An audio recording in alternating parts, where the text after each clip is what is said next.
Modern Art from 1851 to 1929, A Definitive Guide to Modern Artistic Movements, written by Haya Vent, narrated by Kara Miller.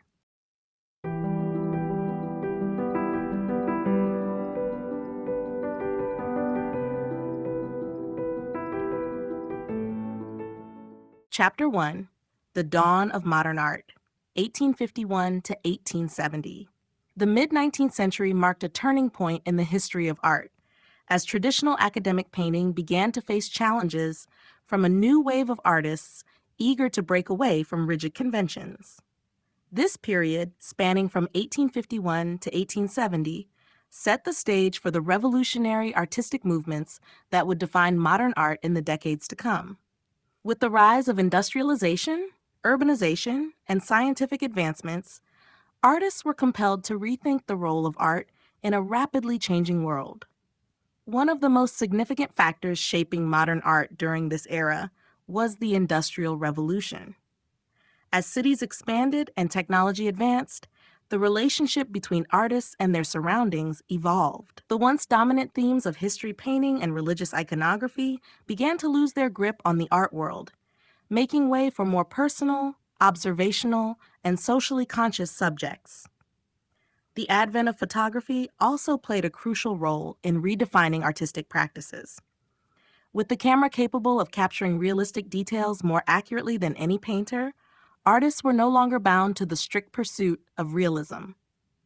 Instead, they began to explore new ways of depicting reality, leading to an emphasis on light, color, and emotion. At the same time, the Paris Salon, a prestigious annual art exhibition, continued to uphold the academic traditions of the École des Beaux-Arts, favoring grand historical and mythological compositions. However, a growing dissatisfaction with these rigid standards led to alternative exhibitions that showcased more experimental works. Artists like Gustave Courbet, who would later become the father of realism, openly rejected the idealized visions of academic painting.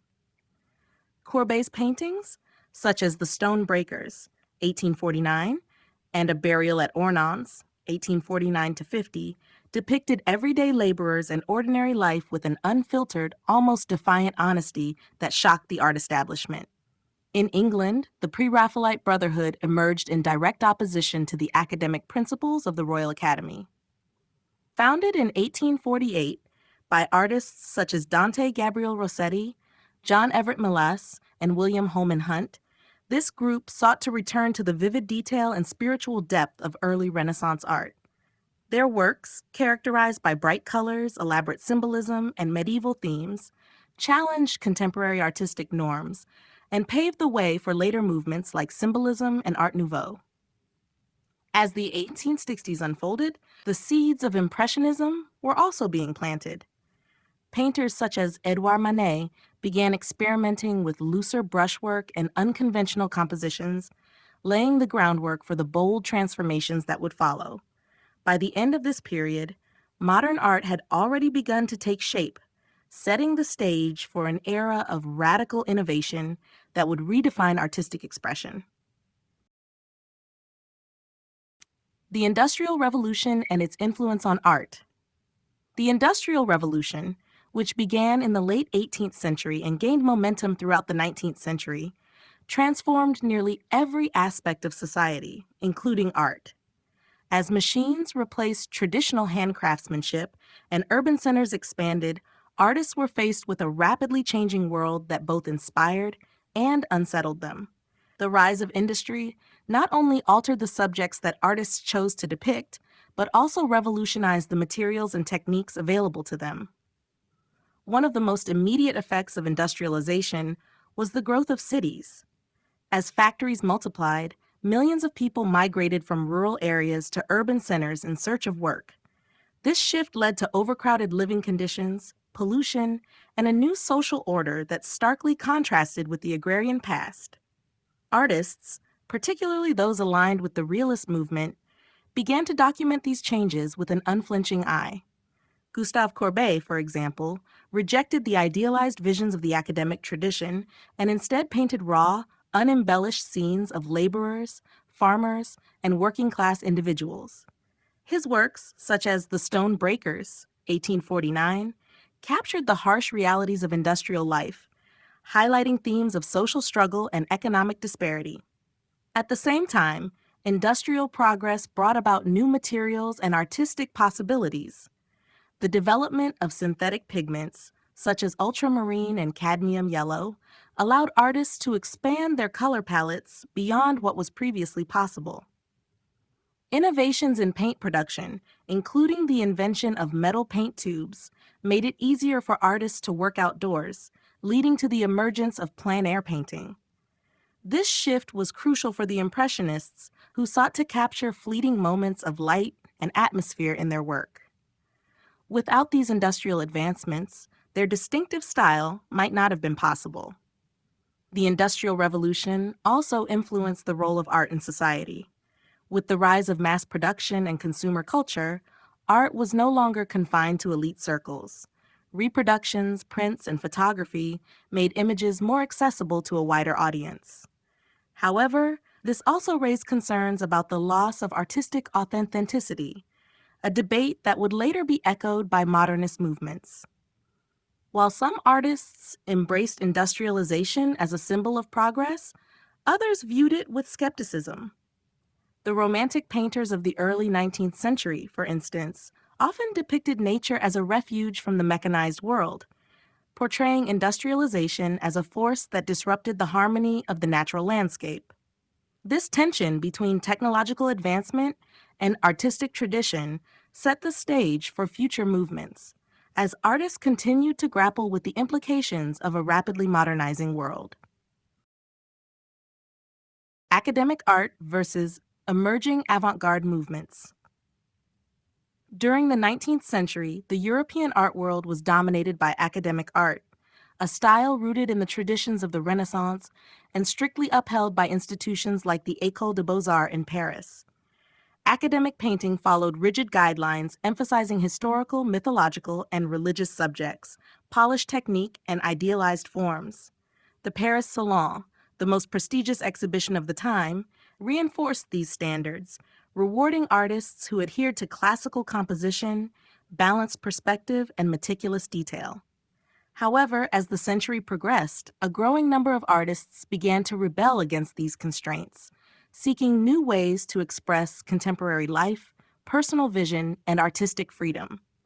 This rebellion gave rise to the avant-garde, a term used to describe artists who pushed the boundaries of tradition and experimented with radical new styles.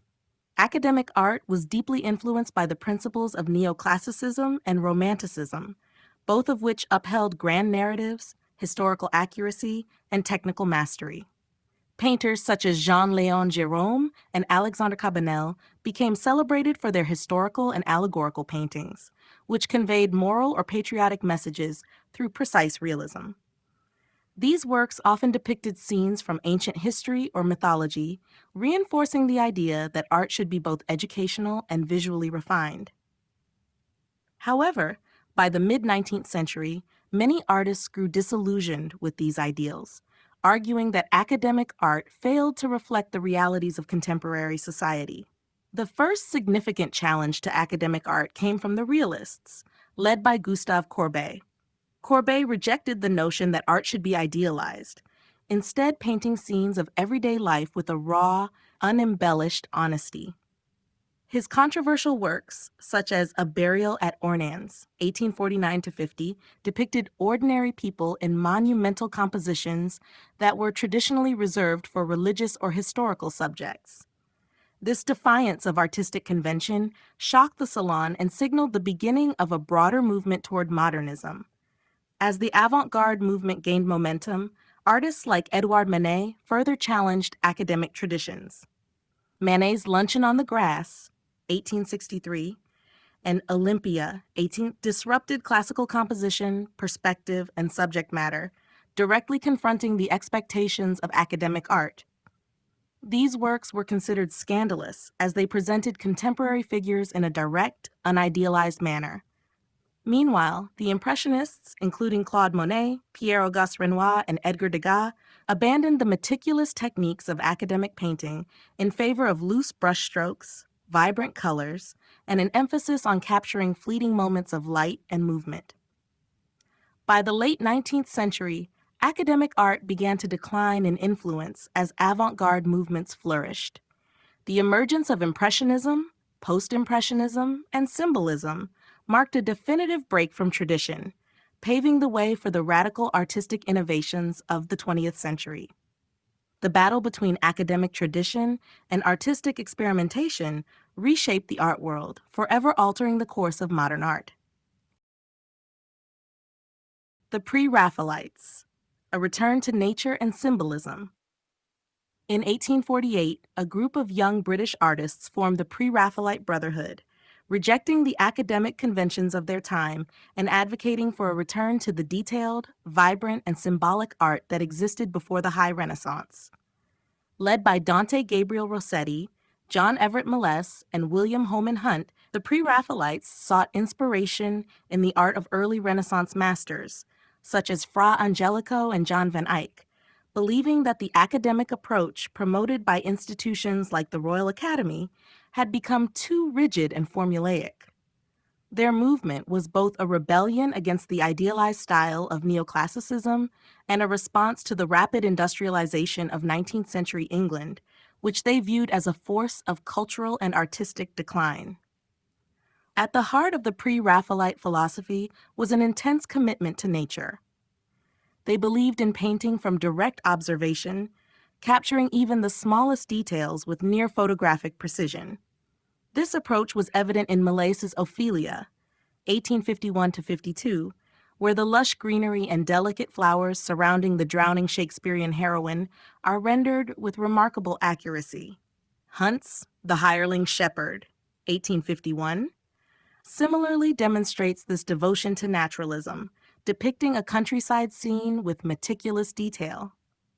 Unlike the sweeping landscapes of Romanticism, the Pre-Raphaelites focused on intimate, highly detailed compositions that emphasized the textures and colors of the natural world.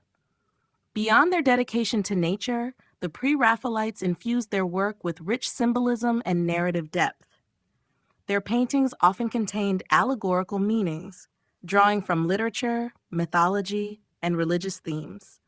Rossetti, in particular, was deeply influenced by medieval and Arthurian legends, as seen in his painting, The Blessed Damozel, 1871-78, which evokes themes of love, death, and spiritual transcendence. The movement also had a strong literary component, as Rossetti and others were both painters and poets, blending visual and written storytelling in a way that set them apart from other artists of the time. Despite their innovative approach, the Pre-Raphaelites faced significant criticism from the art establishment. Many viewed their work as overly detailed, overly sentimental, or too radical in its rejection of traditional academic techniques. However, their influence grew as they attracted followers and evolved into a broader movement, influencing later symbolists, Art Nouveau artists, and even early modernists.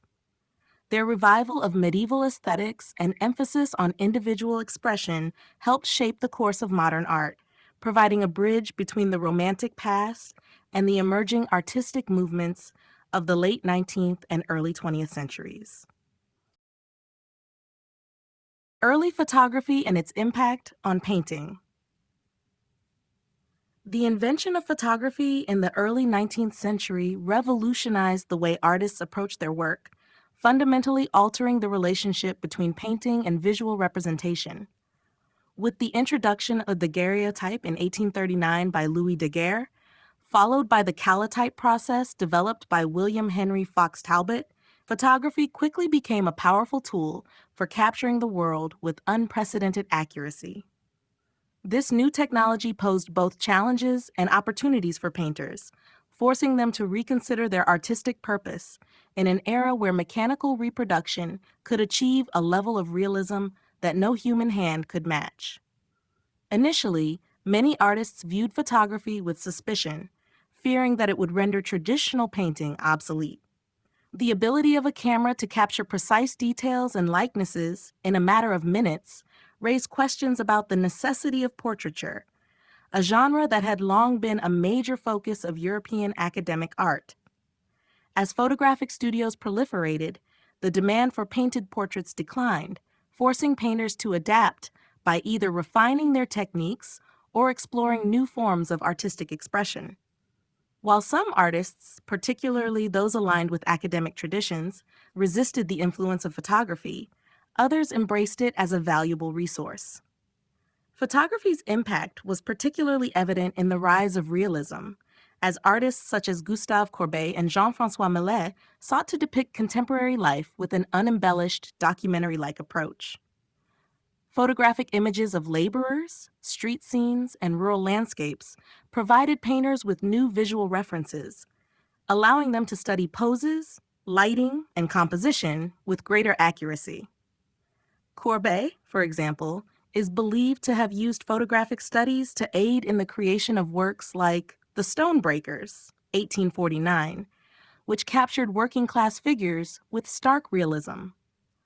While realists use photography as a means of refining their commitment to naturalism, the Impressionists responded by moving in the opposite direction. Rather than competing with the camera's ability to capture detail, artists like Claude Monet, Edgar Degas, and Pierre-Auguste Renoir focused on the fleeting effects of light, atmosphere, and movement. Degas, in particular, was deeply influenced by photography, using its unconventional framing and cropped compositions to create dynamic, spontaneous scenes. His paintings of ballet dancers and racehorses reflect a photographic sensibility, incorporating unusual angles and asymmetrical arrangements that broke away from traditional academic composition. By the late 19th century, photography and painting had forged a complex, intertwined relationship. Rather than diminishing the importance of painting, photography pushed artists to innovate, leading to the rise of Impressionism, Post-Impressionism, and of eventually abstract art. As painters moved beyond strict representation, they redefined the purpose of their medium, ensuring that painting remained a vital and evolving form of artistic expression. The Paris Salon and the rise of independent exhibitions. For much of the 19th century, the Paris Salon was the most prestigious art exhibition in Europe, shaping artistic careers and defining the standards of academic painting. Organized by the French Academy of Fine Arts, the Salon was held annually or biennially and served as the primary venue for artists to showcase their work to the public, critics, and potential patrons. The selection process was notoriously rigid, with a jury composed of academic painters favoring historical, mythological, and religious subjects rendered in a highly polished style. Works that deviated from these ideals, whether in subject matter, composition, or technique, were often rejected, leaving many innovative artists without a platform to exhibit their work. By the mid-19th century, tensions between the academic establishment and the emerging avant-garde had reached a breaking point. Artists who experimented with looser brushwork, contemporary themes, or unconventional compositions found themselves repeatedly excluded from the Salon or relegated to obscure corners of the exhibition. The rejection of thousands of works in the 1863 Salon caused such public outcry that Emperor Napoleon III ordered the creation of a separate exhibition, the Salon des Refusés, Salon of the Rejected, to display the works that had been turned away. Among these was Edouard Manet's Luncheon on the Grass, a bold and controversial painting that challenged academic norms by depicting a nude woman in a contemporary setting rather than in a classical or allegorical context. The Salon des Refusés became a watershed moment in art history, demonstrating that the Salon's authority could be challenged and that alternative exhibitions could provide artists with new opportunities for recognition. Following this precedent, independent exhibitions became increasingly common as artists sought to bypass the Salon's rigid selection process. In 1874, a group of artists, including Claude Monet, Pierre-Auguste Renoir, Camille Pissarro, and Edgar Degas, organized their own exhibition, separate from the Salon. Held in the studio of the photographer Nadar, this exhibition became known as the first Impressionist exhibition, marking the beginning of a new era in modern art. The participating artists, frustrated by repeated rejections from the Salon, embraced innovative techniques that prioritized light, movement, and personal perception over strict realism and academic polish. Over time, these independent exhibitions gained credibility, and the power of the Paris Salon began to wane. The rise of private galleries and alternative art venues allowed avant-garde artists to reach new audiences, paving the way for further experimentation. By the end of the 19th century, the once dominant salon had lost much of its influence, and the artistic landscape had shifted toward a more open and diverse system, one in which modernism could flourish without institutional constraints.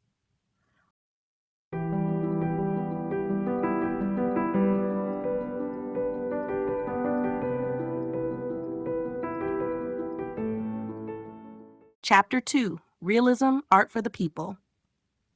As the 19th century progressed, a new artistic movement emerged in response to the idealized and often romanticized depictions favored by the academic tradition.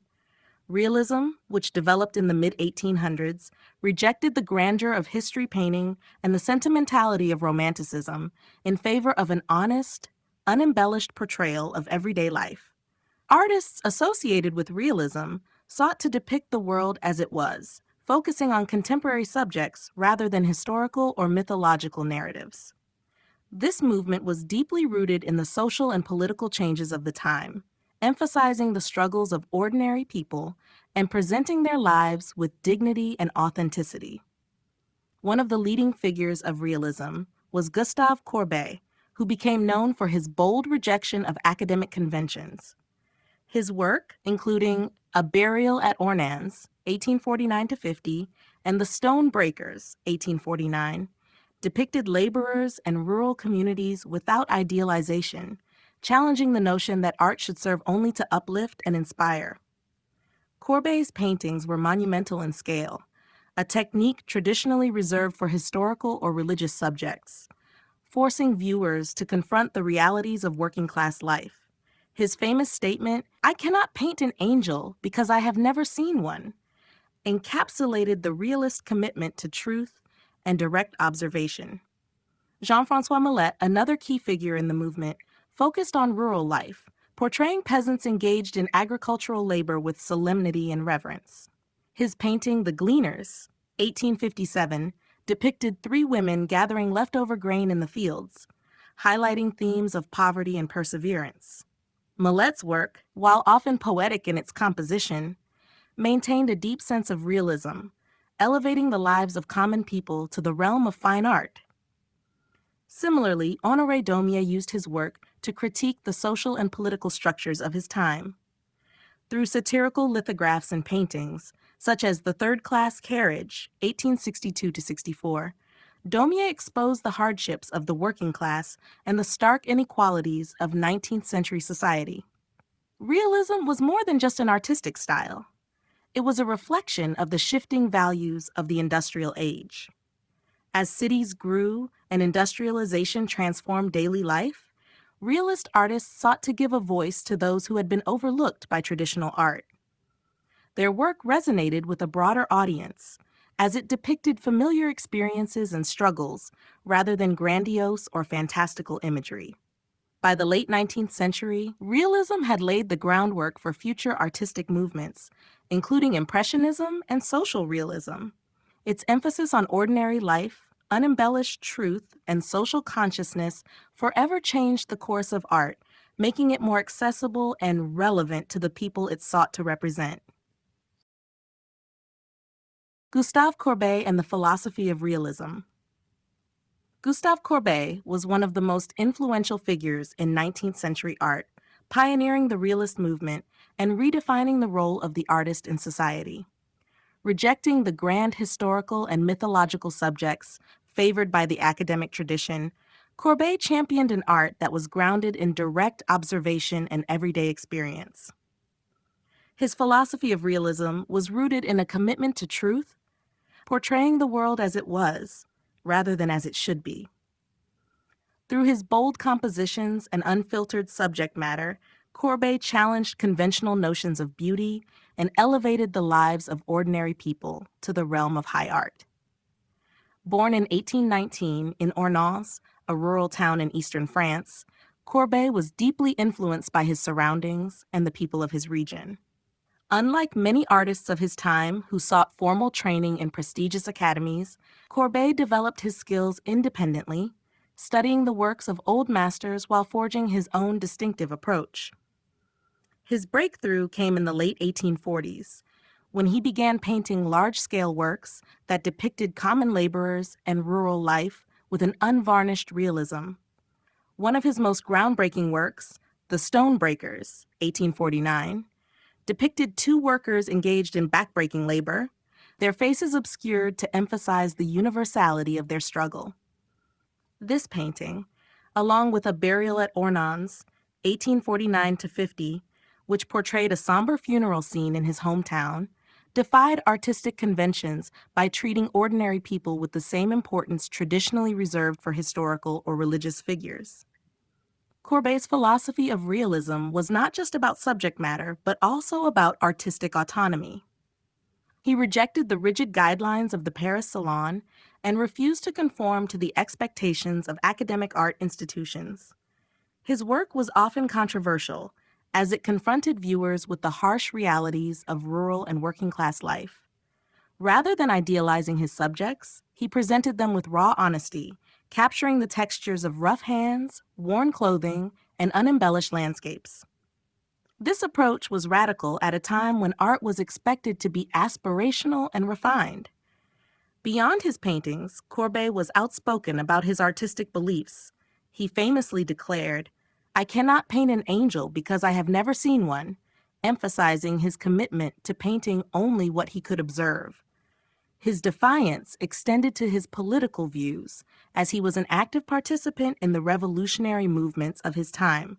His support for the Paris Commune in 1871 led to his imprisonment and later exile in Switzerland, where he continued to paint until his death in 1877. Courbet's legacy lies in his insistence that art should reflect reality, not fantasy. His bold rejection of artistic idealism paved the way for Impressionism and later modernist movements, ensuring that realism remained a powerful force in the evolution of art. Depicting the working class, social commentary in art. As industrialization transformed society in the 19th century, a growing divide between the wealthy elite and the working class became increasingly evident. In response, many artists turned their attention to the struggles and realities of the laboring poor, using their work as a form of social commentary. By depicting the working class with dignity and realism, these artists challenged traditional artistic norms that favored historical, religious, and mythological subjects. Instead, they sought to elevate the everyday experiences of ordinary people, shedding light on issues of economic hardship, inequality, and social injustice. One of the most significant figures in this movement was Gustave Courbet, whose realist paintings provided an unfiltered look at rural laborers and the working poor.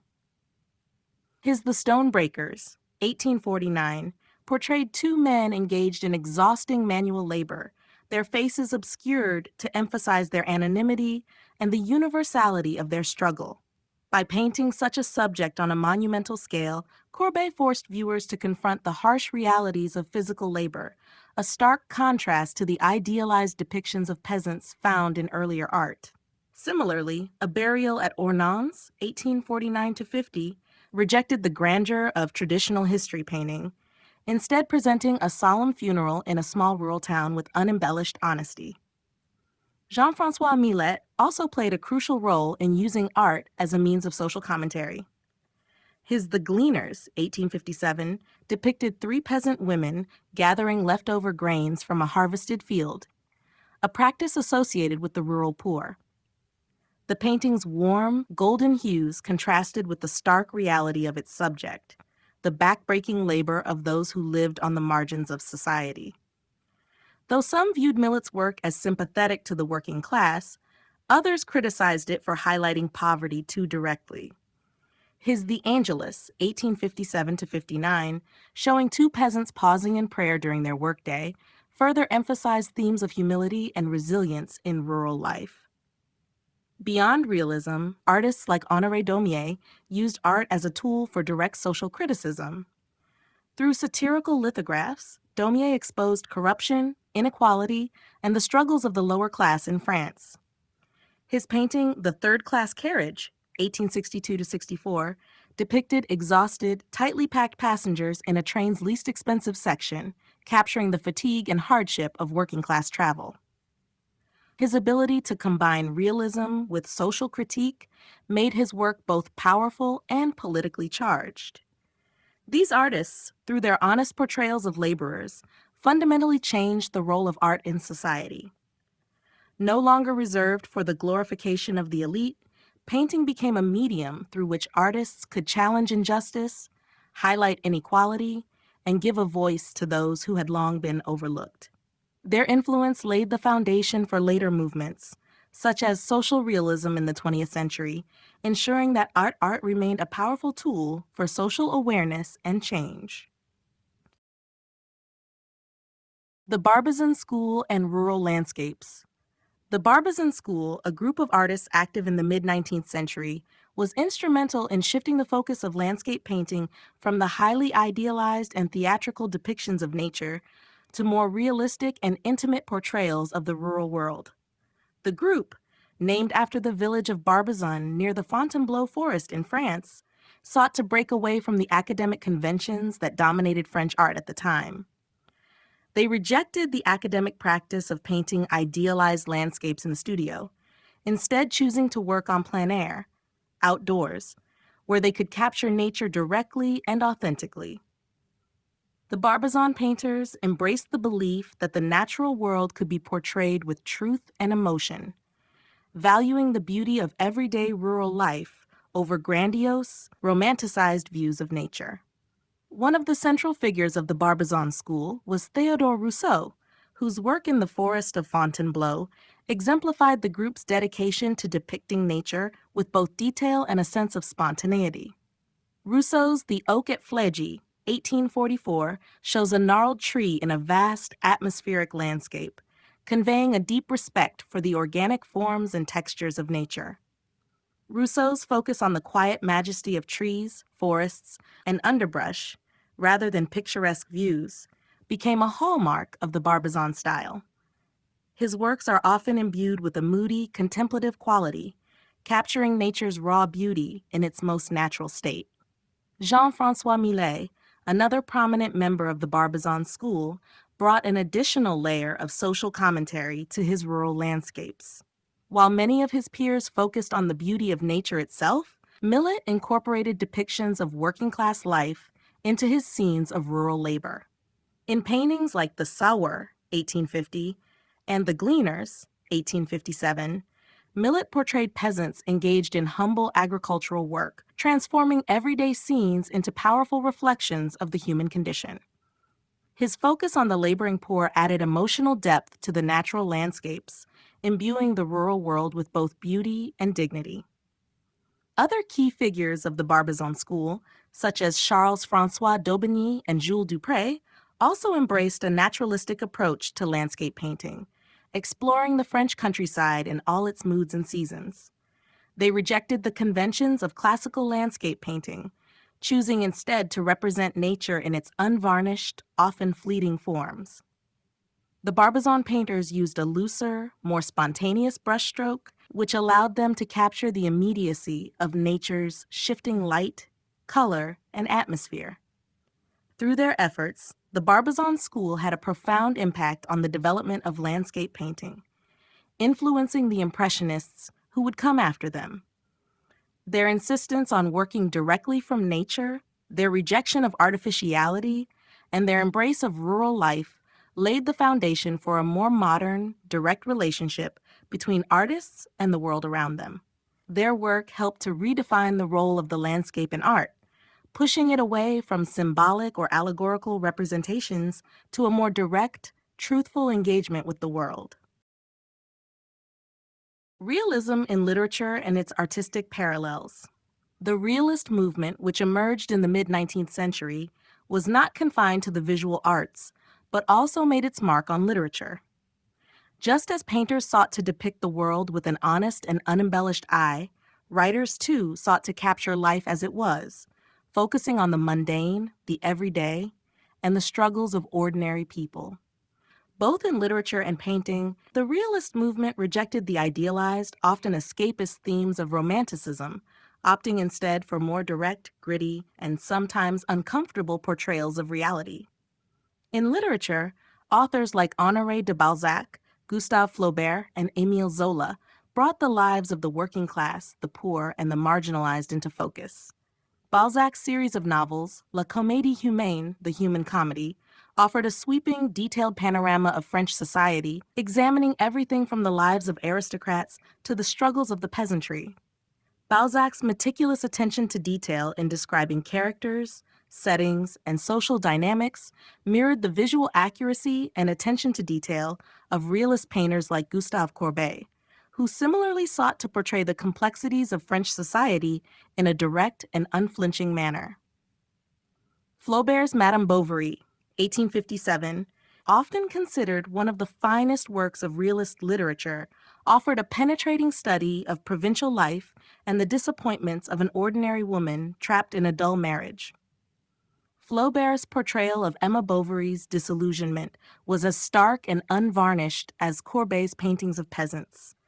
Both artists focused on the dissatisfaction of ordinary life, presenting it without romanticizing or simplifying the struggles of the human experience. Émile Zola, another key figure in realist literature, took a more explicitly social and scientific approach to his work. His novels, such as Germinal, 1885, focused on the lives of the working class, exposing the harsh conditions of coal miners and their struggles against industrial exploitation.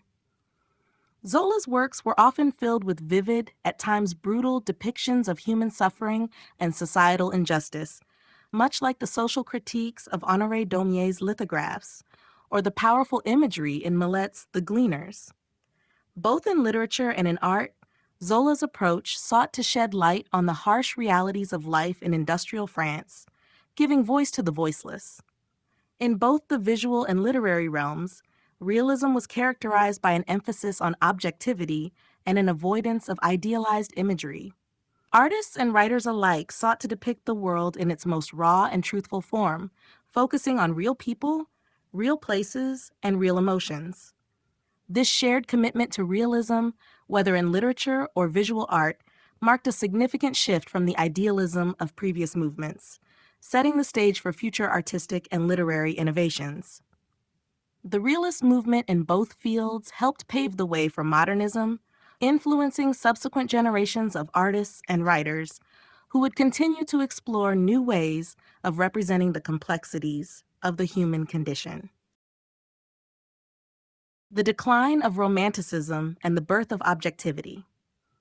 By the mid-19th century, Romanticism, which had dominated European art, literature, and philosophy since the late 18th century, began to lose its grip on the cultural imagination. The movement, with its emphasis on individual expression, emotion, and the sublime, was increasingly seen as out of touch with the social, political, and industrial changes sweeping through Europe. The Industrial Revolution, urbanization, and the rise of scientific thinking led to a shift in societal values, with many artists and intellectuals growing disillusioned with the idealized worlds and intense emotionalism of Romantic art. This shift paved the way for realism, a movement grounded in objectivity and direct observation of the world as it was, without the embellishment or glorification typical of the previous era. The decline of Romanticism was partly a reaction to the upheavals and contradictions of the time. While Romanticism had celebrated the power of the individual, the imagination, and the natural world, the realities of industrialization and urban growth exposed the limitations of such idealization. The stark contrast between the romantic ideal of nature and the gritty realities of factory life and poverty created a new sense of urgency among artists and writers. Romanticism's emphasis on personal feeling and the supernatural was increasingly seen as inadequate for understanding the rapid changes in society. The advent of realism signaled a decisive break from the excesses of Romanticism. Artists and writers began to turn their attention to the lives of ordinary people, particularly the working class, and focused on portraying the world with unvarnished truth. In painting, this meant turning away from dramatic, historical subjects and focusing on scenes from everyday life, such as laborers, peasants, and urban workers. Gustave Courbet's The Stonebreakers, 1849, and Jean-François Millet's The Gleaners, 1857, were emblematic of this shift, as they depicted the hardships of rural and working-class life without idealization. These works embraced an objective reality, emphasizing the dignity of labor, while confronting the viewer with the rawness of social conditions. In literature, writers like Honoré de Balzac, Gustave Flaubert, and Émile Zola also sought to depict life with clarity and accuracy, portraying the complexities of society in a way that Romantic works never did. Zola's Germinal, 1885, for example, focused on the plight of coal miners, using detailed, often harsh descriptions of their lives to show the effects of industrialization. Flaubert's Madame Bovary, 1857, explored the limitations of provincial life, depicting a woman's internal struggles and societal constraints with the precision and objectivity that characterized realist writing. This new objectivity marked a significant turning point in the history of art and literature. By rejecting the emotional excesses of Romanticism and embracing the real, the ordinary, and the factual, realism laid the groundwork for the artistic innovations that would follow, from Impressionism to the more radical movements of the 20th century.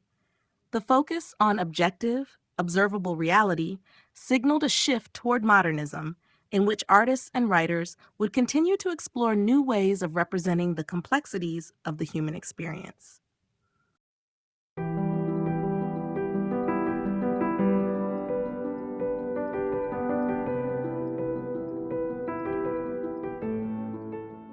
Chapter 3, Impressionism, Capturing Light and Movement.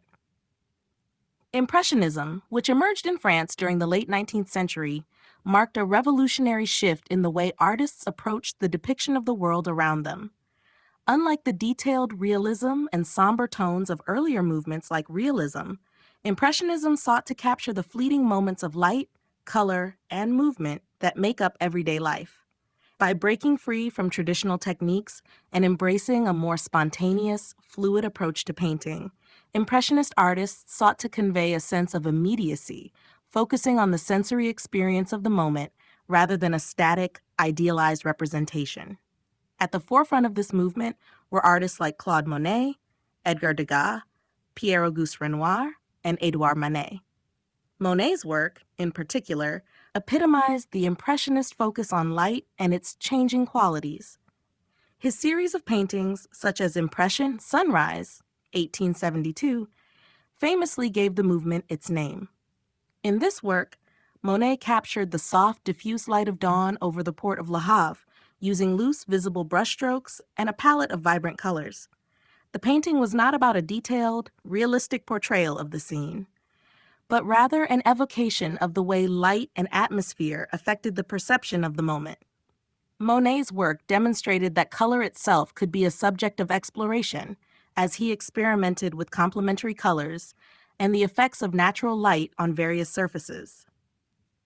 While Monet focused on the landscape, other Impressionists, such as Degas, brought the same principles of light and movement to scenes of everyday life, particularly the theater and ballet. Degas' works, like the Ballet Class, 1874, captured dancers mid-performance, emphasizing not only their graceful movements, but also the shifting light and shadows that played across the scene. His use of unusual perspectives and compositions, such as viewing figures from above or behind, further conveyed the sense of dynamic movement. Degas, like his fellow Impressionists, was concerned with the fleeting nature of the moment and sought to immortalize it through his brushwork and innovative techniques. Renoir, another leading figure in the movement, brought a sense of warmth and intimacy to his depictions of social gatherings, such as in Luncheon of the Boating Party, 1881. Here, Renoir used loose brushstrokes to capture the movement of people in a moment of leisure, bathing his figures in the soft, shimmering light of an outdoor setting. Renoir's focus on capturing the effects of light on the human form, combined with his vibrant use of color, conveyed a sense of joy and vitality in his subjects. Impressionism was not just a stylistic shift, but also a break from the academic traditions that had dominated art for centuries. By rejecting the idea of perfect detail, the Impressionists embraced a more personal, subjective approach to painting. Their works prioritized perception over accuracy, emphasizing the emotional and visual experience of the world rather than attempting to reproduce it exactly. This innovative approach to capturing light, color, and movement revolutionized the art world, laying the groundwork for the modernist movements that would follow. Claude Monet, Edgar Degas, and the key Impressionists. The core of the Impressionist movement was defined by a group of innovative artists, with Claude Monet and Edgar Degas standing out as two of its most influential figures.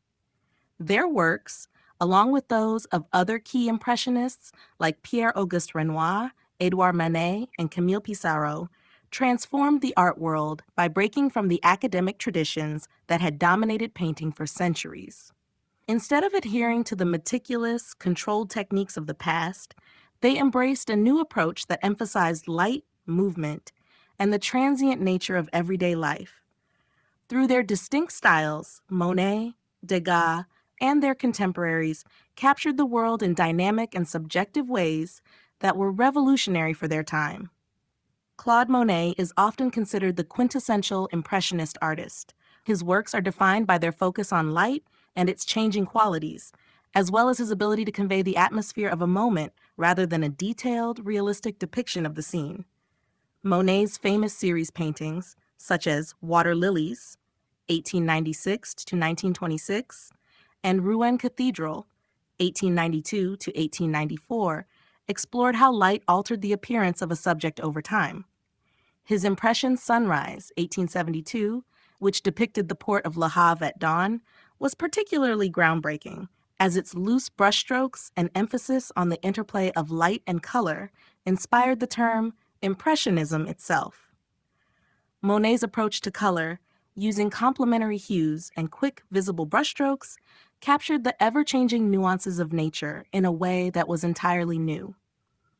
Edgar Degas, though often associated with the Impressionist movement, took a slightly different approach in his works.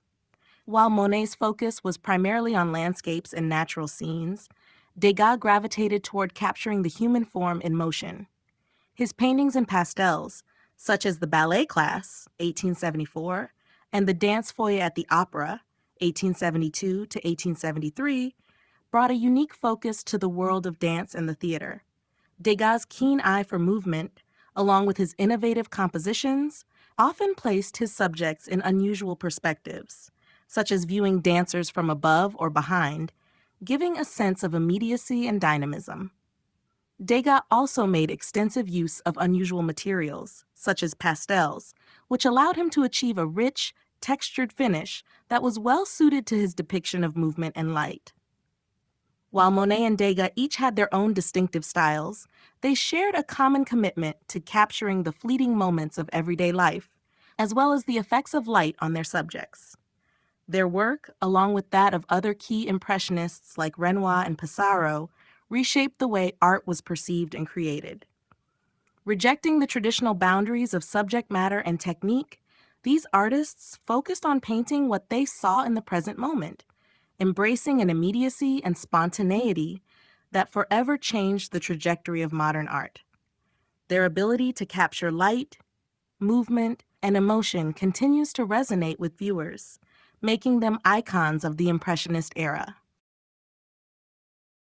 The role of science and color theory in Impressionism. The Impressionist movement, which revolutionized the world of art in the late 19th century, was heavily influenced by contemporary scientific discoveries, particularly in the fields of optics and color theory. Artists like Claude Monet, Pierre-Auguste Renoir, and Georges Seurat embraced these advancements and incorporated them into their work, radically transforming how color and light were perceived in art. The innovations in science provided a new understanding of light's effects on color, allowing the Impressionists to break free from traditional painting techniques and explore a more direct sensory response to the world around them. One of the key scientific breakthroughs that influenced Impressionist painting was the study of optics and how light interacts with color. The French chemist Michel-Eugène Chevreul's work on color contrast, particularly in his book The Principles of Harmony and Contrast of Colors, 1839, had a profound impact on artists. Chevreul discovered that colors placed next to each other can intensify or diminish each other's vibrancy, a principle known as simultaneous contrast. This understanding helped the Impressionists move away from the traditional practice of blending colors on the palette to create subtle gradations, and instead, they applied pure, unblended colors directly onto the canvas. The result was a vibrant, dynamic surface that captured the shifting light and color of the natural world. Furthermore, the advancements in color theory and the invention of new synthetic pigments in the 19th century allowed artists to explore a broader spectrum of colors than ever before. The availability of brighter, more stable pigments, such as cobalt blue, cadmium red, and chromium yellow, enabled the Impressionists to experiment with bolder color choices. This new palette encouraged them to focus less on detailed representations and more on capturing the fleeting effects of light and atmosphere. Monet, for example, used vibrant colors in his Water Lilies series to reflect the changing light conditions on the surface of the pond, creating an almost abstract treatment of color that was driven by scientific understanding. In addition to optics, the study of light itself played a critical role in the development of Impressionist techniques. The discoveries in physics, such as the understanding that light is made up of different wavelengths and can be broken down into a spectrum of colors, were reflected in the Impressionist approach to painting. Instead of relying on a realistic or fixed depiction of light, the Impressionists sought to capture how light changed in different environments, at different times of day, and under varying weather conditions. Monet's Impression Sunrise, 1872, is perhaps the most famous example of this, where the interplay of light on water is conveyed through rapid, loose brushwork and a vibrant yet unblended palette of colors. By embracing scientific discoveries about color and light, the Impressionists transformed art from a medium focused on precise representation to one that conveyed the emotional and atmospheric impact of the natural world.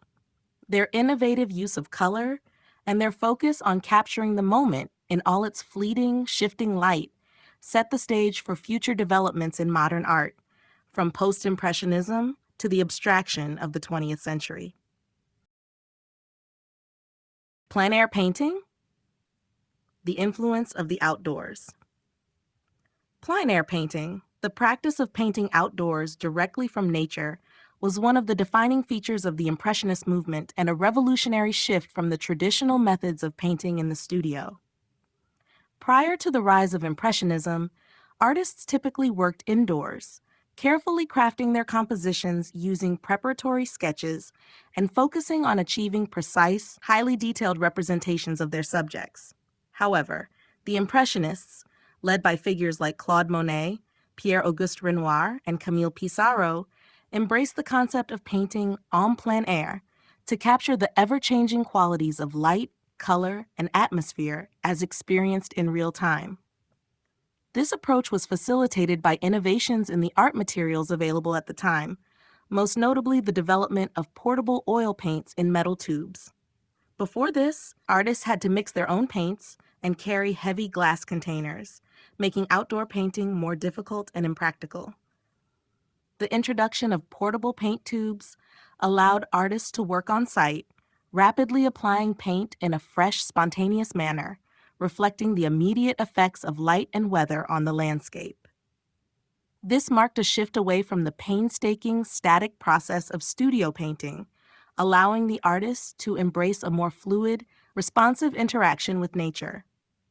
Monet was a key advocate of plein air painting, and his works, particularly his landscape series such as Water Lilies, 1896 to 1926, and Haystacks, 1890 to 1891, demonstrate his commitment to capturing the nuances of changing light throughout the day and across seasons. By working outdoors, Monet could directly observe and paint how light altered the colors of the landscape, whether the soft glow of dawn or the harsh midday sun. His use of short, broken brushstrokes and pure, unblended colors allowed him to capture the vibrant, shifting effects of natural light and the transient nature of time. Other Impressionist painters, such as Renoir and Pissarro, also took to the outdoors, seeking to convey the dynamic movement of the world around them. Renoir's Luncheon of the Boating Party, 1881, for example, portrays a lively social gathering by the river, with a focus on the interplay of light and shadows as they dance across the figures and the surrounding environment.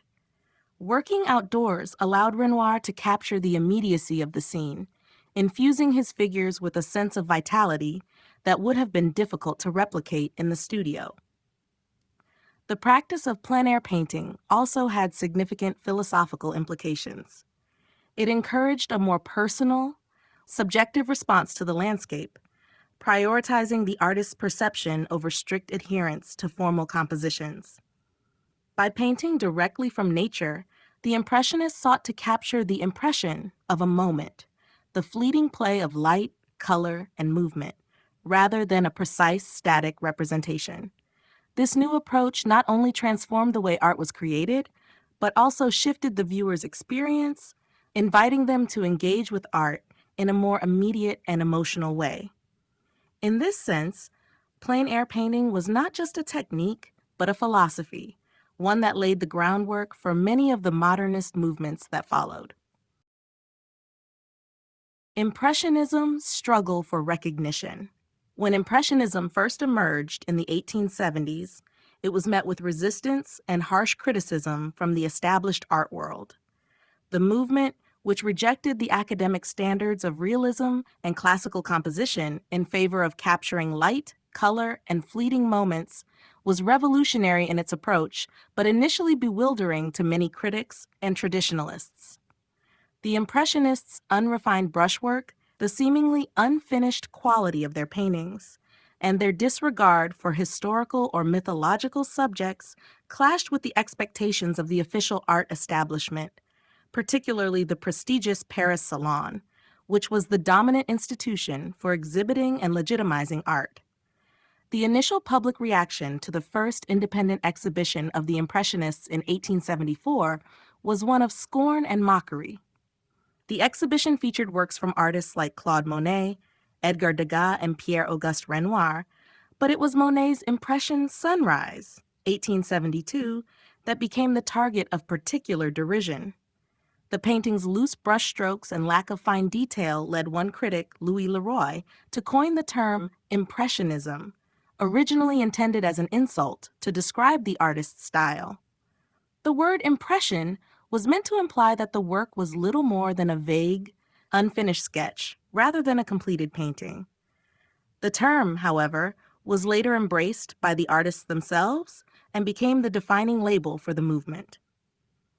Despite this early ridicule, the Impressionists persisted in their efforts to showcase their work outside the traditional salon system. They formed their own independent exhibitions, creating a space where they could present their innovative ideas and establish a new artistic identity. Over the next few decades, the movement began to gain a following, particularly among progressive collectors and critics who recognized the importance of the Impressionists' fresh approach to art. Artists such as Monet, Renoir, and Degas, who had once been marginalized, began to receive recognition for their unique contributions to the artistic landscape. However, it wasn't until the turn of the century that Impressionism started to be fully appreciated and celebrated by the mainstream art world. As the art market shifted and new collectors began to embrace modern art, the Impressionists' work gained both critical and commercial success.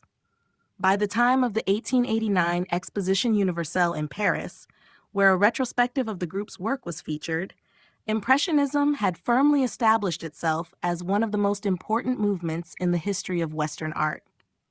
Today, the Impressionists are celebrated for their radical break from tradition and their ability to capture the beauty of the modern world through the use of light, color, and movement.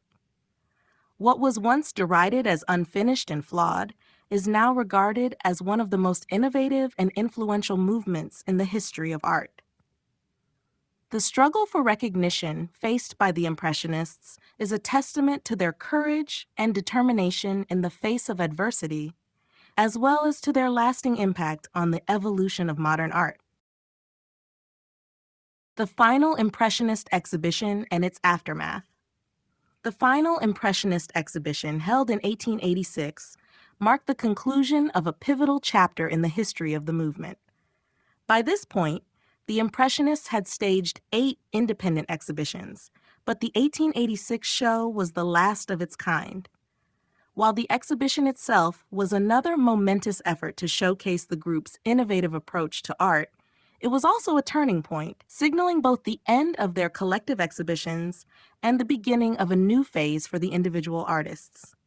The 1886 exhibition was notable for several reasons. For one, it was the last time that key figures of the movement, Claude Monet, Edgar Degas, Pierre-Auguste Renoir, and others, exhibited together. The group had been through a tumultuous journey, facing harsh criticism, rejection from the Paris Salon, and a public that was slow to accept their revolutionary style. Yet, despite the lack of widespread commercial success and the constant struggle for recognition, the Impressionists had become a formidable presence in the Paris art scene. The 1886 show also introduced the work of Georges Seurat, whose pointillist technique brought a new dimension to the movement.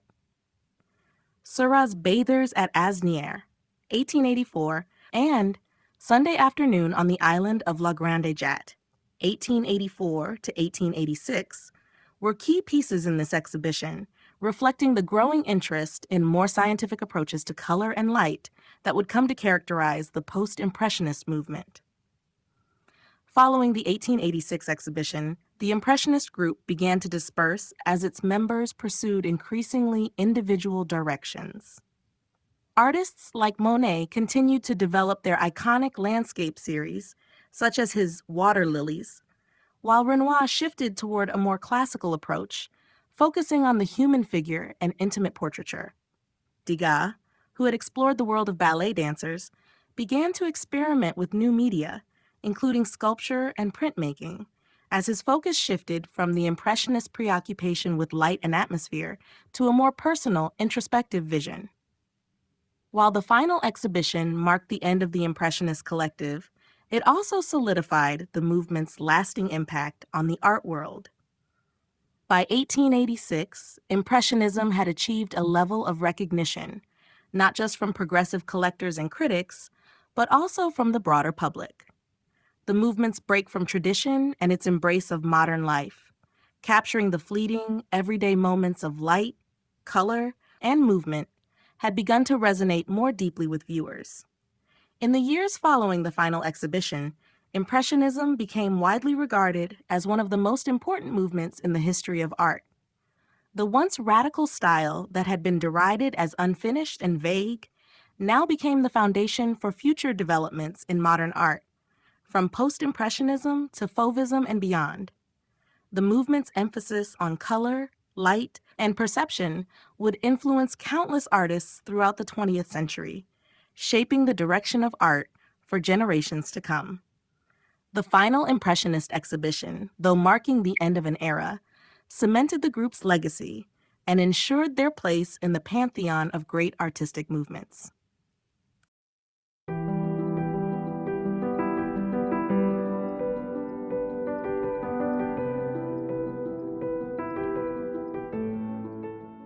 Chapter 4, Post-Impressionism, Beyond the Surface.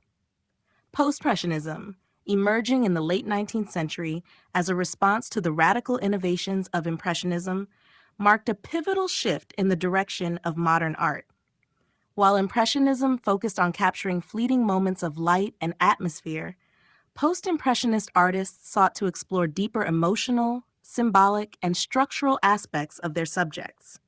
They pushed the boundaries of color, form, and representation, moving beyond the surface-level impressions of reality that characterized their predecessors. The term post-impressionism was coined by the British art critic Roger Fry in the early 20th century, but it was not a unified movement with a singular aesthetic or approach. Rather, it encompassed a diverse group of artists, including Vincent van Gogh, Paul Cézanne, Georges Seurat, and Paul Gauguin, each of whom brought a unique vision and set of concerns to their work. Despite their differences, what united these artists was a shared desire to move beyond the immediacy of Impressionism and to explore new ways of representing both the external world and the inner emotional landscape. Vincent van Gogh, one of the most iconic figures of the post-impressionist movement, is renowned for his bold use of color and expressive brushwork. In works like Starry Night, 1889, and Sunflowers, 1888, Van Gogh's swirling, impassioned brushstrokes and vibrant color choices conveyed a deep sense of emotion and psychological intensity. Unlike the Impressionists, who had been interested in capturing light and color as they appeared in nature, Van Gogh used color as a tool to express his internal states, employing contrasting hues to evoke mood and energy. Paul Cézanne, another central figure in post-impressionism, sought to bring structure and solidity to his subjects, particularly in his landscapes and still lifes. In paintings like Mont Sainte-Victoire, 1902 to 1904, and The Basket of Apples, 1893, Cézanne focused on geometric form and the relationship between objects, breaking them down into basic shapes and planes. His approach to perspective and composition laid the groundwork for the Cubist movement that would follow in the early 20th century.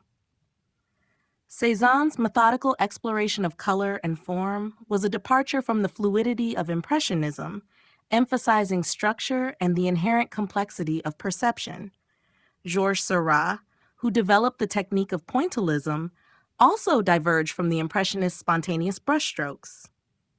In works like A Sunday Afternoon on the Island of La Grande Jatte, 1884 to 1886, Seurat employed tiny, distinct dots of color, relying on optical mixing to create vibrant compositions that were both scientifically precise and emotionally resonant. Seurat's work was an exploration of the relationship between color and light, using his meticulous method to evoke a sense of harmony and balance in the viewer. Paul Gauguin, known for his use of symbolic color and vivid depictions of Tahitian life, moved away from naturalism entirely. In works like Vision After the Sermon, 1888, and Where Do We Come From? What Are We? Where Are We Going? 1897, Gauguin's bold, flat colors and imaginative compositions conveyed his interest in spirituality and human existence, challenging the conventional notions of representation and encouraging a deeper, more personal interpretation of art. Post-Impressionism represented a departure from the pursuit of mere visual accuracy, focusing instead on the artist's subjective experience and inner vision. It set the stage for many of the avant-garde movements of the 20th century, from Fauvism to Cubism and beyond, influencing the trajectory of modern art and the way we understand both the external world and the internal emotions of the artist.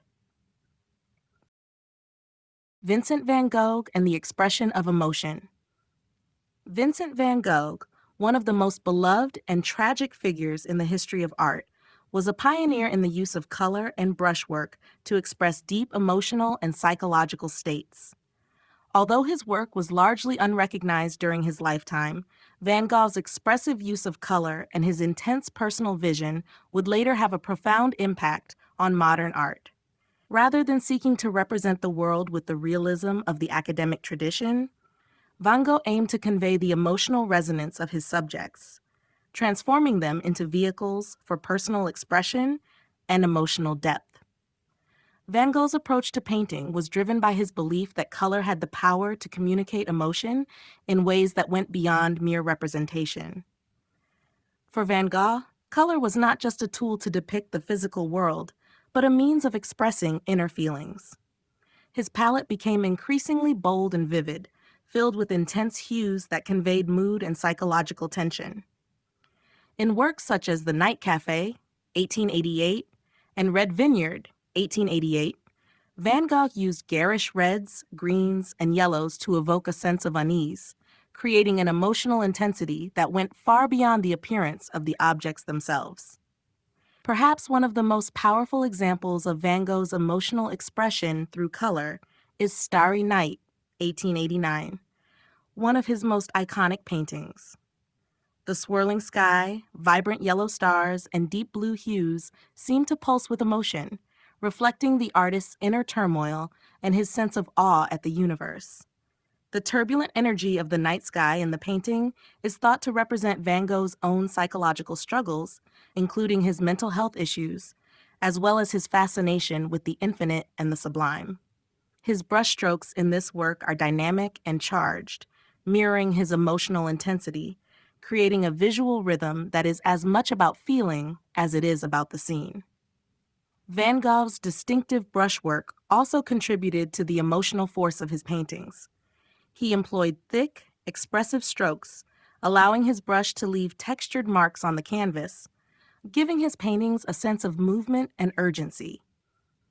This technique is seen in his famous series of Sunflowers, 1888, where the energetic strokes and vibrant yellows convey the artist's excitement and optimism. However, his emotional range was vast, and the raw, sometimes chaotic nature of his brushwork also reflected moments of despair and isolation, particularly in works like Wheatfield with Crows, 1890, which is often interpreted as one of his final reflections on his deteriorating mental state. Van Gogh's exploration of emotional expression through art went beyond his use of color and technique. He also sought to connect with the viewer on a deeply personal level by infusing his subjects, whether landscapes, portraits, or still lifes, with his own feelings and psychological state. In his iconic self-portraits, such as Self-Portrait with Bandaged Ear, 1889, Van Gogh offered a vulnerable and intimate glimpse into his mind, confronting his emotional struggles head-on and allowing the viewer to experience his pain and resilience.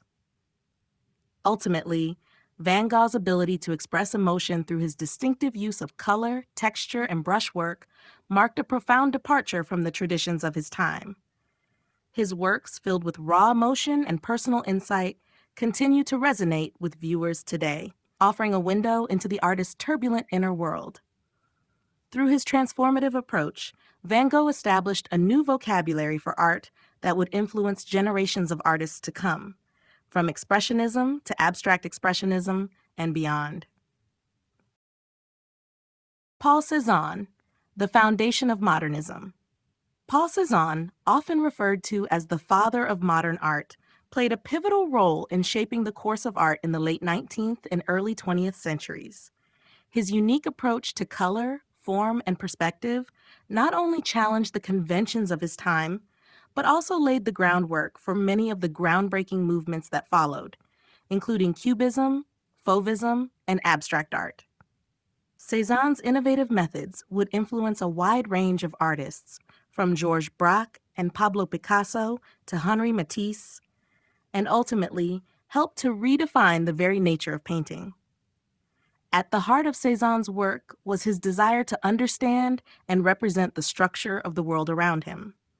Unlike the Impressionists, who sought to capture the fleeting effects of light and atmosphere, Cézanne was more concerned with the underlying form of objects, whether in landscapes, still lifes, or portraits. He famously said, "I want to make of Impressionism something solid and lasting, like the art of the museums." To achieve this, Cézanne reimagined the way objects could be constructed on the canvas, breaking them down into basic shapes like cylinders, spheres, and cones. This approach to form would later influence the development of Cubism, as artists such as Picasso and Braque borrowed from Cézanne's methods of fragmentation and abstraction. In works like Mont Sainte-Victoire, 1902 to 1904, and The Basket of Apples, 1893, Cézanne emphasized the geometric structure of the landscape and still life. He often used color to model these forms, layering it in a way that suggested volume and depth without relying on traditional perspective. Instead of creating a seamless illusion of space, Cézanne's brushstrokes created a tactile surface that conveyed both the weight and solidity of objects. His use of color was revolutionary. Rather than simply applying color to represent reality, he used it to define and organize the structure of the subject. This technique gave his paintings a sense of physicality, as though the viewer could almost touch the objects depicted. Cézanne's exploration of perspective was another key aspect of his artistic revolution. He was one of the first artists to challenge the established rules of linear perspective, a system that had dominated Western art for centuries. In his later works, particularly in his series of Mont Sainte-Victoire paintings, Cézanne experimented with multiple viewpoints, distorting traditional perspective to create a more dynamic and layered understanding of space. This unconventional approach to perspective became a crucial component of modernist art, influencing both Cubism and abstract painting. Cézanne's impact on modernism cannot be overstated. By breaking down objects into their simplest geometric components and emphasizing the emotional and intellectual experience of painting, he paved the way for artists to move away from traditional representation and toward abstraction. His work challenged artists to see the world not just as it appeared, but as it could be understood and interpreted through the medium of paint. In this sense, Cézanne's legacy is not just as an artist, but as a visionary who helped to shape the future of art in the 20th century. Paul Gauguin and symbolist influences. Paul Gauguin was one of the leading figures of post-impressionism and a central force in the development of symbolism in art. His work marked a dramatic departure from the naturalism and emotional expression of his predecessors, instead embracing a style that focused on color, symbolism, and the inner life of the artist. Gauguin's desire to break free from the constraints of conventional representation led him to explore the realms of spirituality, mythology, and human psychology, embracing a vision of art that sought to evoke rather than depict reality. Gauguin's involvement with symbolism was shaped by his dissatisfaction with the industrialized world and the modernity of Parisian life. Disillusioned by urbanization and the increasing commodification of art, he sought to retreat to places where he could connect with what he believed to be a more primal, untainted culture. This search led him to the South Pacific, where he lived in Tahiti for a significant period, producing some of his most iconic and highly symbolic works. In these works, Gauguin sought not only to capture the exotic beauty of the landscape and people, but to depict a world that existed beyond the material surface, one that was rich with spiritual meaning and allegorical significance. Gauguin's use of color was crucial in communicating the symbolic content of his paintings. Unlike the Impressionists, who used color to reflect the fleeting effects of light, Gauguin applied bold, often unnatural hues to convey emotions, states of mind, and symbolic messages. In his famous painting Vision After the Sermon, 1888, for example, he used stark, contrasting colors to create a dramatic spiritual scene in which the religious vision of the figures is set against a red background. This use of color wasn't intended to mimic the real world, but rather to heighten the emotional and symbolic impact of the scene, suggesting a deeper, transcendent reality beyond everyday life. The symbolist movement, with its focus on the subjective experience of reality, aligned closely with Gauguin's own artistic aims. Symbolism sought to evoke mood, emotion, and the metaphysical world through stylized imagery, often using allegorical subjects, mythological themes, and dreamlike compositions. Gauguin's work embodies many of these principles, particularly in paintings such as Where Do We Come From? What Are We? Where Are We Going? 1897, which explores existential questions through a highly stylized and symbolic depiction of Tahitian life. The figures in the painting are immersed in a mystical, otherworldly atmosphere, with the rich colors and flattened forms giving the work an almost spiritual quality. Gauguin's exploration of the inner world was not limited to his use of color and composition. He was deeply interested in the psychological and emotional dimensions of his subjects, often seeking to represent not just their external appearance, but their inner lives. This interest in the symbolic and spiritual aspects of human existence made him a precursor to the expressionist and surrealist movements of the 20th century, where artists similarly sought to represent the subconscious and the mystical. Through his commitment to symbolism, Gauguin created a body of work that transcended mere representation, offering viewers an invitation to explore deeper truths about human existence, spirituality, and the unconscious mind.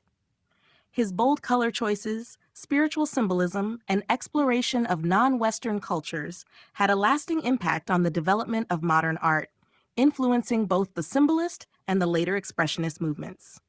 Gauguin's art continues to be celebrated for its intensity, its emotional depth, and its pioneering role in pushing art beyond the limits of representation into the realm of the symbolic and the metaphysical.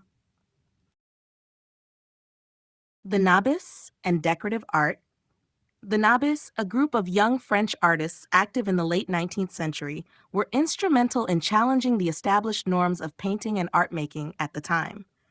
The group's name, derived from the Hebrew word nabi, meaning prophet, reflected their desire to break away from traditional artistic conventions and explore new ways of visual expression. Led by Paul Sérussier, Maurice Denis, and Pierre Bonnard, the Nabis were closely associated with symbolism, but they also sought to elevate art to a higher, more spiritual level through decorative design and innovative use of color and form. One of the central tenets of the Nabis' work was their rejection of naturalism and a desire to infuse their art with a sense of spiritual or emotional depth. They were drawn to the concept of creating art that was not simply a reflection of the external world, but an expression of the artist's inner vision. This belief led them to experiment with color and line in ways that departed from traditional representation, emphasizing the symbolic and decorative qualities of their subjects. In many ways, the Nabis were a bridge between the symbolist movement, with its interest in mysticism and emotion, and the development of modernist art in the 20th century. The Nabis were also profoundly influenced by the decorative arts, particularly Japonism, which had a significant impact on the aesthetic sensibilities of many artists during this period. They embraced flat, stylized patterns and ornamental design, rejecting the illusionistic space and perspective that had dominated academic painting. For the Nabis, the canvas became more of an object of decoration in itself, and they often sought to create art that could be integrated into everyday life. Their works were characterized by the use of bold, flat colors, simplified forms, and an emphasis on pattern and rhythm. This emphasis on decorative elements was not limited to painting alone, but extended to a variety of mediums, including printmaking, illustration, and even interior design. Paul Sérussier's The Talisman, 1888, painted after a visit to Pont-Aven, where he was mentored by Paul Gauguin, is often considered one of the foundational works of the Nabi movement. In this piece, Sérussier applied flat areas of color and used a simplified, almost abstract composition to convey a sense of spiritual symbolism, making a clear departure from the naturalism of the time.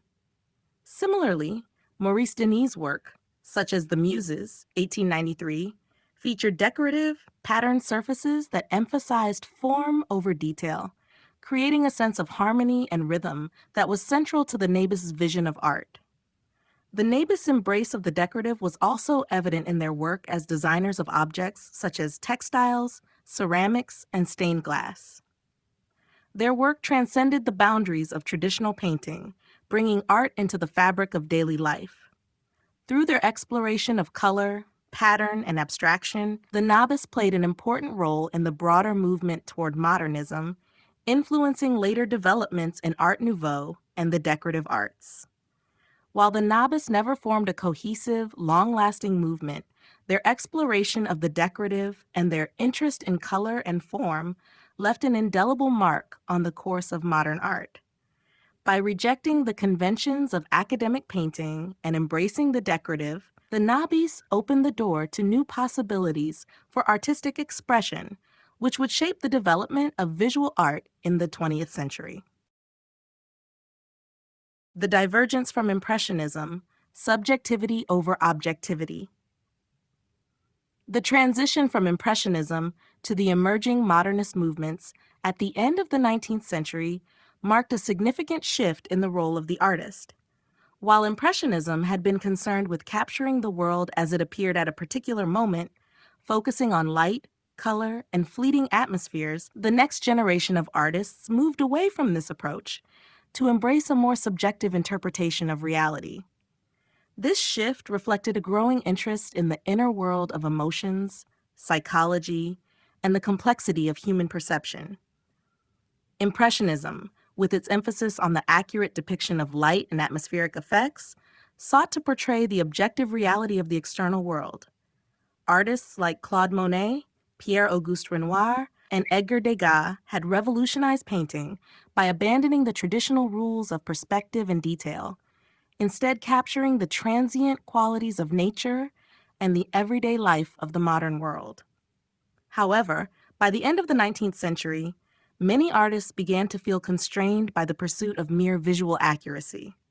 They realized that what was depicted on the canvas was often just a surface reflection of the world and did not delve into deeper emotional or psychological truths.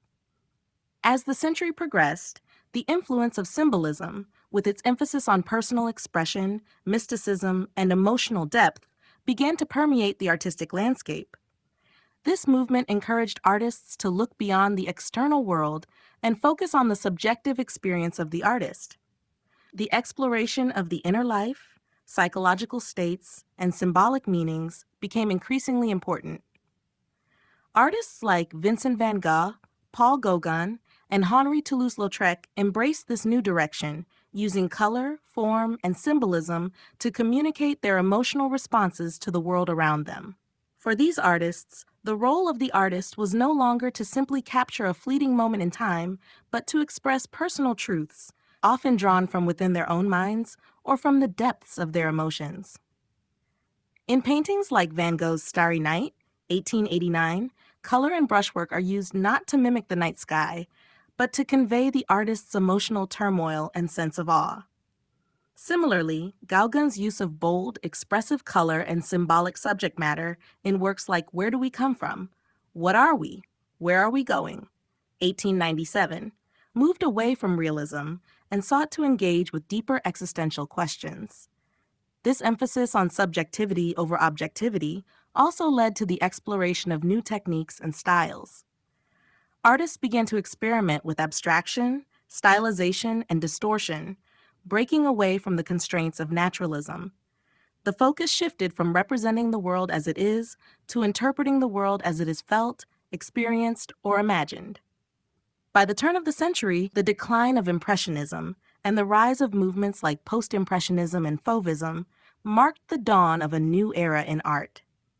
The emphasis on subjective experience would continue to influence the trajectory of modern art, culminating in movements like Expressionism, Surrealism, and even Abstract Expressionism, where the internal world of the artist was often considered more important than the objective world around them. This divergence from the Impressionist ideals signaled a broader cultural shift toward individualism and psychological exploration, reflecting the changing nature of both art and society at large.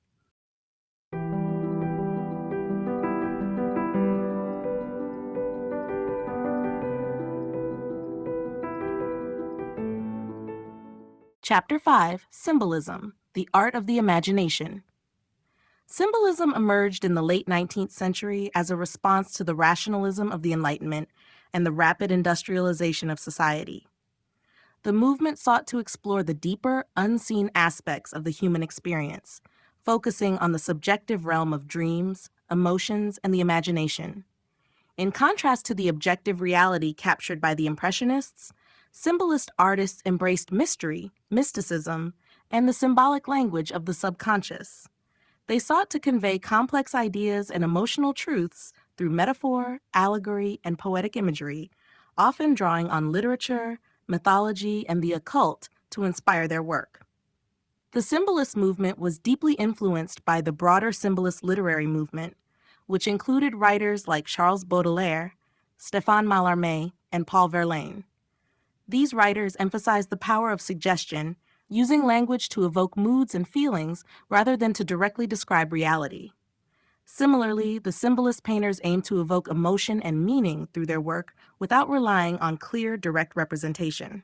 Instead of focusing on realism or even pure abstraction, symbolism sought to communicate intangible ideas, such as love, death, beauty, and spirituality, through rich, often ambiguous imagery. One of the most prominent figures in the symbolist movement was Gustave Moreau, whose work combined mythological subjects with a vivid, dreamlike quality. His paintings, such as Jupiter and Semele, 1894, are filled with lush, symbolic imagery that invites the viewer to interpret the deeper meanings behind the scenes. Moreau's use of color, texture, and fantastical themes set him apart as a visionary whose art sought to transcend the physical world and reach into the realm of the imagination. Another key symbolist painter, Odilon Redon, used his work to explore the mysteries of the mind and the supernatural. Known for his fantastical prints and paintings, such as The Eye, Like a Strange Balloon, Travels Toward the Sun, 1882, Redon's art was deeply influenced by his fascination with the unconscious. His works often feature dreamlike figures and landscapes that evoke a sense of otherworldliness, tapping into the viewer's subconscious and encouraging an emotional rather than intellectual response. In Belgium, the symbolist artist Fernand Knopf created works that were both deeply psychological and highly personal. His paintings, such as The Caress, 1896, explore themes of desire, isolation, and mystery, with figures that are often trapped in an enigmatic, ambiguous space. Knopf's use of color and form creates an atmosphere of tension, allowing the viewer to feel the emotional weight of the subject without fully understanding its meaning. Symbolism was also influential in the development of Art Nouveau, particularly in its use of flowing lines, intricate patterns, and organic forms. Artists like Alphonse Mucha, though not strictly part of the symbolist movement, incorporated many of its principles into their decorative works, blending mythological and symbolic elements with ornamental designs. Despite its relatively short lifespan, symbolism had a lasting impact on the development of modern art. Its focus on emotion, the imagination, and the subconscious would influence movements such as Expressionism, Surrealism, and even abstract art. By rejecting the conventions of realism and embracing the power of suggestion, symbolist artists opened new possibilities for how art could communicate the deeper, often hidden truths of human experience. Their work remains a testament to the power of the imagination and the enduring human desire to explore the unseen world beyond the physical. The spiritual and mystical in art. At the turn of the 20th century, the exploration of the spiritual and mystical in art became a significant theme for many avant-garde artists. As the modern world rapidly changed through industrialization, scientific advancements, and social upheaval, many artists sought to look beyond the material world, turning to spirituality, the unconscious, and the metaphysical. These artists sought to express deeper emotional and existential truths that could not be conveyed through traditional, realistic representation. The spiritual and mystical dimensions of life, often overlooked in an increasingly secular world, became central themes in the works of artists like Wassily Kandinsky, Gustav Klimt, and Edvard Munch, who believed that art could access higher realms of existence and express the ineffable aspects of human experience. Wassily Kandinsky, one of the pioneers of abstract art, believed that painting could communicate universal spiritual truths.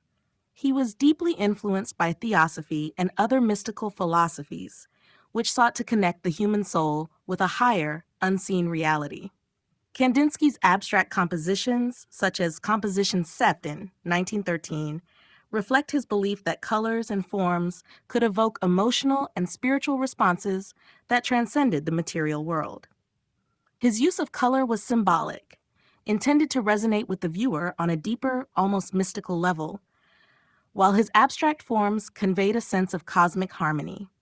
For Kandinsky, art was a pathway to a higher consciousness, where the viewer could experience a direct spiritual connection to the divine. Similarly, Gustav Klimt's work often explored themes of life, death, and transcendence, using allegorical and symbolic imagery to evoke spiritual and mystical experiences. In works like The Kiss, 1907 to 1908, and The Tree of Life, 1905, Klimt combined ornate, decorative elements with deeply spiritual motifs, creating a visual language that connected the sensual and the transcendent. His use of gold leaf and intricate patterns added a sense of otherworldliness to his paintings, while the symbolism in his figures and compositions suggested a deeper exploration of the mysteries of existence, love, and death. Edvard Munch, though often associated with Expressionism, also delved into the spiritual and mystical realms in his work. His iconic painting, The Scream, 1893, is often interpreted as a reflection of human anxiety and existential fear, but it can also be seen as a representation of the artist's search for meaning in an increasingly alienating world. Munch's exploration of inner turmoil, combined with his focus on the psychological and spiritual aspects of the human experience, placed him at the forefront of artists grappling with the mystical in the modern era. The spiritual and mystical in art also found expression in movements like Surrealism, where artists like Salvador Dali and René Magritte sought to explore the unconscious mind and transcend the boundaries of reality. While not all these artists explicitly embraced spiritual philosophies, their works often tapped into the deep, dreamlike states of consciousness where the material world and the mystical overlap. In this period of rapid transformation, artists turned to the unseen realms in their work, believing that art had the power to connect humanity with something greater than the physical world. The spiritual and mystical in art provided a means for these artists to explore not only the complexities of the human condition, but also the deeper, often elusive forces that govern existence. Their works offered an alternative to the secular, material world, creating a space where the viewer could experience a sense of wonder, awe, and introspection, tapping into the divine and the infinite. Odilon Redon and the dreamlike aesthetic.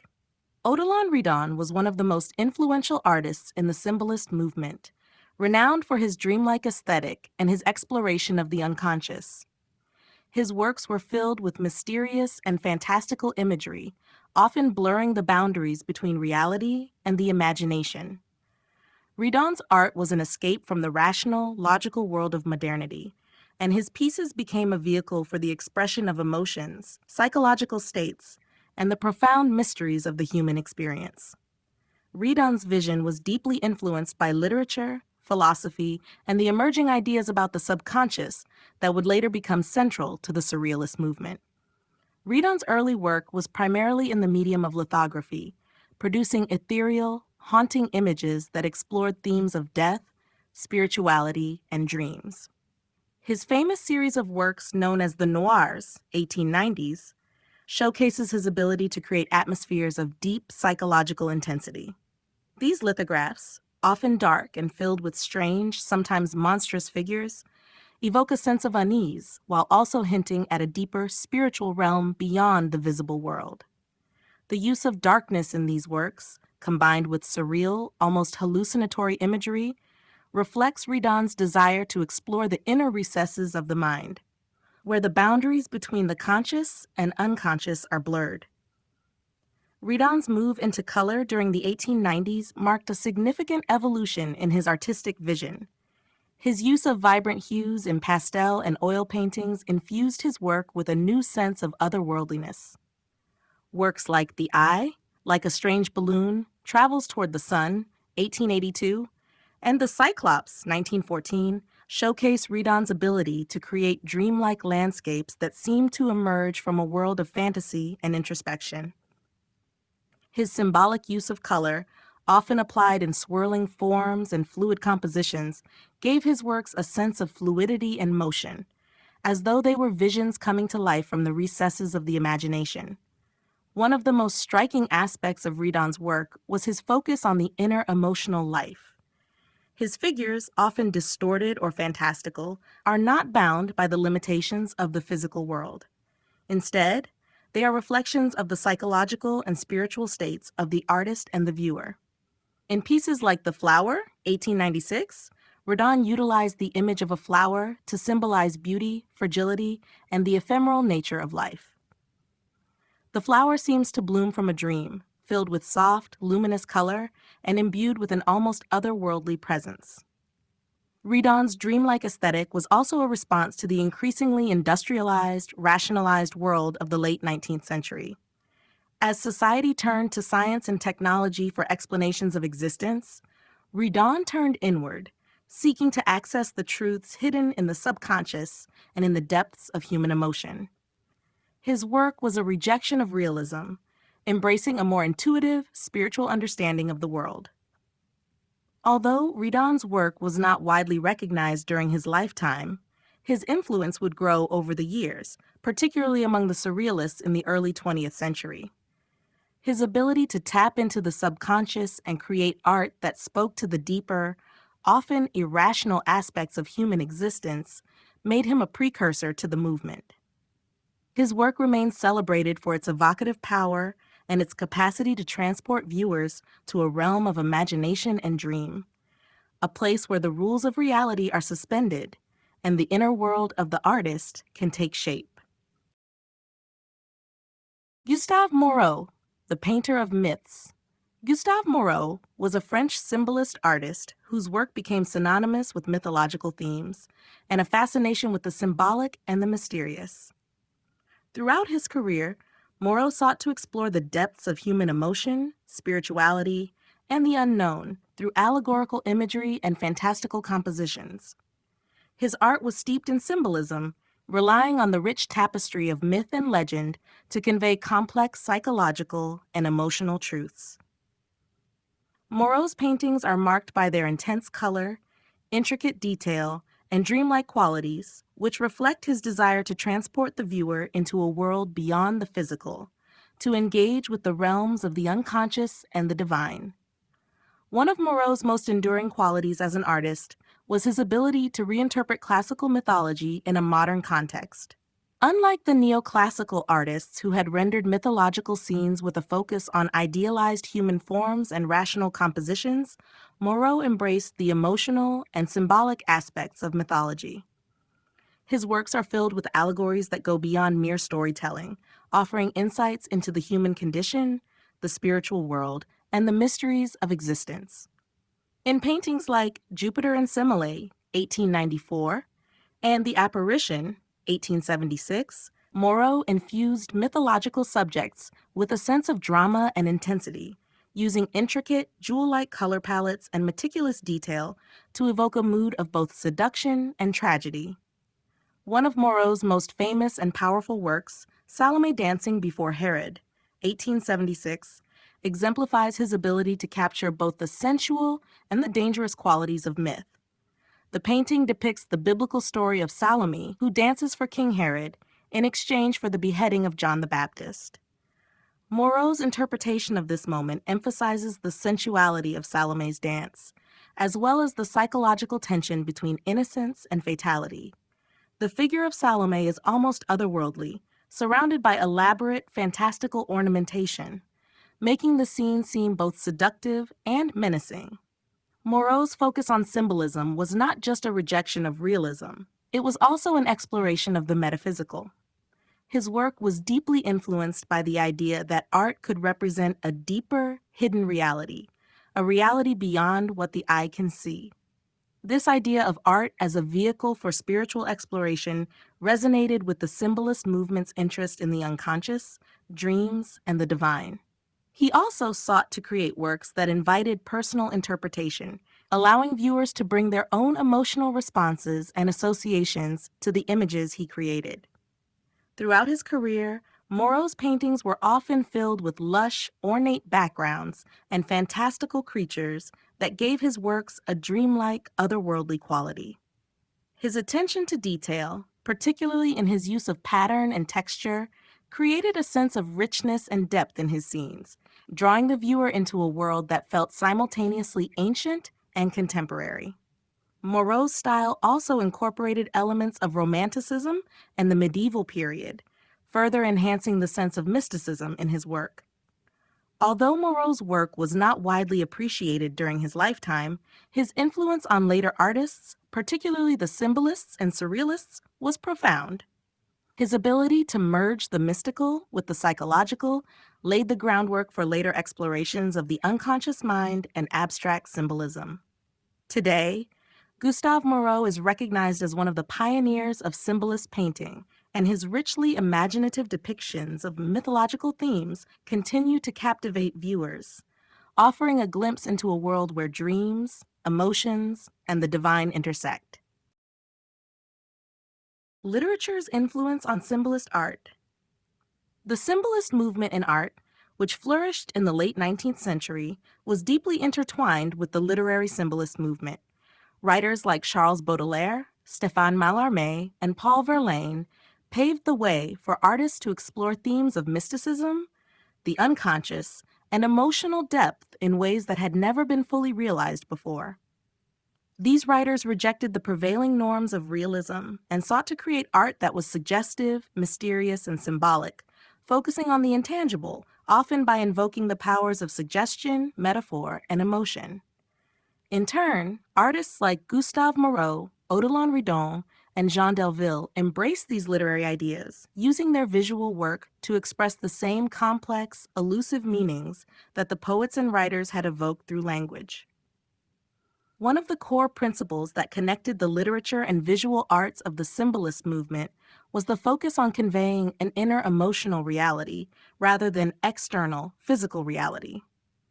Symbolist writers and poets often shied away from literal representation, instead choosing to evoke mood and meaning through ambiguous, sensual, and symbolic language. Similarly, symbolist painters moved away from the direct representation of the external world, instead using symbolic imagery, allegorical themes, and dreamlike compositions to tap into the deeper, often hidden aspects of human consciousness. Baudelaire's Les Fleurs du Mal, The Flowers of Evil, for example, had a profound impact on artists in the symbolist movement. The poet's exploration of beauty, decay, and the dualities of existence resonated with artists who were searching for ways to express these complex themes in visual form. Baudelaire's juxtaposition of beauty with the grotesque inspired painters like Gustave Moreau and Félix Vallotton, who often depicted mythological figures or dreamlike scenarios that were at once beautiful and unsettling. These works mirrored the poet's themes of duality, presenting beauty as something that could be both alluring and dangerous. Stéphane Mallarmé's poetry, known for its abstraction and use of symbols, was another significant influence on symbolist art. Mallarmé's emphasis on the power of suggestion over direct meaning led many artists to move away from realistic representation and embrace abstraction, allowing the viewer to interpret the work according to their own emotional responses. Artists like Odilon Redon were particularly drawn to the symbolic possibilities in Mallarmé's poetry, using vivid color and surreal forms to evoke emotions and ideas that could not be easily articulated through words alone. The intersection of literature and art in symbolism also led to collaborations between artists and writers. For instance, many symbolist artists were influenced by the works of the poet Paul Verlaine, who explored themes of longing, desire, and melancholy in his verses. His haunting, musical language inspired painters to evoke similar emotional depths in their works. Verlaine's writing, which often depicted a world of dreams and spiritual searching, encouraged artists to use soft, flowing lines and ethereal color schemes to capture an atmosphere of transcendence and introspection. Ultimately, literature's influence on symbolist art allowed the movement to expand beyond the confines of realism, offering a way for artists to connect with the emotional and spiritual aspects of the human experience. By embracing metaphor, allegory, and ambiguity, symbolist painters were able to create works that, much like the poetry of the time, invited multiple interpretations and opened the door to a deeper exploration of the subconscious mind. Through this interplay between words and images, symbolism in art became a multifaceted expression of the mysteries of existence, one that continues to captivate viewers to this day. Symbolism's transition into the 20th century. As the 19th century came to a close, the symbolist movement began to evolve, transitioning into the early years of the 20th century, where it laid the groundwork for many of the avant-garde movements that would soon follow. While symbolism's peak coincided with the late Romantic period, its influence continued to be felt as artists sought new ways to express the inner workings of the mind and to explore the realms of abstraction, the unconscious, and the spiritual. The late 19th century symbolists, such as Gustave Moreau, Odilon Redon, and Pierre Puvis de Chavannes, had already begun to move away from naturalism and realism, focusing instead on symbolic imagery and emotional depth. This emphasis on subjectivity, personal interpretation, and metaphysical themes resonated deeply with a generation of artists and thinkers who were disillusioned with the materialism and rationality of the modern world. Symbolism's rejection of the mundane, its search for deeper meaning, and its embrace of the irrational would have a profound impact on the early 20th century movements, especially Expressionism, Surrealism, and abstract art. As the 20th century began, symbolism's influence became evident in the work of the Fauves, such as Henri Matisse and André Derain, who, although embracing bright, non-naturalistic color and bold forms, still sought to convey emotional states, a legacy of the symbolists. The Fauves' use of color to express emotion and evoke subjective experience can be traced back to the symbolist belief that art should not just depict the external world, but communicate the inner world of the artist. At the same time, the rise of German Expressionism in the early 20th century, with artists like Ernst Ludwig Kirchner and Edvard Munch, reflected the symbolist influence in its focus on psychological intensity, the exploration of the subconscious, and the representation of emotional truths over objective reality. Expressionist works, filled with distorted forms and unsettling imagery, continued the symbolist tradition of portraying the emotional and spiritual dimensions of human existence. The Surrealists, led by figures like Salvador Dali, René Magritte, and Max Ernst, also drew from the symbolist emphasis on dreams, the unconscious, and the exploration of the irrational. Surrealism, which flourished in the 1920s, took symbolism's interest in the hidden aspects of reality a step further, using dreamlike imagery, bizarre juxtapositions, and symbolic motifs to delve deep into the unconscious mind. Just as the symbolists used their art to evoke a sense of mystery and transcendence, the surrealists sought to make the unconscious visible, offering a direct confrontation with the irrational and the fantastical. Symbolism's transition into the 20th century also aligned with the broader cultural shifts of the time. With the advent of modern psychology, particularly Sigmund Freud's theories of the unconscious, the symbolist interest in inner states of being and the mysteries of the human psyche became more relevant than ever. Artists of the early 20th century, much like their symbolist predecessors, were concerned not just with depicting the outer world, but with exploring the realms beyond visible reality, whether through abstraction, the unconscious, or the dream state. While the symbolist movement as a cohesive artistic style began to wane in the early 20th century, its influence persisted in the evolution of modern art. The symbolist emphasis on emotional depth, psychological insight, and the power of suggestion provided a foundation for the revolutionary developments in art that would follow, from expressionism to surrealism to abstract expressionism.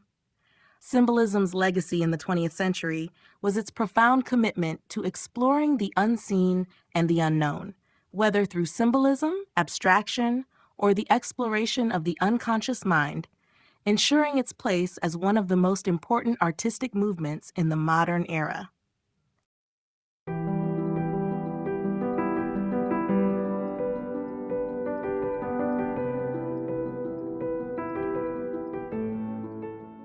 Chapter 6, Art Nouveau, The Harmony of Nature and Design.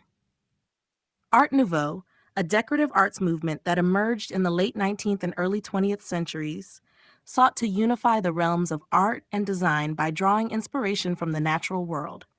The movement was characterized by flowing lines, organic forms, and an emphasis on beauty in everyday life, seeking to dissolve the boundaries between fine art and the applied arts, including architecture, furniture, and even graphic design. Art Nouveau rejected the industrialization and mass production of the time, emphasizing the importance of craftsmanship, individuality, and a return to nature as sources of inspiration. One of the defining features of Art Nouveau was its use of curvilinear, sinuous lines that mimicked the shapes and rhythms found in nature, such as the twisting forms of plants, flowers, and the movement of water. Artists and designers sought to harmonize with nature, using these forms to create an aesthetic that felt organic and alive. This movement celebrated natural beauty, not just in terms of visual appearance, but also in the way it embodied the flowing, dynamic forces of the natural world. The designs were often characterized by intricate patterns, stylized representations of flora and fauna, and an overall emphasis on elegance and fluidity. Art Nouveau was not just about decorative aesthetics. It also represented a philosophy that sought to integrate art into daily life. The movement sought to elevate ordinary objects, from the design of furniture and household items to architecture, into works of art. Artists such as Gustav Klimt, Alphonse Mucha, and Antoni Gaudí were central figures in this movement, each bringing their own vision of Art Nouveau to their respective mediums. Klimt's intricate, ornamental paintings, such as The Kiss, 1907 to 1908, featured gold leaf, floral patterns, and sensual curves that evoked the natural world, while Mucha's iconic posters celebrated the beauty and grace of women surrounded by nature's forms. Gaudí, in his architecture, exemplified the Art Nouveau ethos with buildings like the Sagrada Familia in Barcelona, where organic shapes and vibrant colors blur the line between structure and sculpture, bringing the natural world into the realm of design. The movement also saw the creation of various applied arts, from jewelry to glasswork, often featuring nature-inspired motifs. The works of French glass artist René Lalique, for example, showcased exquisite depictions of flowers, animals, and the natural world in delicate glass sculptures and vases, creating objects of beauty that were at once functional and highly ornamental. While Art Nouveau was relatively short-lived, roughly spanning from the 1890s to the First World War, it left a lasting impact on art, design, and architecture. Its influence can be seen in the continued appreciation for organic shapes, intricate detail, and the blending of art with everyday life.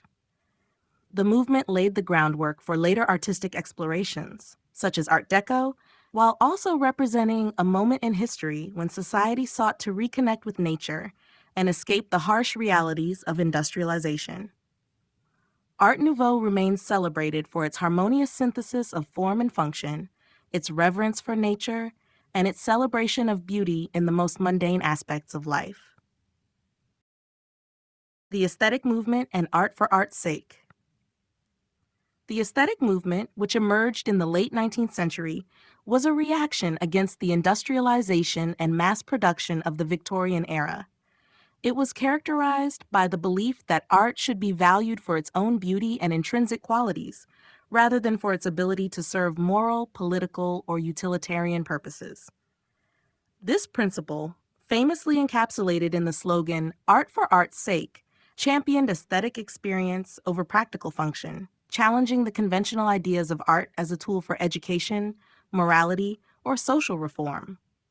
The movement sought to elevate art to an autonomous sphere, unencumbered by any direct responsibilities to society or to any specific agenda beyond the expression of beauty and the exploration of form. At its core, the aesthetic movement rejected the growing dominance of industrialization, which was rapidly reshaping society through mechanization and mass production.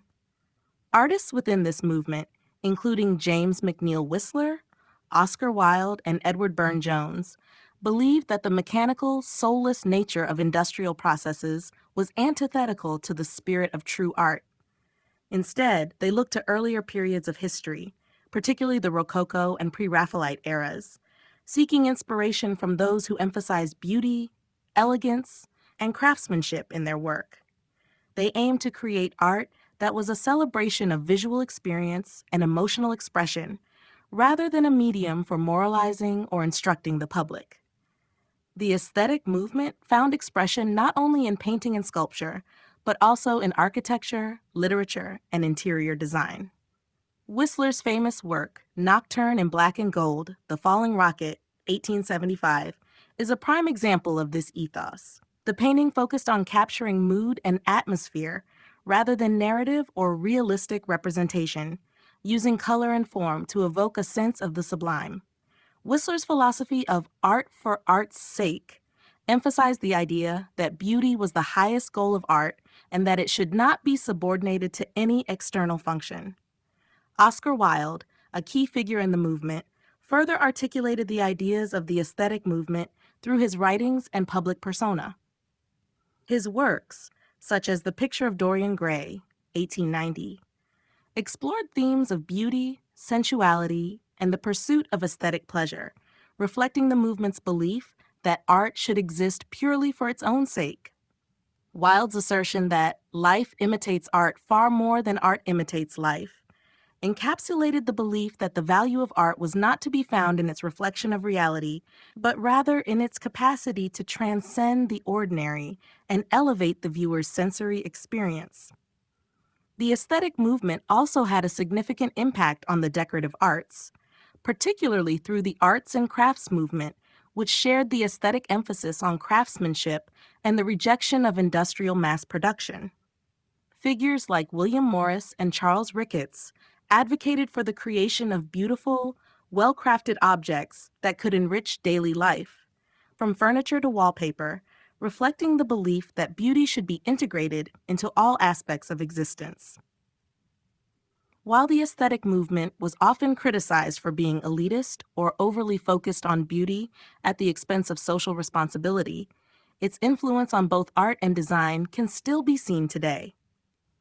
The movement helped lay the groundwork for modernism by emphasizing individual expression, the autonomy of art, and the importance of aesthetics in the human experience. It challenged established norms and opened up new possibilities for the creation and appreciation of art, establishing beauty as a fundamental value in its own right. Alphonse Mucha and the commercialization of Art Nouveau. Alphonse Mucha, a Czech-born artist, became one of the most iconic figures of the Art Nouveau movement, particularly known for his role in commercializing and popularizing the style through graphic design. Mucha's work transcended the fine arts and ventured into the realms of commercial illustration, advertising, and product design, which helped Art Nouveau reach a wider audience. His distinctive, highly decorative style, characterized by flowing lines, floral motifs, and an almost ethereal representation of female figures, quickly became synonymous with the Art Nouveau aesthetic. Mucha's breakthrough moment came in 1894 when he was commissioned to create a poster for the French actress Sarah Bernhardt's play Gismonde. The poster's success was immediate and immense, establishing Mucha as one of the leading figures in the burgeoning Art Nouveau movement. The poster, which featured an elegant portrait of Bernhardt, framed by intricate decorative elements, exemplified Mucha's ability to blend fine art with commercial appeal. His attention to detail, the fluidity of his lines, and the graceful representation of the actress showcased his mastery of the Art Nouveau style, while the poster's commercial success demonstrated the growing potential for art in advertising. Mucha's commercial success marked a significant moment in the history of art, as it highlighted the blurring of lines between fine art and commercial design.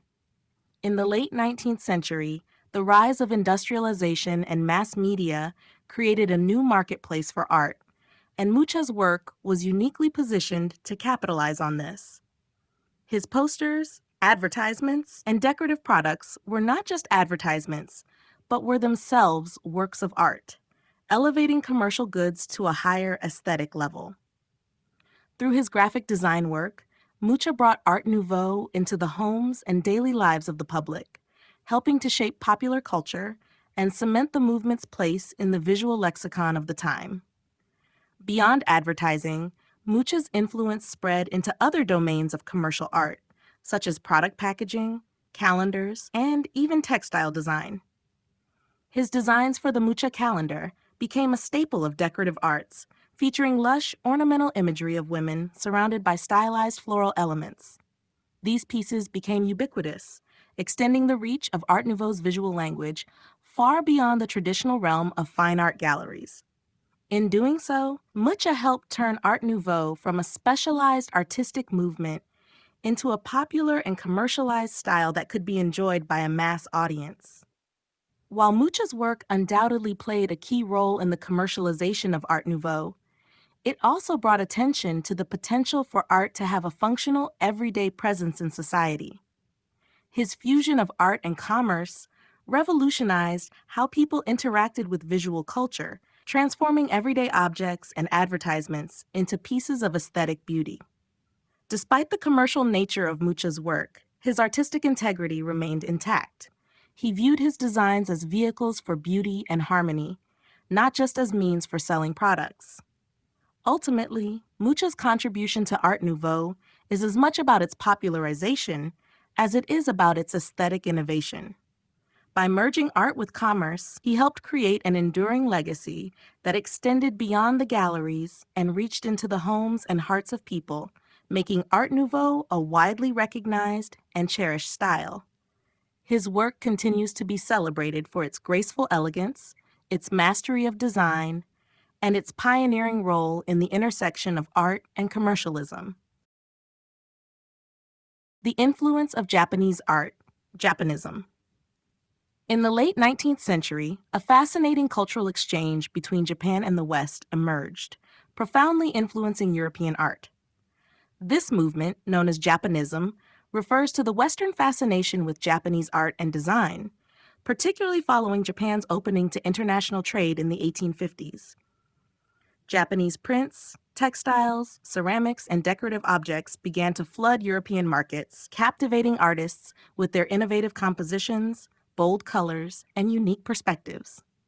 This influx of Japanese influence had a significant impact on the development of modern art in Europe, notably affecting movements like Impressionism, Post-Impressionism, and Art Nouveau.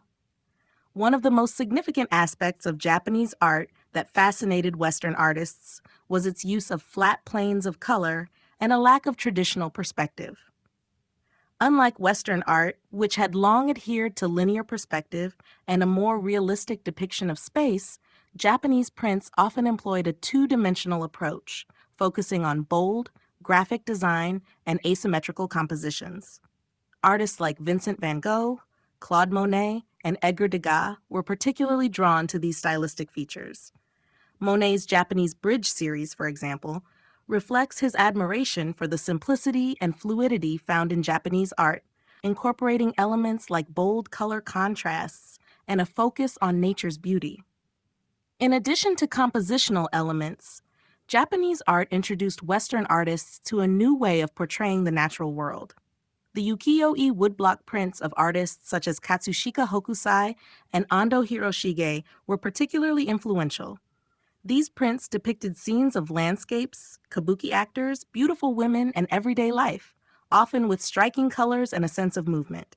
Their dynamic compositions, with their emphasis on both the human form and nature, encouraged Western artists to experiment with similar themes.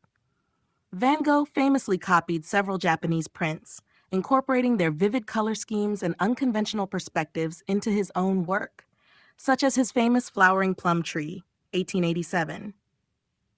Japanism also influenced the decorative arts, where the intricate patterns and natural motifs from Japanese ceramics and textiles were incorporated into Western design. Art Nouveau designers like Alphonse Mucha and Louis Comfort Tiffany were particularly inspired by the flowing lines, floral patterns, and the use of exotic motifs in Japanese art. This influence was seen in their creations of jewelry, glassware, and architectural elements, which often featured stylized flowers, birds, and other elements drawn directly from Japanese aesthetics. Moreover, the rise of Japanism reflected broader shifts in European attitudes toward foreign cultures during the period. It coincided with the growing interest in the East, particularly in the wake of the 1867 Exposition Universelle in Paris, which featured a Japanese pavilion and exposed many Europeans to Japanese culture for the first time.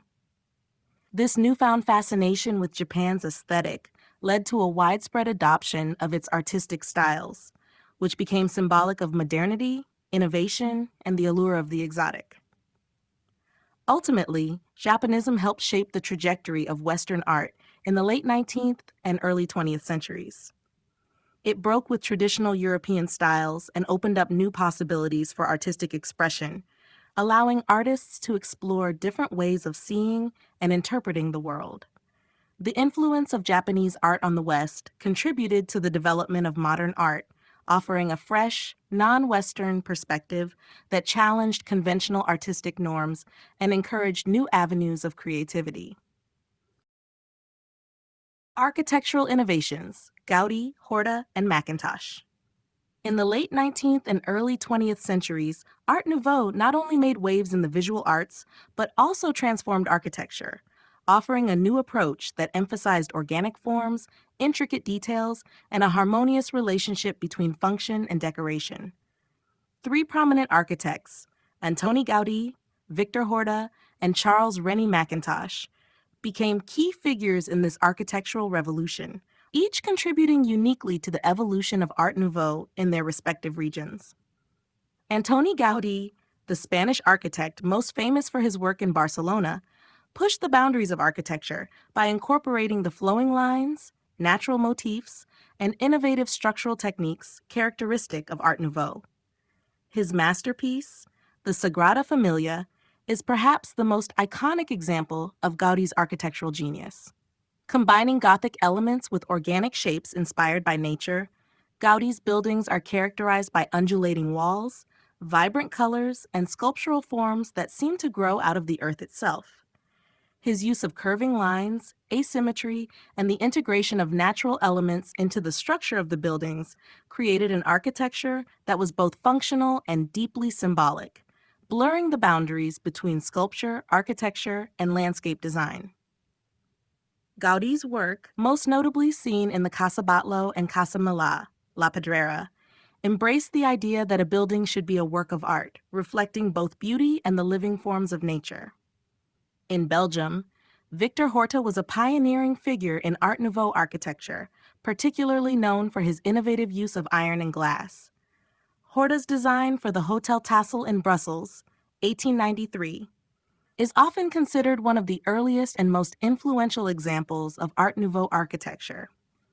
In this building, Horta seamlessly integrated metal and glass with organic forms, creating spaces that felt both airy and fluid.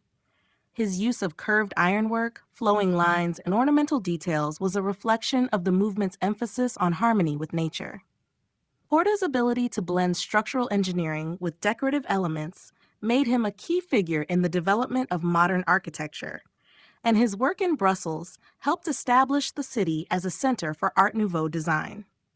Meanwhile, in Scotland, Charles Rennie Mackintosh developed a more restrained, yet equally innovative approach to Art Nouveau architecture.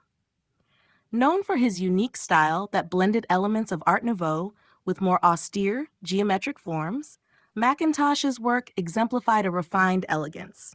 His design for the Glasgow School of Art, 1896 to 1909, is considered one of his most important contributions.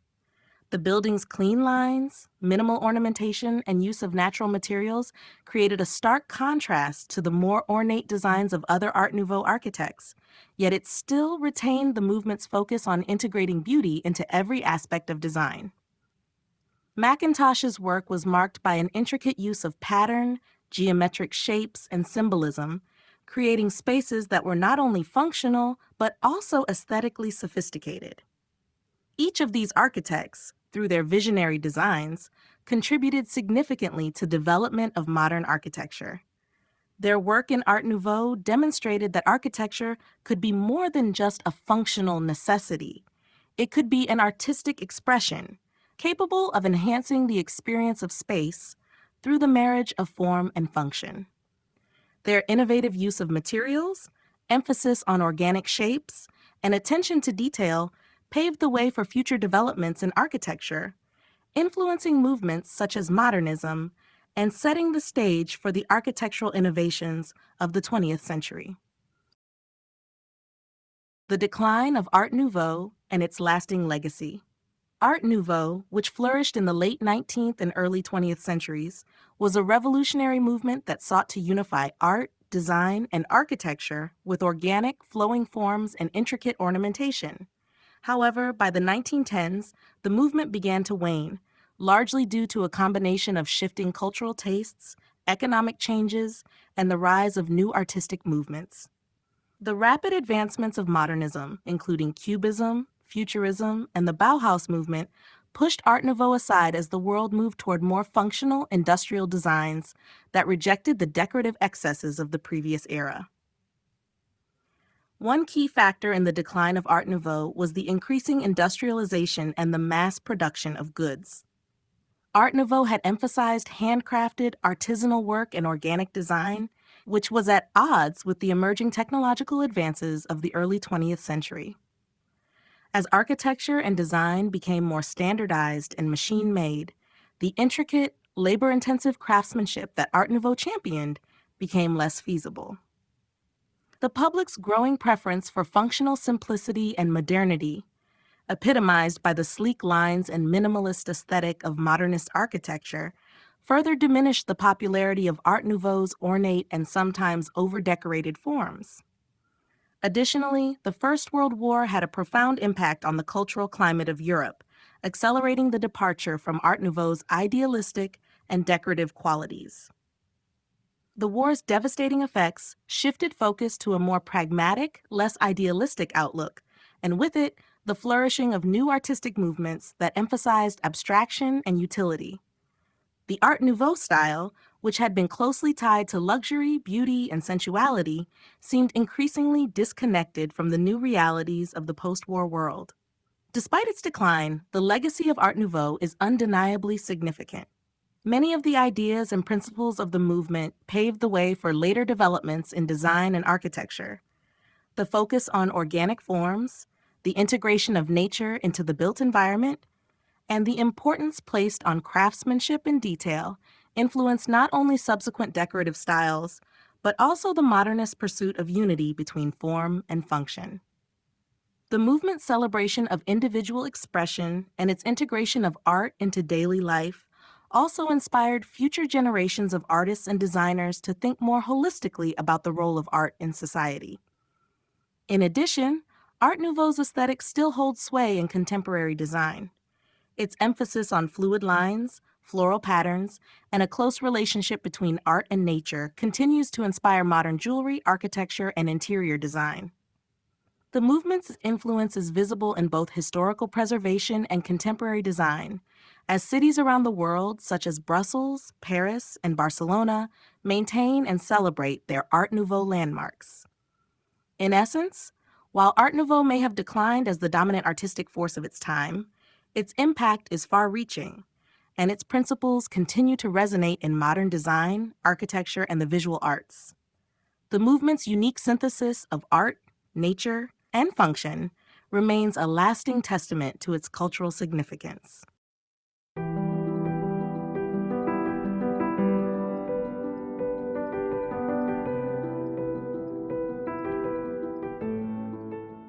Chapter 7, Fauvism, the Wild Beasts of Color.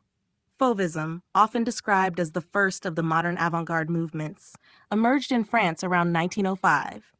Its name, derived from the French word fauve, meaning wild beasts, was coined by the art critic Louis Vaucel after seeing a group of vibrant, intense paintings at the Salon d'Automne in Paris. Fauvism marked a radical departure from the muted tones and representational accuracy of previous art movements, embracing an unrestrained use of color and a focus on emotional expression rather than realistic depiction. It was a short-lived movement, lasting only a few years. But its impact on modern art was profound, influencing later movements like Expressionism and abstract art. At the heart of Fauvism was the revolutionary use of color.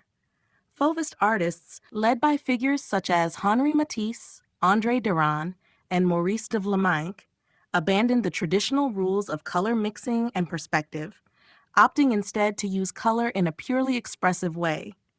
They applied colors directly from the paint tube, without regard for naturalism. For example, trees might be painted bright blue, and human skin tones could be rendered in vivid oranges or greens. This departure from realism created a striking visual experience that emphasized the emotional power of color over representational accuracy. Henri Matisse, the most prominent figure in Fauvism, became known for his bold and expressive works that often featured simplified forms and intense, non-naturalistic colors. His famous painting Woman with a Hat, 1905, a portrait of his wife Amélie, exemplifies the Fauvist approach. The figure is rendered in wild, unconventional colors like greens, pinks, and purples, which evoke an emotional response rather than aiming for a lifelike representation. Matisse's work emphasized the idea that color could convey mood, atmosphere, and emotion, paving the way for future developments in abstract and expressionist art. Similarly, André Derain's landscapes, particularly his work from his time in the south of France, exhibit the same bold use of color. Paintings such as Charing Cross Bridge, 1906, use brilliant, almost exaggerated colors to express a personal, emotional interpretation of the scene rather than adhering to a naturalistic representation. The vibrant oranges, purples, and greens in these works create a sense of intensity and vitality that reflects the artist's emotional response to his surroundings. While Fauvism was initially met with criticism and disdain, its radical departure from traditional painting techniques made a lasting impact on the trajectory of modern art. Fauvist artists sought to break free from the constraints of academic painting and the rules of perspective and color, demonstrating that art could be an exploration of individual perception and emotional truth. This focus on the subjective experience of color and form influenced later avant-garde movements, such as German Expressionism and Abstract Expressionism, and laid the groundwork for more experimental approaches to art in the 20th century. In essence, Fauvism's legacy lies in its emphasis on the emotional potential of color, its boldness in breaking with tradition, and its influence on the development of modern art. The movement's exploration of the expressive power of color and form marked a crucial turning point in the evolution of artistic expression, contributing to the larger shift toward abstraction and emotional intensity in art. Henri Matisse and the birth of Fauvism. Henri Matisse stands as one of the most influential figures in the development of modern art, and his role in the birth of Fauvism marks a pivotal moment in the history of painting. As the leader of the Fauvist movement, Matisse championed the use of color as a primary means of expression, distancing himself from traditional artistic methods that prioritized realistic representation. Fauvism, which emerged around 1905, was revolutionary in its approach to color, and Matisse's work played a central role in defining the movement's core principles. Matisse's artistic journey into Fauvism began in the early 20th century when he, along with fellow artists like André Derain and Maurice de Vlaminck, began experimenting with color in ways that were radical for the time. Prior to Fauvism, the prevailing academic tradition in Europe adhered to a naturalistic approach to color, focusing on achieving accurate depictions of the world. Matisse, however, rejected this tradition. His interest shifted toward the emotional and symbolic potential of color, seeing it as a vehicle to communicate moods, feelings, and subjective experiences rather than simply replicating the world around him. One of Matisse's most iconic works from this period, Woman with a Hat, 1905, exemplifies the bold, non-naturalistic use of color that became a hallmark of Fauvism. The portrait, painted of Matisse's wife, Amélie, is characterized by the use of vivid, unblended colors that defy traditional representation. Her face is rendered in unexpected hues of green, purple, and pink, challenging viewers to see beyond realism and to engage with the emotional expression of the work. The piece caused a scandal when it was first exhibited at the Salon d'Automne in Paris in 1905, with critics dubbing the artists les fauves, or the wild beasts, a term that would come to define the movement. For Matisse, color was not merely decorative. It was integral to the emotional intensity of his work. Throughout his career, he would return to the idea of color as an emotional tool, continuously experimenting with its impact. His later works, such as The Red Studio, 1911, further explore the relationship between color and space, marking a shift from the vibrant, intense palettes of Fauvism to a more introspective use of color and form. Matisse's ability to manipulate color with such freedom would come to define much of his later work and solidify his reputation as a master of color. Though Fauvism as a movement lasted only a few years, its impact on modern art was profound. Matisse's innovative use of color and form laid the foundation for future developments in abstraction, expressionism, and modernism.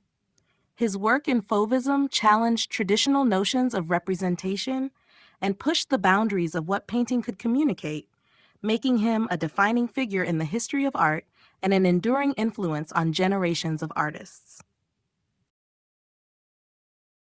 André Derain and the bold use of color. André Derain, one of the leading figures of Fauvism alongside Henri Matisse, played a significant role in shaping the movement's radical approach to color. Derain's work was marked by a fearless use of color, an approach that broke away from the naturalistic tones traditionally used in painting. Like Matisse, Derain rejected the conventions of academic art in favor of a style that emphasized emotional expression through color. His innovative use of vibrant, non-naturalistic hues helped to define Fauvism, making it one of the most audacious and revolutionary movements in early modern art. Derain's career as a painter truly began to take shape after he met Matisse in 1904 at the Académie Carrière in Paris. The two artists quickly became close friends, and it was under Matisse's influence that Derain embraced the idea of using color to evoke mood, rather than to depict the world realistically. In his early Fauvist works, such as Charing Cross Bridge, 1906, Derain began to experiment with color in ways that were both bold and unconventional. The colors in this painting, which depicts London's famous bridge, are vivid and expressive: reds, purples, oranges, and greens. The use of color here is not meant to represent the actual colors of the scene, but to convey the energy, emotion, and dynamic atmosphere of the moment. The brushstrokes are loose, and the composition feels liberated from traditional expectations of perspective and accuracy.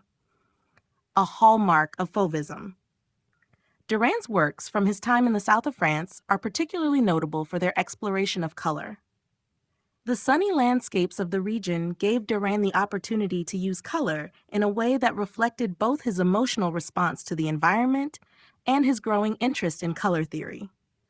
Paintings like The Turning Road, Lestat, 1906, are bursting with intensity, using bright, almost garish colors to depict the natural world. Here, Derain's landscapes seem to pulse with life, as the colors of the trees, sky, and earth become an extension of his emotional experience, rather than a faithful reproduction of reality. The dramatic and unconventional use of color in Derain's work was instrumental in the development of Fauvism. His art, often more radical and vibrant than the more restrained work of other artists, pushed the boundaries of how color could be used in painting. His approach to color was not simply an aesthetic choice, but a way to convey the depth of his inner emotional world. Derain's bold use of color in Fauvism challenged traditional notions of what painting could express, and his works continue to be celebrated for their vitality, energy, and fearlessness in the face of artistic tradition. Though Fauvism itself was short-lived, Derain's contribution to the movement was essential in defining its visual language. His works remain a testament to the power of color as a tool for emotional expression, and his exploration of color continues to influence artists today. Through his vivid and daring color palettes, Derain helped to pave the way for the exploration of abstraction and expressive use of color that would dominate 20th century art. Fauvism's connection to primitivism. Fauvism, with its bold use of color and expressive brushwork, was influenced by a range of sources, including the notion of primitivism. Primitivism, a term often associated with the admiration and appropriation of non-Western art, particularly African, Oceanic, and Native American art, played a significant role in shaping the visual language of Fauvism. This connection to primitivism was not about the literal representation of indigenous cultures, but rather the adoption of certain artistic principles that rejected academic traditions in favor of raw, uninhibited expression. The Fauvists were drawn to the simplicity, directness, and emotional force found in what they considered primitive art forms. They were particularly attracted to the way these cultures used color, form, and texture to convey meaning, often without the constraints of perspective, naturalism, or refined technique that defined Western art for centuries. This raw approach was appealing to Fauvist artists, who sought to free themselves from the formal rules of academic painting. Just as primitivist art was characterized by an immediacy and intensity, Fauvist art emphasized emotional expression, using color as a means to convey mood and feeling rather than relying on traditional depictions of reality. The influence of primitivism can be seen in the Fauvists' rejection of detailed representation in favor of bold, simplified forms. For example, Henri Matisse and André Derain's use of non-naturalistic, exaggerated colors in their works reflects a desire to capture an essence or emotional truth, much like how primitive art often sought to represent an inner reality rather than a physical one. The use of flat colors, distorted forms, and the abandonment of perspective in Fauvism can be viewed as a modern reinterpretation of the primitive aesthetic that favored spontaneity and raw, unmediated expression. Additionally, the fascination with non-Western art in the early 20th century was part of a larger cultural movement known as primitivism within the modernist avant-garde. Many artists, including the Fauvists, believed that modern Western society had become overly complex and detached from emotional authenticity. They looked to what they perceived as the directness of primitive cultures as a way to return to a more elemental and vital form of artistic expression. Fauvism, in this sense, can be seen as a reaction against the conventions of academic art and an attempt to reconnect with a more primal, intuitive approach to creativity. While Fauvism's connection to primitivism was more ideological than literal, it helped to shape the movement's departure from academic traditions and its embrace of an emotional, almost instinctual approach to art. By drawing from the perceived freedom and rawness of primitive art, the Fauves were able to push the boundaries of color and form, creating works that were bold, dynamic, and emotionally charged, helping to lay the foundation for the evolution of modern art. Fauvism versus Expressionism, Similarities and Differences. Fauvism and Expressionism, two pivotal movements in early 20th century art, share similarities in their emotional intensity and departure from traditional representational art, yet they differ significantly in their focus, methods, and underlying philosophies. While both movements rejected the naturalism of the past and sought to convey emotions through color and form, their approaches to achieving this goal were distinct. At the heart of both Fauvism and Expressionism is an emphasis on subjective experience over realistic representation. Both movements were born out of a desire to communicate the artist's inner emotional world rather than depict the external world with accuracy. The most notable similarity between the two movements is their use of color as a primary tool for expressing emotion. In Fauvism, artists such as Henri Matisse and André Derain used bold, often unnatural color choices to create a sense of emotional energy and immediacy. Colors were chosen not for their realistic qualities, but for their emotional impact, as seen in works like Matisse's Woman with a Hat, where non-naturalistic colors convey the emotional intensity of the subject rather than a lifelike portrayal. Expressionism, while also focused on emotional expression, took this concept a step further by incorporating distortion, exaggeration, and sometimes violent brushwork to convey an even deeper psychological intensity.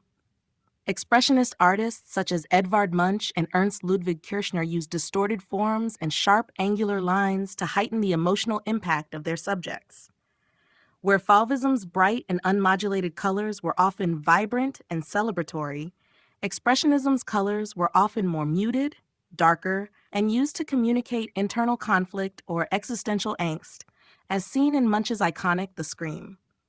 Expressionism sought to delve into the complexities of the human psyche, exploring themes of anxiety, alienation, and existential dread, whereas Fauvism was more about celebrating the emotional power of color in its purest, most direct form. Another key difference lies in the style and approach to form. Fauvism's use of color was often applied in broad, sweeping strokes with a focus on light and natural landscapes, while Expressionism was more likely to embrace abstraction or distortion to emphasize the inner emotional state. Fauve, like Matisse and Derain, were focused on simplifying and emphasizing color, while Expressionist artists like Wassily Kandinsky and Egon Schiele experimented with form and line in ways that pushed the boundaries of representation and abstraction. Despite these differences, both Fauvism and Expressionism played a crucial role in the development of modern art, marking a shift away from traditional techniques and subject matter. While Fauvism was more celebratory in its use of color, focusing on external expression, Expressionism's darker tones and distorted forms sought to represent the artist's emotional and psychological landscape. Together, these movements paved the way for further experimentation in 20th century art, influencing not only later abstract and figurative movements, but also altering the very notion of what art could represent. The short-lived yet impactful Fauvist movement. The Fauvist movement, although brief, left a lasting mark on the development of modern art. Emerging in the early 20th century, it was characterized by its radical use of color and a departure from traditional artistic conventions. Spanning roughly from 1904 to 1908, the movement's influence continued to reverberate long after its decline, shaping the direction of modernism and influencing a variety of subsequent movements. Fauvism was born out of a desire to break free from the rigid academic traditions that dominated the art world at the time.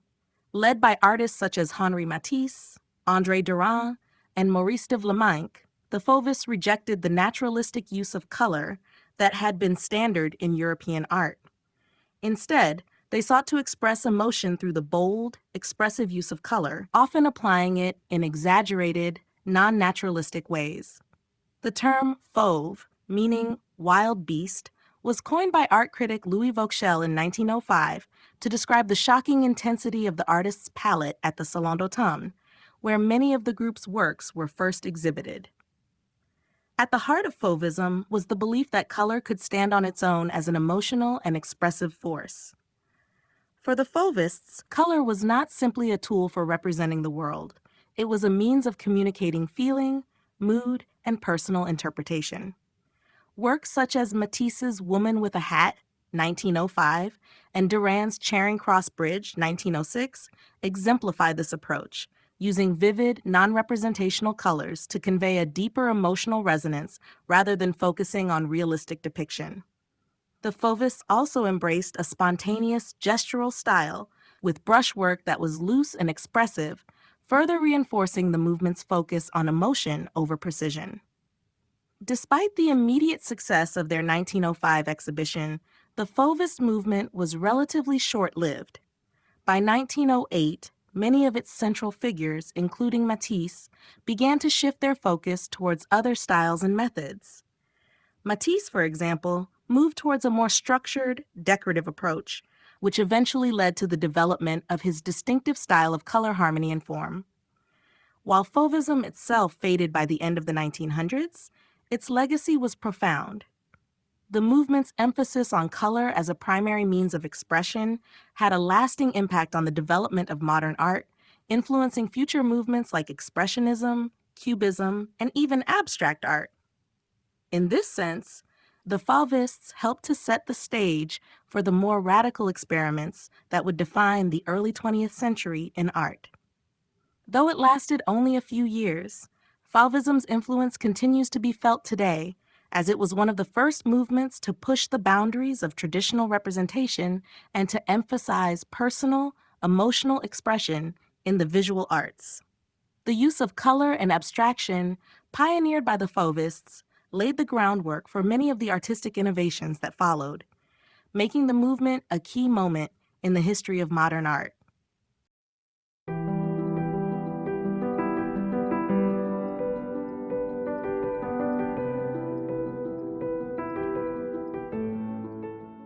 Chapter 8: Expressionism, the Inner World on Canvas.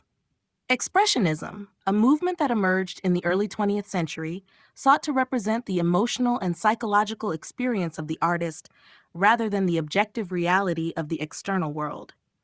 Fueled by a desire to communicate personal, often turbulent inner states, Expressionism was both a reaction to the rapidly changing world and an attempt to understand the profound anxieties and struggles of modern life.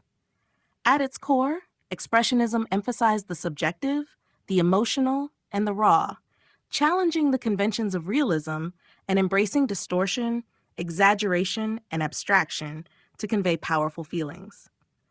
The movement found its roots in Germany around 1905 with the founding of Die Brücke, the Bridge, an artist collective that included figures like Ernst Ludwig Kirchner, Fritz Bleyl, and Erich Heckel. These early expressionists were influenced by the symbolist tradition, but pushed its emotional intensity to new heights. The group's work was marked by jagged lines, distorted forms, and intense colors, all of which sought to capture the turmoil and complexity of the human psyche. The name Expressionism itself points to this focus on internal experience. Rather than depicting the world realistically, Expressionist artists aim to reveal the emotional truths that lie beneath the surface of appearances. The expression of inner turmoil and alienation was especially pronounced in works by artists like Edvard Munch, whose iconic The Scream, 1893, remains one of the most emblematic works of the movement. In this haunting piece, Munch uses swirling lines and a distorted figure to evoke feelings of dread and anxiety. Munch's work, along with that of other expressionists, often portrayed themes of existential despair, alienation, and the breakdown of traditional social structures in the face of industrialization, urbanization, and war. The emotional power of these works resonated deeply with audiences at a time when Europe was undergoing profound political and social upheaval. Expressionism was not limited to painting alone. The movement had a significant impact on other art forms, including literature, theater, and cinema.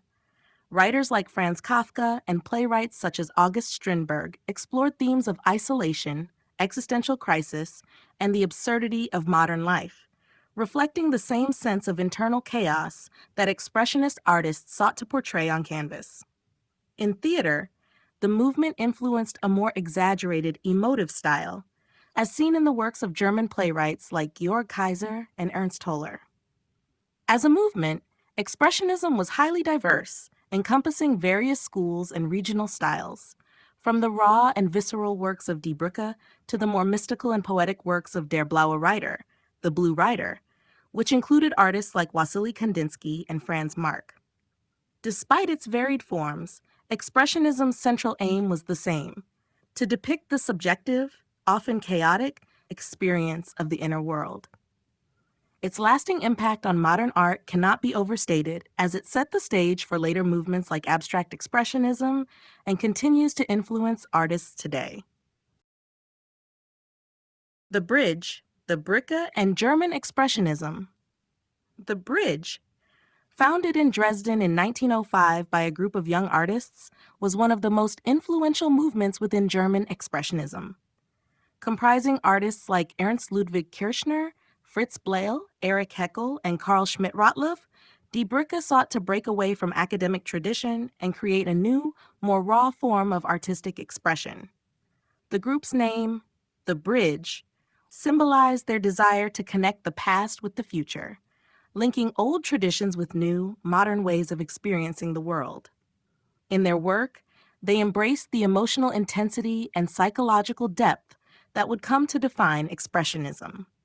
Die Brücke's members were deeply inspired by the ideas of primitivism, which they found in non-Western art, as well as medieval and Renaissance art. They looked to these influences as a means of rejecting the polished, intellectual art of the Academy, instead favoring a more immediate and visceral approach. The group's art was characterized by exaggerated, distorted forms, vibrant, often jarring colors, and dynamic compositions that sought to evoke emotional responses from the viewer. Their subjects ranged from the human figure to urban scenes and landscapes, but in each, they aimed to convey intense emotional states and inner turmoil rather than depicting the external world realistically. The city of Dresden, with its lively art scene and rich cultural heritage, provided a fertile ground for the emergence of Die Brücke. The group's early works were marked by a sense of freedom, experimentation, and rebellion against the conventions of the time. Kirchner, one of the most prominent members, was particularly known for his depictions of modern urban life, which often highlighted the isolation and alienation of individuals within the chaotic industrialized environment. In works like Street Scene, 1908, Kirchner used bold, angular lines and vivid color to capture the tension and anxiety of city life. Similarly, Haeckel's works often explored themes of existential dread and isolation, using distorted human forms to communicate the psychological effects of modernity. Die Brücke was not just an artistic movement, but also a social and intellectual one. The group's members were bound by a shared belief in the transformative power of art, and they rejected bourgeois society and traditional artistic conventions in favor of more direct, authentic modes of expression. The members were deeply influenced by the broader cultural upheavals of the time, including the rise of industrialization, urbanization, and the challenges posed by modernity. Their works reflected these concerns, often portraying the dehumanizing aspects of the modern world and exploring the emotional and psychological dissonance that arose from it. Although Die Brücke was short-lived, disbanding in 1913 as some of its members moved in different directions, its impact on the broader Expressionist movement was profound. The group's embrace of raw emotion, psychological depth, and rejection of artistic conventions paved the way for other Expressionist groups, such as Der Blaue Reiter, and left a lasting legacy on modern art, influencing later movements such as Abstract Expressionism. Die Brücke's commitment to the personal, the subjective, and the emotional ensured that their work would remain an important part of the artistic canon, continuing to resonate with audiences today. The Blue Reiter, Der Blaue Reiter, and Spirituality in Art. Der Blaue Reiter, the Blue Reiter, was a key expressionist group that emerged in Munich in 1911, founded by artists Wassily Kandinsky, Franz Marc, August Mach, and others. Unlike Die Brücke, which focused on emotional and psychological expression rooted in the human condition and the challenges of modern life, Der Blaue Reiter sought to explore the spiritual dimensions of existence through art. This movement was a reaction to the industrialization and materialism of the time, advocating instead for art's potential to convey the deeper, metaphysical truths of the human experience. It placed a strong emphasis on abstraction, color theory, and the idea that art should transcend the physical world in favor of the unseen and spiritual. Wassily Kandinsky, one of the founding members, was a leading proponent of spiritual abstraction in art. His early works, influenced by his study of theosophy and other spiritual philosophies, sought to create a direct connection between the viewer and the spiritual world. For Kandinsky, abstraction was not merely a formal technique, but a means of accessing and expressing higher realities. In works like Composition 7, 1913, Kandinsky used dynamic, flowing shapes and vibrant colors to evoke emotional and spiritual responses, hoping to communicate a sense of universal harmony beyond the material world. He believed that color and form could have a direct impact on the soul, a concept that was central to Der Blaue Reiter's artistic vision. Franz Marc, another prominent member of the group, shared Kandinsky's belief in the spiritual potential of art, though his approach was more rooted in the symbolism of animals and nature. Marc's paintings, such as Blue Horse Eye, 1911, feature animals portrayed in bold, symbolic colors to represent different facets of the human soul. He saw animals as embodying a purity and connection to nature that had been lost in human society. Marc's use of color was similarly symbolic. Blue was often used to convey spirituality and serenity, while yellow and red were associated with more primal emotional energies.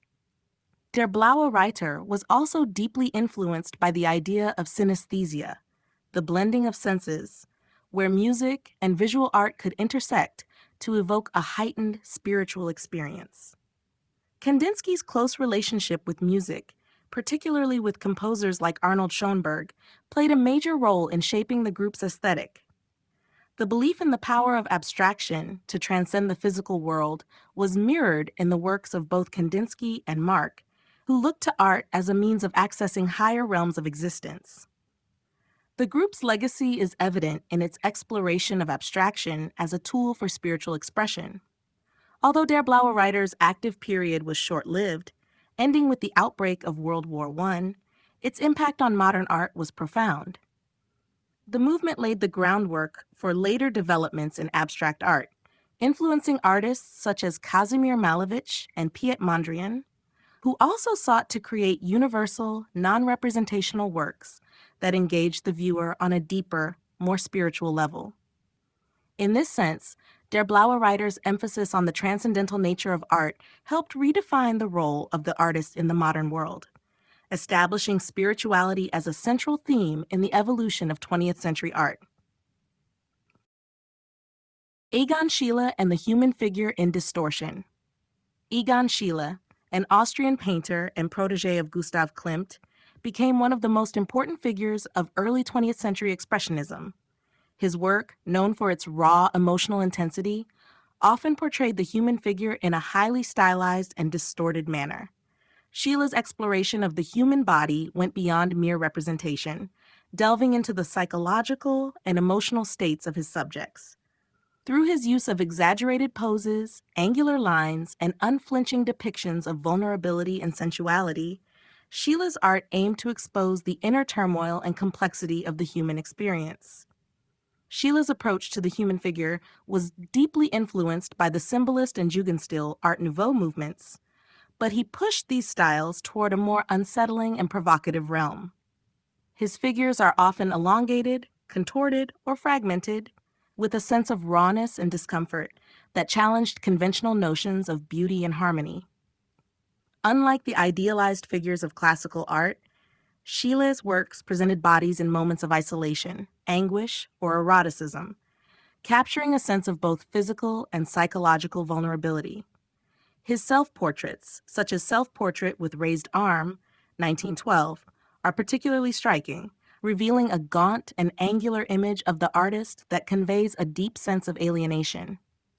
The distortion of the human figure in Schiele's work served as a vehicle for exploring themes of desire, sexuality, and existential anxiety.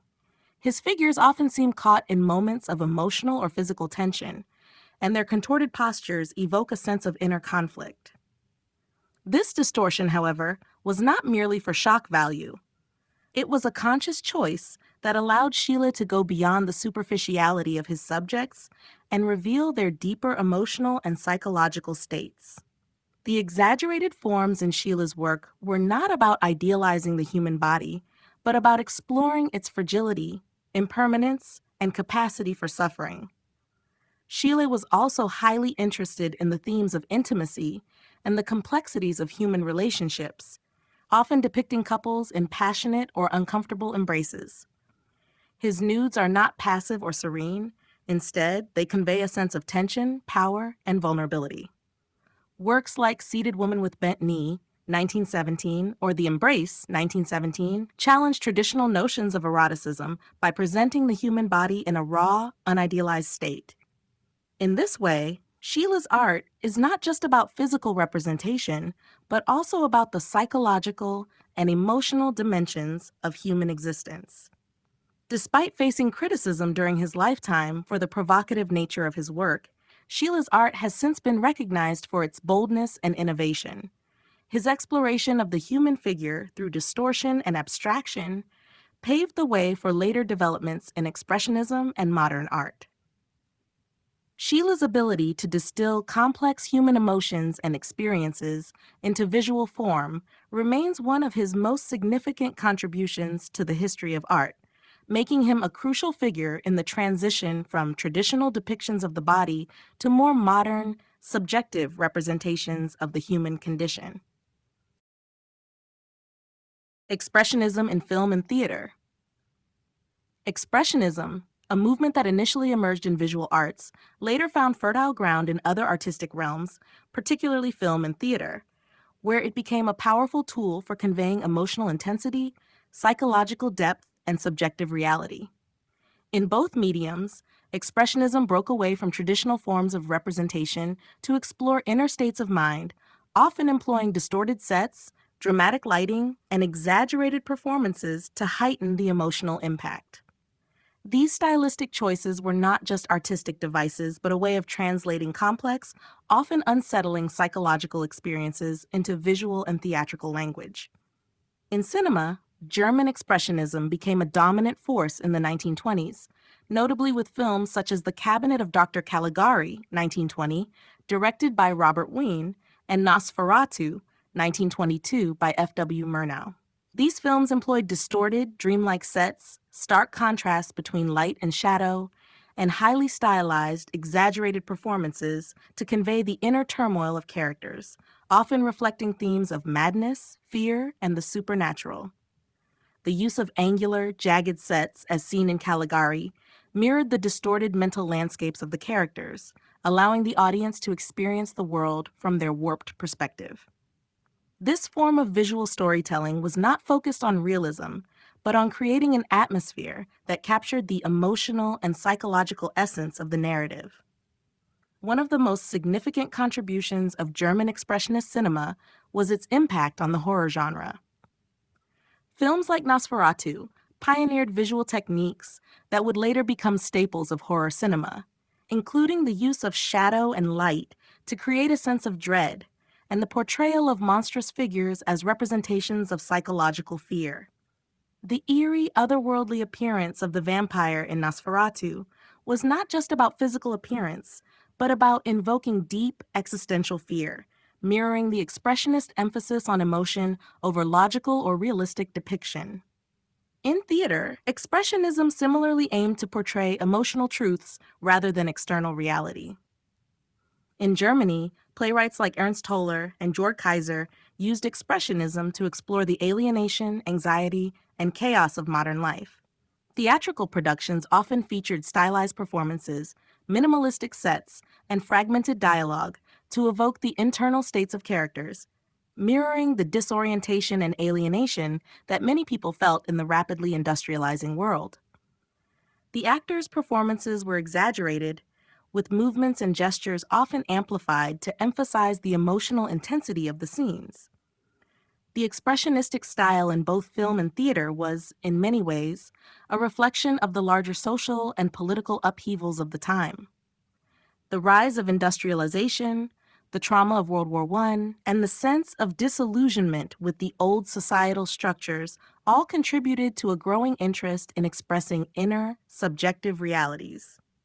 By focusing on psychological depth and emotional truth, Expressionist cinema and theater offered a powerful alternative to the traditional, more optimistic portrayals of human experience. Though the initial wave of Expressionism in film and theater eventually waned, its influence continued to be felt in later cinematic movements, particularly in film noir and surrealism. The distorted, stylized methods of Expressionism opened up new possibilities for filmmakers and playwrights to explore the complexities of the human psyche, ensuring that its legacy would endure long after its heyday. The political undercurrents of Expressionist art. Expressionism, though often associated with personal emotional intensity and inner turmoil, also carried profound political and social implications. Emerging during a period of significant upheaval in Europe, particularly in Germany and Austria in the early 20th century. Expressionism was intrinsically linked to the socio-political contexts of war, industrialization, and social transformation. The movement's rejection of conventional aesthetics and realism mirrored the widespread disillusionment with traditional social structures, particularly in the wake of World War I. Artists sought to represent the alienation, anxiety, and chaos that had emerged in the wake of these tumultuous events, making their works both deeply personal and politically charged. Many Expressionist artists critiqued the dehumanizing effects of modern industrialization. The rapid urbanization, mechanization, and the emergence of a capitalist society often led to the alienation of the individual, a theme that frequently appeared in the works of Expressionist artists. For instance, German artist Ernst Ludwig Kirchner's urban scenes depicted a sense of disconnection and fragmentation in modern life. His portrayal of city streets teeming with disconnected, alienated figures highlighted the emotional toll of living in an increasingly industrialized world. This sense of isolation and dehumanization was not just an artistic concern. It was a social commentary on the harsh realities faced by individuals in the new, mechanized society. The political undercurrents in Expressionism were also influenced by the rise of socialism and other radical political movements. Many Expressionist artists were sympathetic to these movements and used their art as a vehicle for social and political critique. German Expressionists like Käthe Kollwitz created works that addressed issues such as poverty, social injustice, and the suffering of the working class. Kollwitz's graphic works, such as The Weavers' Revolt, 1897, depicted the struggles of the oppressed and were overtly political, reflecting the artist's socialist leanings and her concern for the plight of the working poor. Her empathetic portrayal of the struggles of ordinary people made her one of the most politically engaged expressionists. In addition, Expressionism's rejection of traditional norms was seen as a rebellion against authoritarianism, particularly in the context of the rise of the Nazi regime in Germany. The early Expressionists, including members of groups like Die Brücke and Der Blaue Reiter, rejected conservative, bourgeois values and sought to champion individual freedom and self-expression. As the political climate in Germany became increasingly repressive, Expressionism's embrace of the subjective, the emotional, and the rebellious came to symbolize a resistance to the rise of fascism. Many Expressionist artists became targets of the Nazis, who labeled their works as degenerate art, condemning the movement's avant-garde aesthetic as a threat to the established order. In sum, Expressionism's political undercurrents were inseparable from the cultural and social changes of its time. The movement's focus on personal expression and its challenge to conventional aesthetic norms reflected a broader critique of industrialization, social inequality, and political oppression.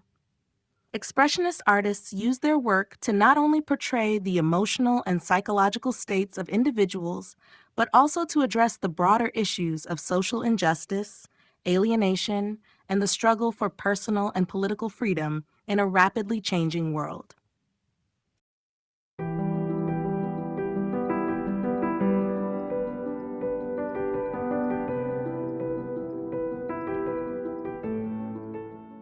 Chapter 9, Cubism, Breaking Down Reality.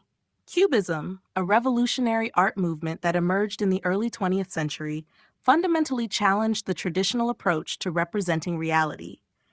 It was developed primarily by artists Pablo Picasso and Georges Braque, who sought to depict subjects from multiple perspectives simultaneously, breaking away from the linear and three-dimensional perspectives that had dominated Western art for centuries. Instead of focusing on a singular viewpoint, Cubism fragmented objects and figures into geometric shapes, planes, and angles, aiming to capture a more complex, multifaceted version of reality. This radical departure from convention would pave the way for much of modern art and forever alter how artists approached representation and abstraction. The roots of Cubism can be traced back to the influences of African and Iberian art, which both Picasso and Braque encountered during their time in Paris. These non-Western art forms provided new ways of thinking about the representation of space and the human figure. Picasso's La Demoiselle d'Avignon, 1907, is often regarded as a precursor to Cubism, as the work deconstructs the human form into angular and flattened shapes, influenced by the abstraction in African masks and the geometric forms of Iberian sculpture. This marked a significant break from traditional portraiture, where figures were typically depicted in a naturalistic manner. As Cubism evolved, two distinct phases emerged: analytic Cubism and synthetic Cubism. Analytic Cubism, which began around 1908, involved a process of breaking down objects into basic geometric shapes and then reconstructing them from multiple angles. Picasso and Braque used subdued colors, such as browns and grays, to focus attention on form and structure rather than color. This phase often featured still lifes and portraits, with subjects appearing fragmented and reassembled in complex patterns. The goal was not to reproduce the external appearance of an object, but to explore its essence by presenting it from multiple viewpoints at once. By 1912, the movement shifted toward synthetic cubism, a phase characterized by brighter colors and the incorporation of collage techniques. Artists began to introduce real-world elements, such as newspaper clippings, wallpaper, and even pieces of fabric, into their compositions. This shift reflected a desire to move beyond abstraction and to incorporate everyday life into the artistic process. Works like Picasso's Guitar, 1912, exemplify this phase, as the artist employed cutout shapes, overlapping planes, and textural elements to create a more tangible and complex portrayal of the subject. Cubism's impact on art was far-reaching, influencing movements like Futurism, Dada, and Surrealism. It reshaped how artists viewed space, form, and perception, encouraging abstraction and experimentation. By breaking down reality into geometric shapes and exploring multiple perspectives, Cubism opened new possibilities for visual expression and challenged viewers to engage with art in ways that were dynamic, intellectual, and innovative. Pablo Picasso and Georges Braque, the pioneers of Cubism. Pablo Picasso and Georges Braque are widely recognized as the groundbreaking artists behind the Cubist movement, which would go on to reshape the course of modern art. Though their collaboration was essential in the development of Cubism, both artists brought distinct sensibilities and approaches to the movement, ultimately creating a shared vision that would break with centuries of artistic tradition. Picasso, known for his exceptional versatility and innovation, played a pivotal role in the initial stages of Cubism. His painting, La Demoiselle d'Avignon, 1907, is often considered the precursor to Cubism, as it deconstructs the human form and space into angular shapes and fragmented planes. This bold departure from the traditional representation of the human body marked the beginning of Picasso's exploration of abstraction and multiple perspectives. His fascination with African art and Iberian sculpture significantly influenced this shift, leading him to experiment with distorted forms and simplified geometries. Picasso's work in the early phases of Cubism was marked by his use of monochromatic tones and a focus on structure rather than color, which would become a defining feature of the movement. Georges Braque, a French painter, shared Picasso's desire to break with established artistic conventions. Initially influenced by Impressionism and Fauvism, Braque's encounters with Picasso led to their close collaboration and the development of Cubism. Braque's early Cubist works, such as Violin and Candlestick, 1910, demonstrate his commitment to fragmenting objects and reassembling them from different perspectives. His mastery of form, coupled with Picasso's creativity, resulted in the creation of the first fully developed phase of Cubism, analytic Cubism. In this phase, both artists focused on dissecting objects into basic geometric shapes, eliminating the need for perspective and creating a sense of depth through overlapping planes and monochromatic palettes. The result was a fragmented yet cohesive vision of the subject matter, encouraging viewers to reconsider the way they perceive space and form. Despite their individual contributions, Picasso and Braque's collaboration was instrumental in shaping the direction of the movement. The artists often worked side by side, exchanging ideas, refining techniques, and pushing each other to explore new possibilities. This partnership allowed them to collectively develop the key tenets of Cubism, including the fragmentation of form, the use of multiple viewpoints, and the reduction of subjects into geometric shapes. The unique synergy between Picasso and Braque laid the foundation for Cubism's two primary phases, analytic and synthetic Cubism.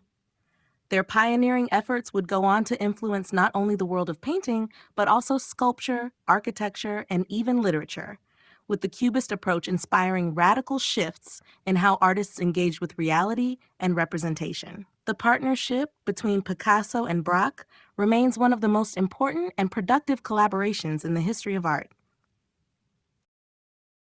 Analytic versus synthetic Cubism.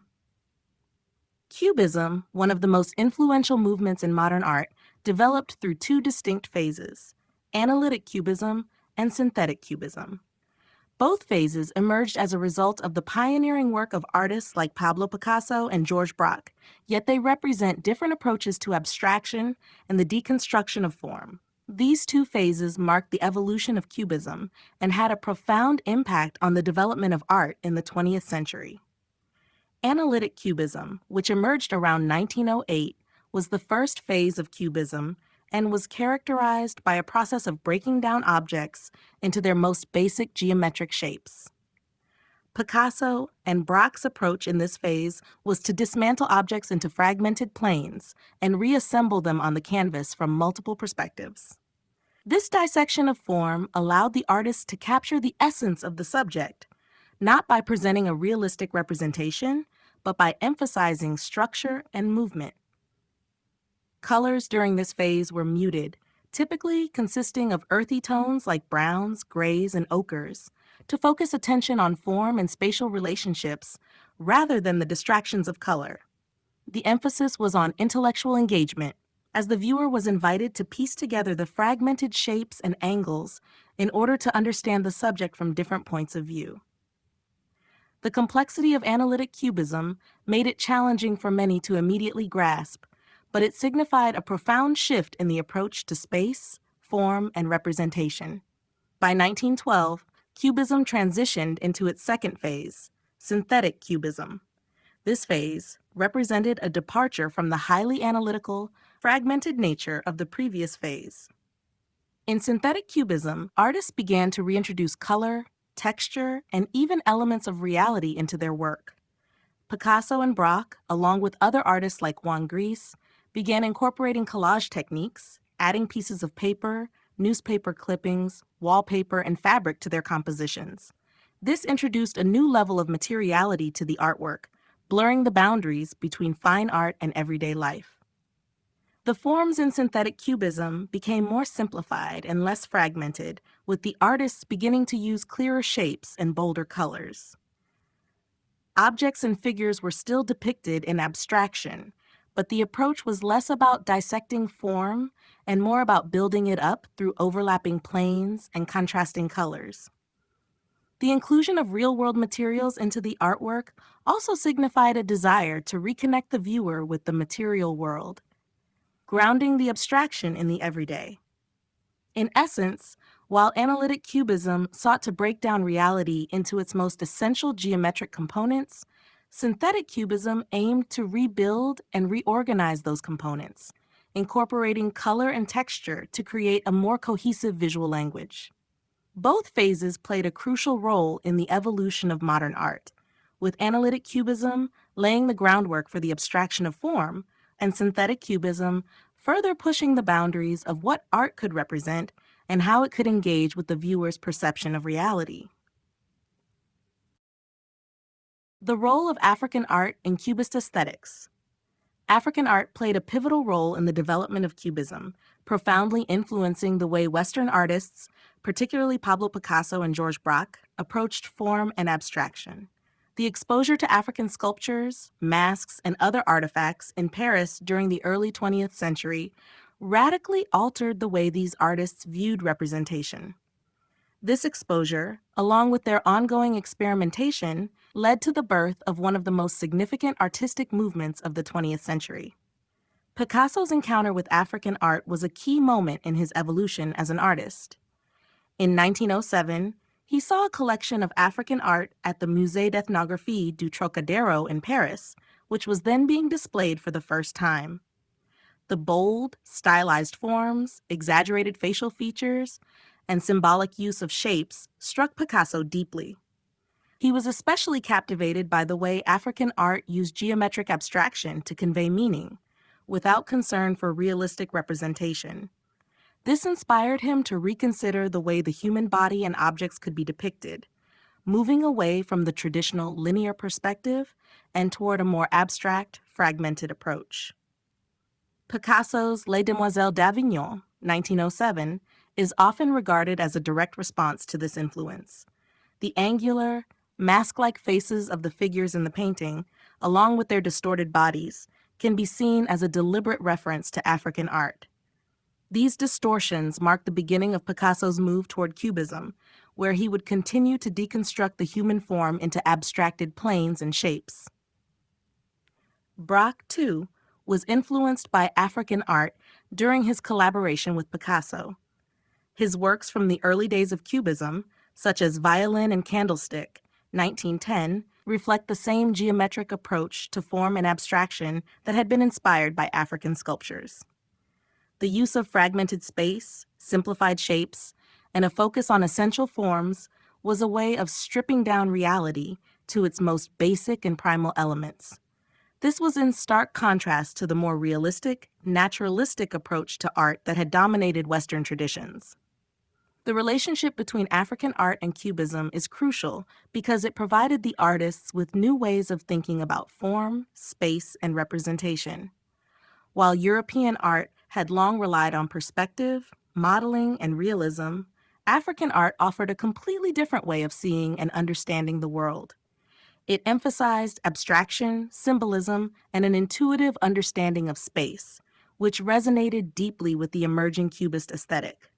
By drawing on African art, Picasso and Braque were able to move beyond traditional Western modes of representation and engage with a more abstract, fragmented, and expressive way of seeing the world. This shift helped to lay the foundation for the radical artistic transformations that would follow in the 20th century. The impact of Cubism on sculpture and design. Cubism had a profound influence not only on painting, but also on sculpture and design, pushing the boundaries of how artists approached three-dimensional form and structure. While Cubism initially developed as a two-dimensional art form, its principles of fragmentation, abstraction, and the depiction of multiple viewpoints soon found their way into sculpture, reshaping traditional ideas about volume, space, and the representation of the human figure. This shift was particularly evident in the works of sculptors like Pablo Picasso and Jaak Lipchitz, who integrated Cubist ideas into their sculptures, creating dynamic, geometric forms that challenged the conventional understanding of space and depth. Pablo Picasso, known for his innovative contributions to painting, also made groundbreaking strides in sculpture. His approach to sculpture followed the same principles that he explored in his paintings, breaking down objects and figures into their geometric components. Works like Head of a Woman, 1909, and Guitar, 1914, demonstrate Picasso's Cubist approach to three-dimensional space. In Head of a Woman, Picasso reduced the human head to an assemblage of flat, angular planes that deconstruct the traditional, representational form of a portrait. Similarly, his Guitar, 1914, is an iconic example of a Cubist sculpture that combines both collage and assemblage techniques, merging different materials and perspectives into a unified whole. By manipulating volume and perspective in a way that mirrored the fragmentation of form in Cubist painting, Picasso redefined sculpture as a dynamic, multidimensional medium. Other artists, such as Jaak Lipchitz, also embraced Cubism in their sculptural works. Lipchitz's sculptures, like Man with a Guitar, 1915, incorporated the same geometric abstraction found in the paintings of Picasso and Braque. The influence of Cubism is clear in Lipchitz's use of fragmented, angular shapes and the emphasis on the abstraction of the human figure. He and other sculptors sought to challenge the traditional, realistic representation of the human body and instead explored the interplay of form, space, and movement. Cubism also had a significant impact on design and architecture, particularly in the development of modernist aesthetics. The principles of Cubism influenced the design of furniture, interiors, and even urban spaces, where geometric shapes and abstraction took precedence over ornamentation. Designers such as the Italian futurists and French artists working in the Art Deco style incorporated elements of Cubism into functional objects, creating sleek, geometric designs that emphasize simplicity and modernity. This approach to design not only influenced decorative arts, but also had lasting effects on architecture, inspiring structures that embraced angular forms and fragmented facades. Ultimately, Cubism's impact on sculpture and design went beyond mere visual aesthetics. It challenged artists and designers to rethink their relationship to space, form, and material, encouraging new modes of expression and experimentation that would continue to shape the development of modern art and design throughout the 20th century. Cubism's influence on modern architecture. Cubism, which initially revolutionized the world of painting and sculpture, also had a significant impact on the development of modern architecture. The movement's break from traditional perspectives, its fragmentation of forms, and its embrace of geometric abstraction provided architects with new ways of thinking about space, structure, and design. While Cubism did not directly translate into architectural style, its influence can be seen in the work of several key architects and the broader movement toward modernism in architecture during the early 20th century. At its core, Cubism emphasized the deconstruction and abstraction of forms, breaking objects down into their fundamental geometric shapes and presenting multiple viewpoints simultaneously. This approach resonated with architects who sought to move away from the ornate, historical styles of the past in favor of more functional, abstract designs. Rather than focusing on decoration or historical references, architects influenced by Cubism began to explore how they could create buildings that embodied modernity through simplified, fragmented shapes and innovative uses of space. One of the most notable architects influenced by Cubism was the French architect Le Corbusier, who embraced some of the movement's principles in his groundbreaking work. Le Corbusier's design philosophy was focused on creating functional, efficient spaces, and his use of geometric forms and angular lines echoed the Cubist emphasis on abstraction.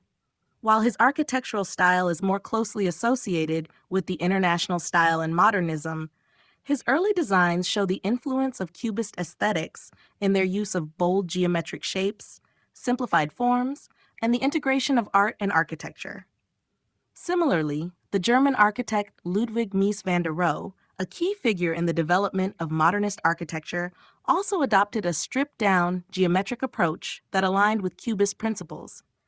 His minimalist designs, such as the Barcelona Pavilion, 1929, are known for their use of simple geometric forms and a focus on clean lines, open spaces, and transparency. Though Mies van der Rohe's work is typically classified as part of the international style, the influence of Cubism's geometric abstraction can still be seen in his emphasis on form and space over ornamentation. Moreover, Cubism's influence on modern architecture can be seen in the use of fragmented, angular shapes in buildings and the breaking down of traditional architectural forms. Buildings began to reflect the dynamic, ever-changing nature of modern life, rejecting classical symmetry in favor of more irregular sculptural compositions. This movement away from traditional forms allowed for more creative, individualistic architectural expressions that mirrored the ideals of Cubism. While Cubism did not create a distinct architectural style, its influence on the evolution of modern architecture was profound. The movement's emphasis on abstraction, geometry, and the deconstruction of traditional forms provided a foundation for architects to experiment with new materials, structural solutions, and spatial concepts, shaping the development of modern architecture throughout the 20th century.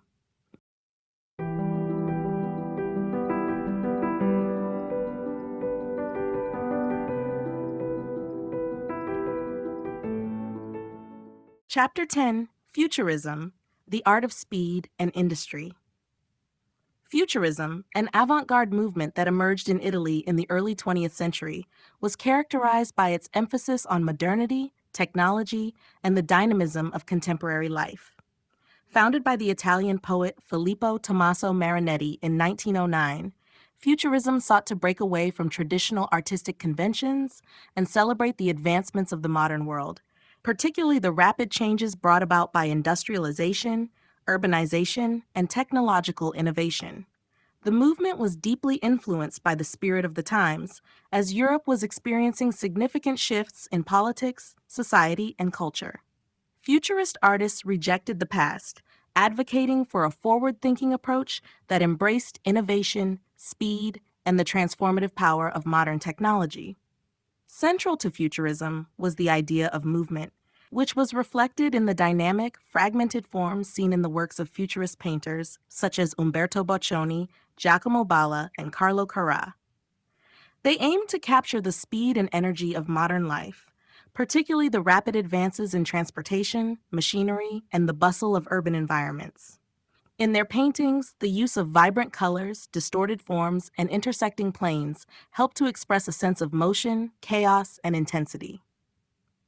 Boccioni's Unique Forms of Continuity in Space, 1913, a sculpture of a figure in motion, exemplifies the futurist interest in fluid, dynamic shapes that convey a sense of constant movement and change. Futurism's focus on modern technology and speed also extended beyond painting and sculpture to other artistic fields, including literature, music, architecture, and even fashion. The Futurists celebrated the industrial age and sought to incorporate elements of the machine into their work. They advocated for a break from historical styles and sought to create a new, futuristic aesthetic that reflected the technological advancements of the time. In literature, for example, Futurist poets experimented with language, using unconventional forms and syntax to mirror the disorienting speed of the modern world. Futurism also had a profound influence on design and architecture. Architects and designers such as Antonio Sant'Elia embraced futurist ideas in their visionary plans for cities and buildings. They imagined dynamic, functional spaces that would accommodate the growing needs of industrial society, with sleek, modern forms that reflected the power of technology. The Futurists call for the destruction of old cultural values, and their glorification of progress and innovation resonated with the technological optimism of the early 20th century. Despite its initial excitement and influence, Futurism began to lose momentum after World War I, partly due to its association with Italian fascism and its increasingly reactionary stance. However, the movement's legacy endured, influencing later modernist developments in art, design, and architecture. Its celebration of speed, industry, and innovation left an indelible mark on the cultural landscape of the 20th century, contributing to the shaping of contemporary visual language and thinking. Filippo Tommaso Marinetti and the Futurist Manifesto. Filippo Tommaso Marinetti, an Italian poet and editor, is widely regarded as the founder of the Futurist movement. In 1909, Marinetti published the Futurist Manifesto, a radical declaration that would shape the course of modern art and culture for decades. The manifesto, first published in the French newspaper Le Figaro, rejected traditional aesthetics and cultural values, advocating for a new artistic vision that embraced the speed, technology, and energy of modern life. It marked a definitive break from the past and called for a revolution in the way art was conceived and produced. The manifesto was a direct response to the industrialization and technological advancements of the early 20th century. Marinetti believed that the future of humanity was linked to the mechanized world and that art must reflect the dynamism and progress of the modern age. His manifesto called for the destruction of old artistic conventions, the rejection of historical traditions, and the celebration of innovation. In it, He declared a desire to defend the rights of fire and glorify war, seeing conflict, speed, and the force of technology as positive, energizing forces. Marinetti envisioned a world in which artists could free themselves from the constraints of realism, traditional perspectives, and static compositions, embracing motion, abstraction, and the machine age. Marinetti's futurism was not limited to the visual arts, but also extended to literature, music, theater, and even politics. He believed that all aspects of life should be infused with the spirit of innovation and change, and he called for the complete rupture with past ideologies. In painting and sculpture, this philosophy manifested in works that featured bold, fragmented forms, capturing motion and modernity. Artists such as Umberto Boccioni, Giacomo Balla, and Carlo Carrà, who were closely associated with the Futurist movement, sought to depict the chaos and velocity of contemporary life, often using dynamic, angular shapes and vibrant colors to evoke a sense of speed and energy.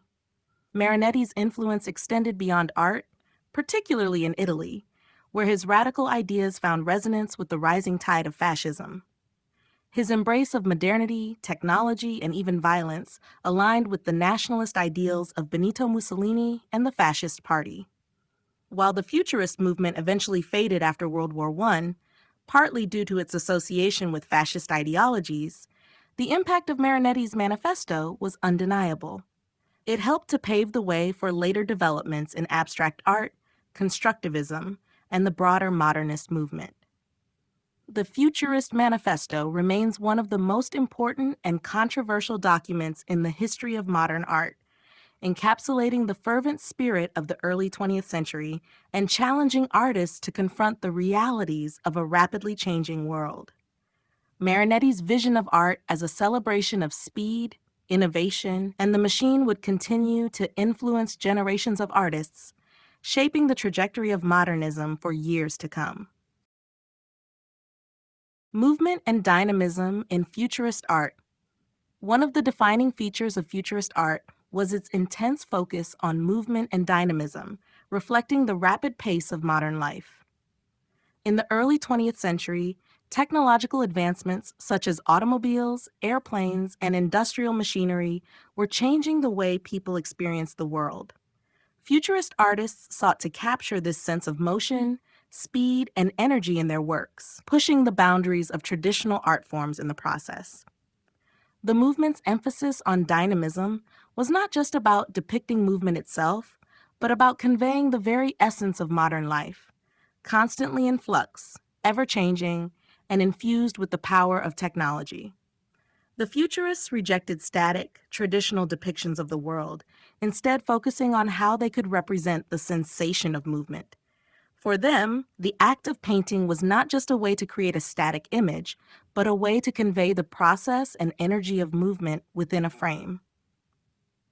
Artists like Umberto Boccioni and Giacomo Balla experimented with techniques such as multiple perspectives and the fragmentation of forms to represent different stages of motion simultaneously. This approach created a sense of time within the artwork, turning it into an active, dynamic space where movement was visualized not just through what was depicted, but also through how it was painted.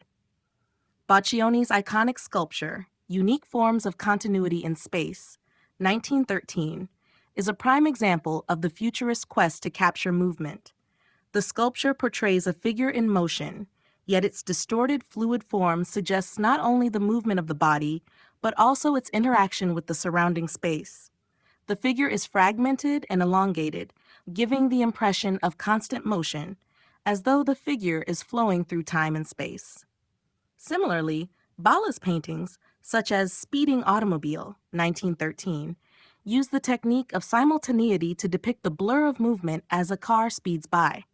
By breaking down the image into fragmented, intersecting planes of color, Balla created a sense of speed, emphasizing the car's rapid motion rather than the object itself. Futurist artists were also inspired by the new possibilities opened up by technology. The advent of photography and film allowed for the capture of multiple moments in time, a concept that greatly influenced the Futurist desire to represent movement. They took inspiration from these media, seeking to replicate their effects through painting and sculpture, and sometimes even incorporating them into their works directly. The use of dynamic lines, the distortion of perspective, and the abstraction of forms all reflected the futurist ambition to break away from traditional art and embrace the future, filled with motion and technological progress. By emphasizing movement and dynamism, the futurists made an indelible mark on the development of modern art. Their revolutionary approach to depicting time, space, and energy directly influenced later movements such as abstract expressionism and surrealism. The futurists' exploration of motion would continue to resonate in various artistic fields, shaping the visual language of the 20th century and beyond. Futurism's relationship with politics and war. Futurism's relationship with politics, especially in the context of war, was complex and deeply intertwined with the movement's vision of modernity, progress, and national identity. From its inception, Futurism, under the leadership of Filippo Tommaso Marinetti, was characterized by a radical, often militant ethos that rejected traditional societal norms and celebrated the destructive force of war as a means of purification and renewal. The Futurists believed that war, in its most extreme form, was a catalyst for social and cultural transformation, enabling the destruction of outdated values and the creation of a new, dynamic world. Marinetti's Futurist Manifesto, 1909, reflected this intense embrace of violence and conflict. He declared that war is the world's only hygiene, positioning it as a necessary force for progress and a way to rid the world of decay and stagnation. This rhetoric aligned Futurism with nationalist and militaristic ideologies, particularly in Italy, where the movement found support among those who viewed the First World War as a means of advancing the nation's power and glory. Marinetti and his followers glorified the idea of heroic struggle, seeing it as a path to revitalization, and they rejected pacifism and the establishment's desire for stability and peace. In their view, the war offered an opportunity for the Italian people to assert their strength, unity, and technological prowess. Futurism political leanings became even more pronounced as the movement aligned itself with the emerging fascist ideology of Benito Mussolini. Although not initially a fascist movement, many futurists were drawn to Mussolini's vision of an authoritarian, militarized Italy.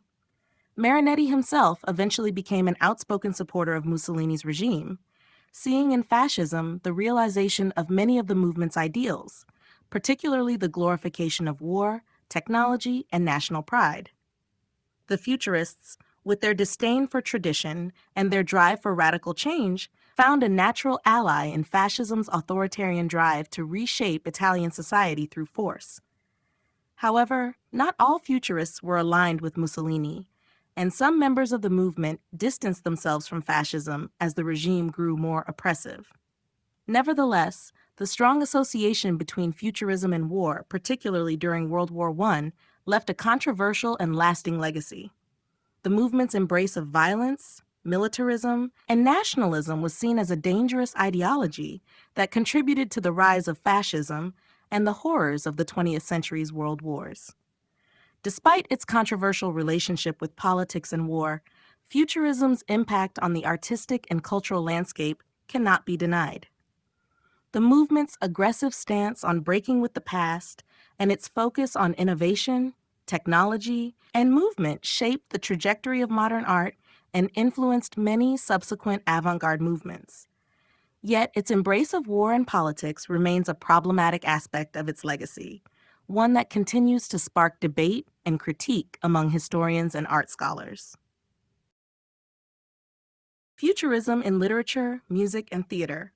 Futurism, initially an avant-garde art movement, quickly expanded beyond the visual arts into other realms of culture, notably literature, music, and theater. These areas of expression provided fertile ground for the movement's radical ideas, which sought to break from tradition and embrace the modern, the dynamic, and the technological. Fueled by the same excitement for progress and innovation, Futurism in literature, music, and theater developed its own distinctive characteristics, often mirroring the visual arts' embrace of speed, energy, and destruction of conventional forms. In literature, Filippo Tommaso Marinetti, the movement's founder, played a central role in introducing futurist ideas through his works.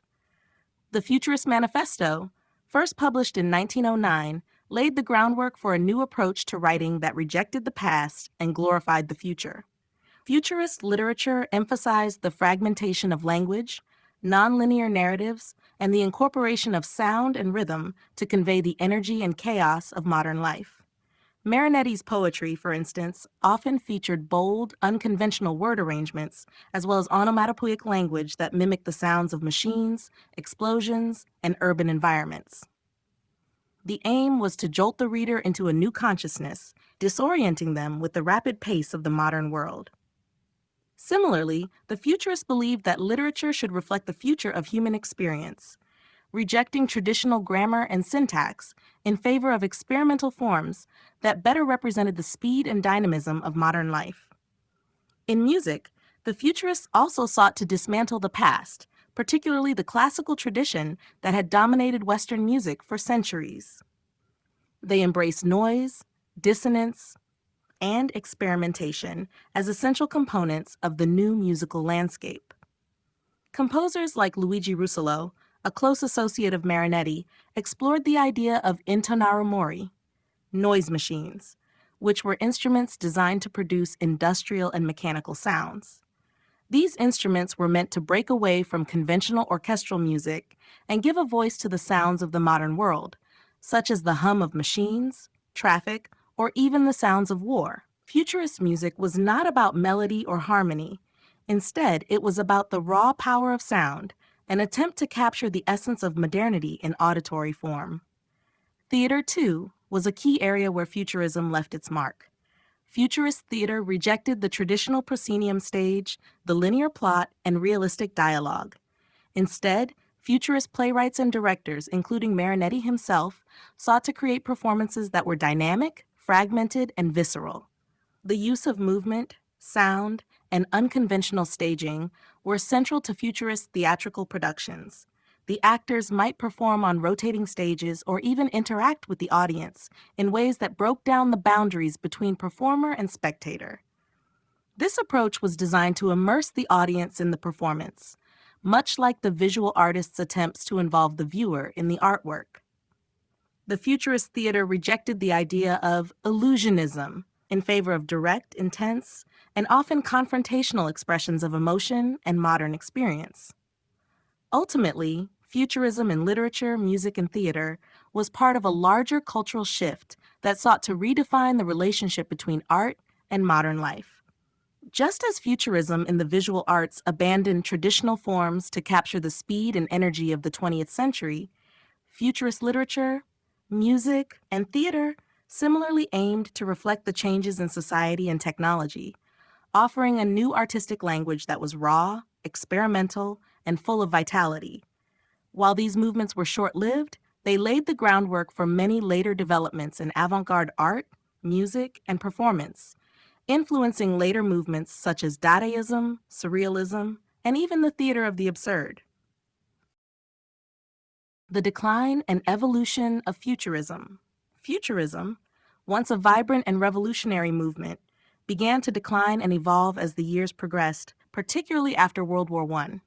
Initially celebrated for its bold rejection of tradition and its embrace of speed, technology, and violence, the movement's political associations, particularly with fascism, and its radical stance on war, ultimately led to its controversial legacy. As the world entered a new era marked by the aftermath of the war and the rise of other avant-garde movements, Futurism's relevance waned, though its influence continued to ripple through various artistic disciplines. The Futurist movement had a complex relationship with politics, particularly with the Italian fascist regime. Marinetti and many of his followers saw fascism as the political embodiment of their ideals, celebrating action, strength, and national renewal. However, as Mussolini's regime became more authoritarian and oppressive, the Futurists found themselves in an uneasy relationship with the very ideals they had once espoused. While some, like Marinetti, remained steadfast in their support of fascism, Others began to distance themselves from the movement's political affiliations, leading to internal fractures. Futurism's connection to war and violence also began to lose its appeal after the devastating effects of World War I. The romanticized notion of war as a force of regeneration clashed with the horrific realities of the conflict, leaving many disillusioned.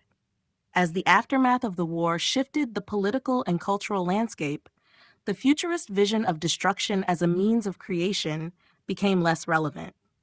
The human cost of war, combined with the emerging socio-political ideologies that followed the war, forced many artists to reconsider the movement's ideals. While the futurist movement itself started to decline in the 1920s, its influence on modern art was far from over. The exploration of dynamism, movement, and abstraction in futurist works laid the groundwork for many subsequent art movements, including constructivism, surrealism, and abstract expressionism. The futurists' radical approach to form and their rejection of traditional aesthetics paved the way for the more experimental, fragmented, and abstract art that emerged in the decades that followed. By the late 1920s, Futurism had become less of a cohesive artistic movement and more of an influence on a wide range of avant-garde styles. Artists inspired by Futurism began to experiment with new techniques and ideas, while other movements such as Dada and Surrealism directly challenged its principles. The evolution of Futurism into these newer movements showed the adaptability of its core ideas, even as the movement itself faded from prominence. In conclusion, while Futurism as a unified movement had a relatively short lifespan, its impact on the evolution of modern art was profound. Its radical approach to form, space, and time paved the way for many later developments in the visual arts, literature, music, and theater. However, its decline and transformation into other movements also serve as a reminder of the complexity and challenges of aligning art with political ideologies, especially in times of social upheaval.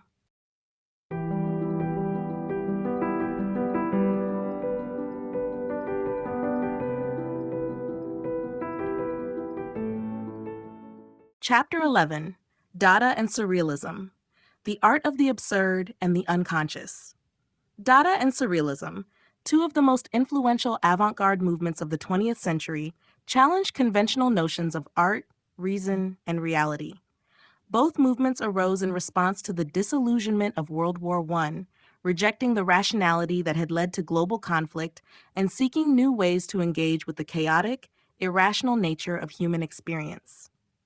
While Dada focused on absurdity, spontaneity, and the destruction of traditional artistic values, Surrealism built on these ideas by delving into the unconscious mind and the realm of dreams. Dada emerged in Zurich in 1916, when a group of artists, poets, and intellectuals sought to create an art that was anti-establishment, anti-bourgeois, and vehemently opposed to the horrors of the war. Led by figures like Tristan Tzara, Hugo Ball, and Marcel Duchamp, Dadaism rejected logic, reason, and aesthetic conventions, embracing chaos, chance, and absurdity as tools for artistic expression. The movement's works often featured nonsensical, humorous, and provocative elements that were designed to challenge the status quo and subvert the traditional definitions of art. One of the movement's most famous works, Duchamp's Fountain, 1917, a ready-made urinal signed with a pseudonym, encapsulated Dada's radical stance by presenting an everyday object as art. Dadaists questioned the very nature of what could be considered art. While Dada sought to dismantle and destroy established forms of art and culture, Surrealism, which emerged in the 1920s, sought to construct a new reality by exploring the unconscious mind. Influenced by the ideas of Sigmund Freud, Surrealist artists, including Salvador Dali, René Magritte, and Max Ernst, delved into the irrational, the dreamlike, and the symbolic, creating works that blurred the line between reality and fantasy. Surrealism was concerned with accessing deeper layers of human experience, those beyond the rational mind, and sought to reveal hidden truths through unexpected juxtapositions, symbolic imagery, and distorted realities. Surrealism's key tenet was the exploration of the unconscious mind. which artists believed could unlock a deeper understanding of human existence. Through techniques such as automatic drawing, where the artist allowed their hand to move freely without conscious control, and dream imagery, surrealists aimed to bypass the rational mind and tap into the surreal world of the subconscious. Dali's famous melting clocks in The Persistence of Memory, 1931, and Magritte's The Son of Man, 1964, with its floating apple obscuring a man's face, are iconic examples of surrealist works that defy logic and reality, inviting the viewer to question their perceptions. While Dada was primarily a reactionary movement, aiming to dismantle the structures of society and art, Surrealism sought to rebuild, offering a new way of understanding the world. Both movements, however, shared a deep interest in the irrational, the unconscious, and the absurd.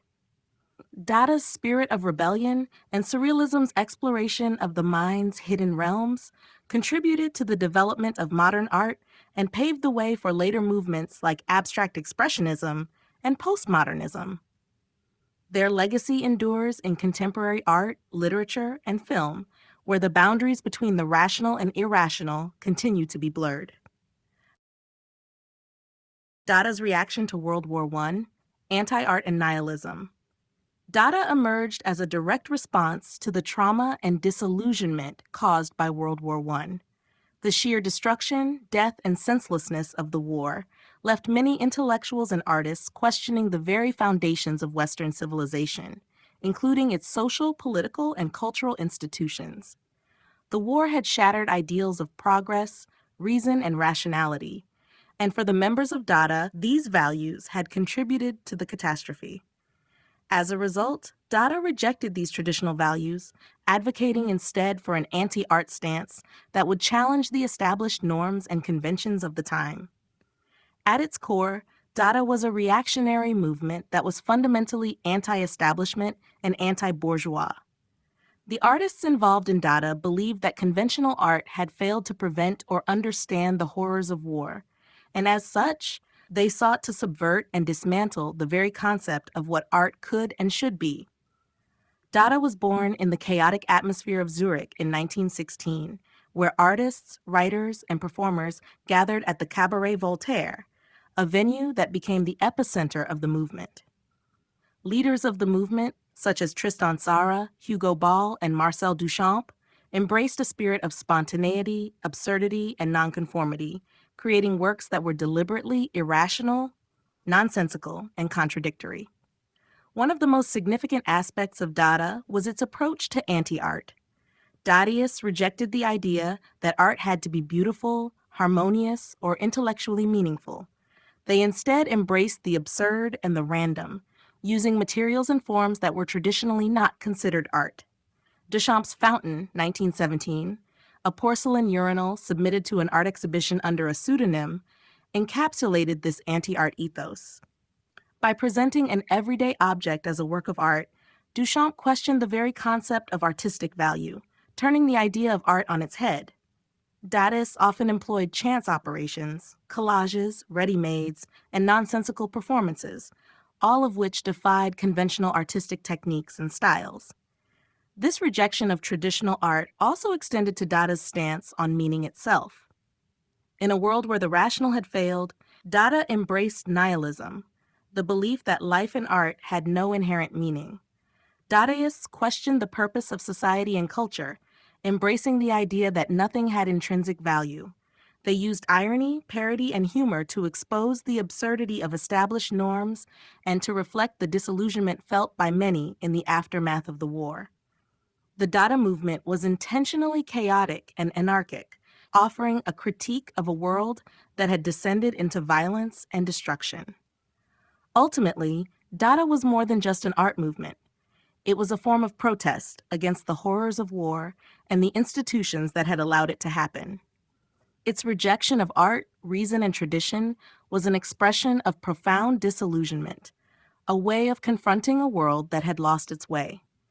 Although Dada itself was short-lived, its legacy continued to influence later avant-garde movements, including Surrealism and abstract expressionism, both of which built on Dada's radical rethinking of art and its role in society. The nihilistic, anti-establishment spirit of Dada remains a touchstone for artists who seek to challenge convention and explore the boundaries of artistic expression. Marcel Duchamp and the Ready-Mades. Marcel Duchamp is widely regarded as one of the most influential artists of the 20th century, largely due to his pioneering work with the ready-made concept, which fundamentally challenged traditional ideas about art.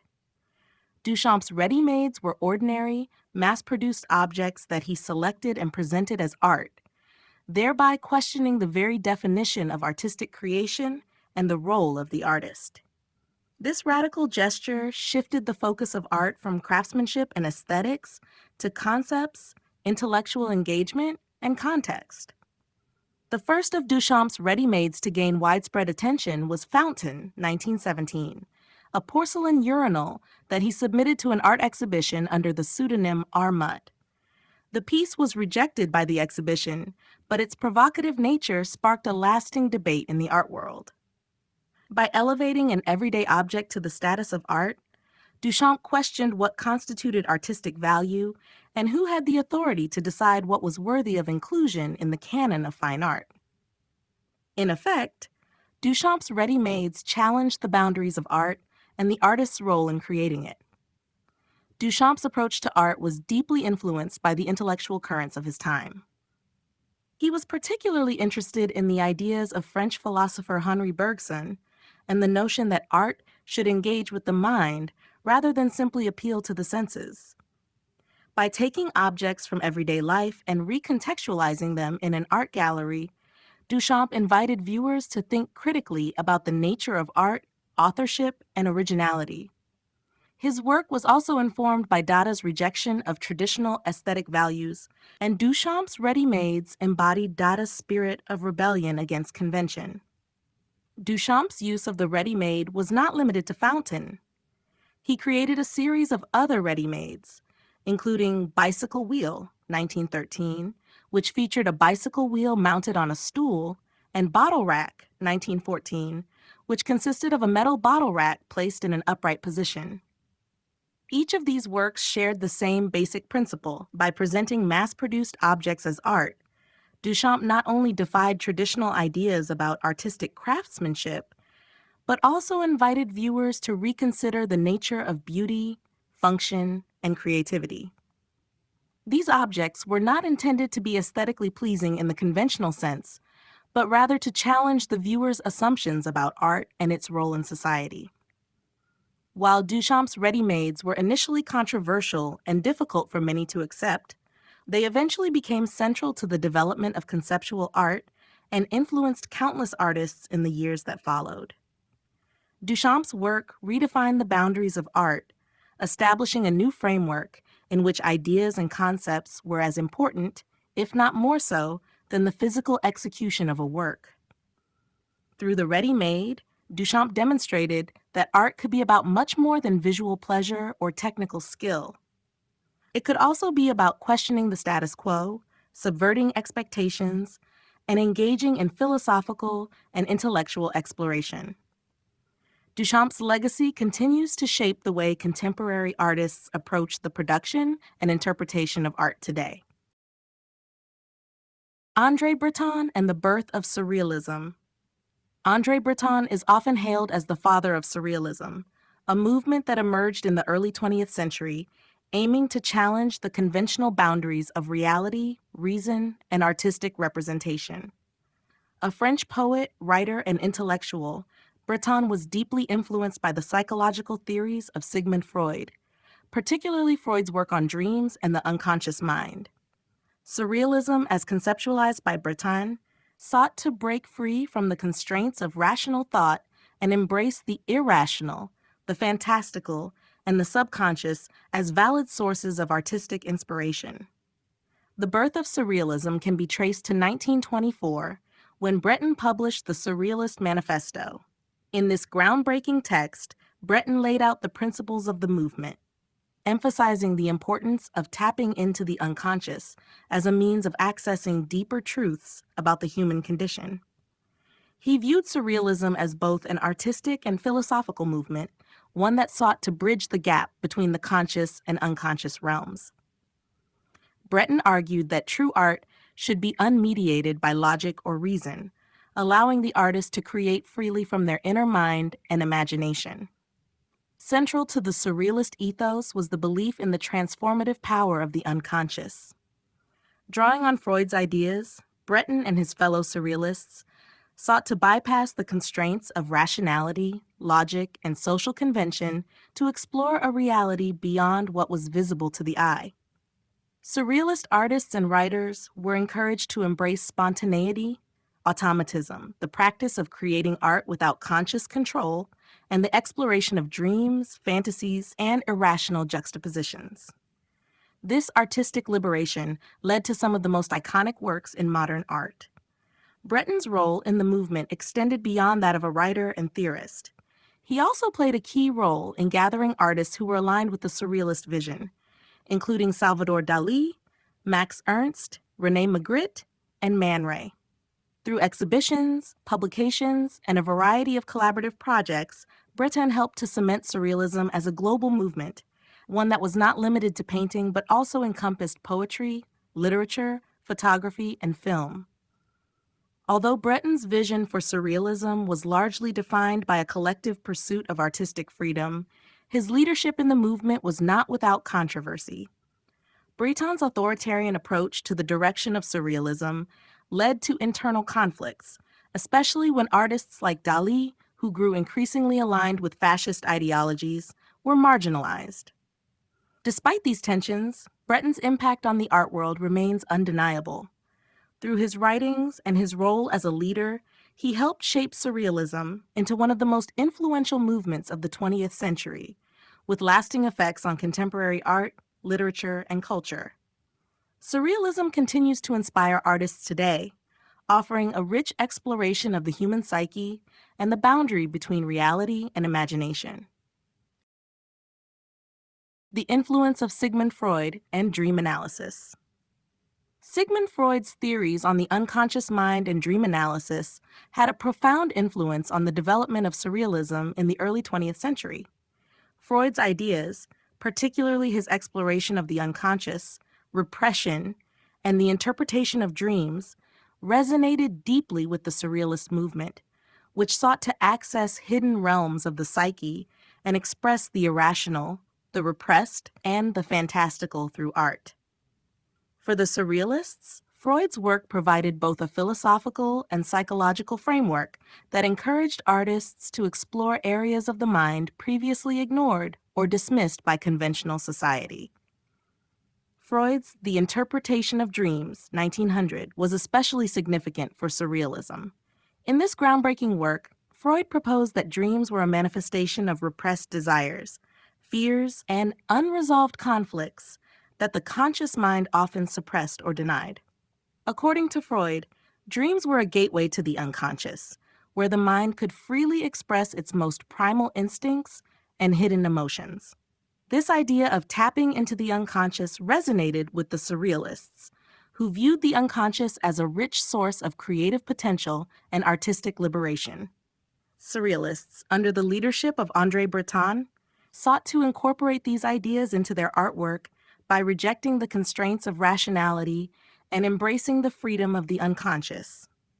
Breton, inspired by Freud's dream analysis, encouraged artists to engage in automatic writing, spontaneous drawing, and other techniques that allowed the subconscious to surface unfiltered. The aim was to create art that was not limited by conscious thought or social norms, but rather reflected the deeper, more primal layers of the human mind. By exploring dreams and the unconscious, surrealists believed they could unlock hidden meanings and express universal truths that were beyond the reach of traditional art forms. Dream analysis became a central theme in surrealist works, with many artists creating paintings, sculptures, and writings inspired by the imagery and symbolism of dreams. Salvador Dali's famous painting, The Persistence of Memory, 1931, for example, portrays the distorted, fluid perception of time often associated with dream states, while René Magritte's The Son of Man, 1964, plays with the paradoxical nature of reality, echoing the strange logic of dreams. These works, along with many others, reflect the surrealists' desire to break away from conventional representations of reality and delve into the mysterious, dreamlike realms of the mind. Freud's theories also encouraged surrealists to explore repressed emotions and desires, especially those related to sexuality, trauma, and societal taboos. This exploration of taboo subjects further pushed the boundaries of art, as artists delved into themes of human nature that had previously been considered too controversial or uncomfortable for public consumption. In this way, Freud's work not only shaped surrealism's artistic techniques, but also its themes and its broader cultural impact. While Freud's influence on surrealism was undeniably profound, it was not without its complications. Some artists, like Salvador Dali, embraced Freud's ideas wholeheartedly, while others, like Max Ernst, took a more critical stance toward Freud's theories.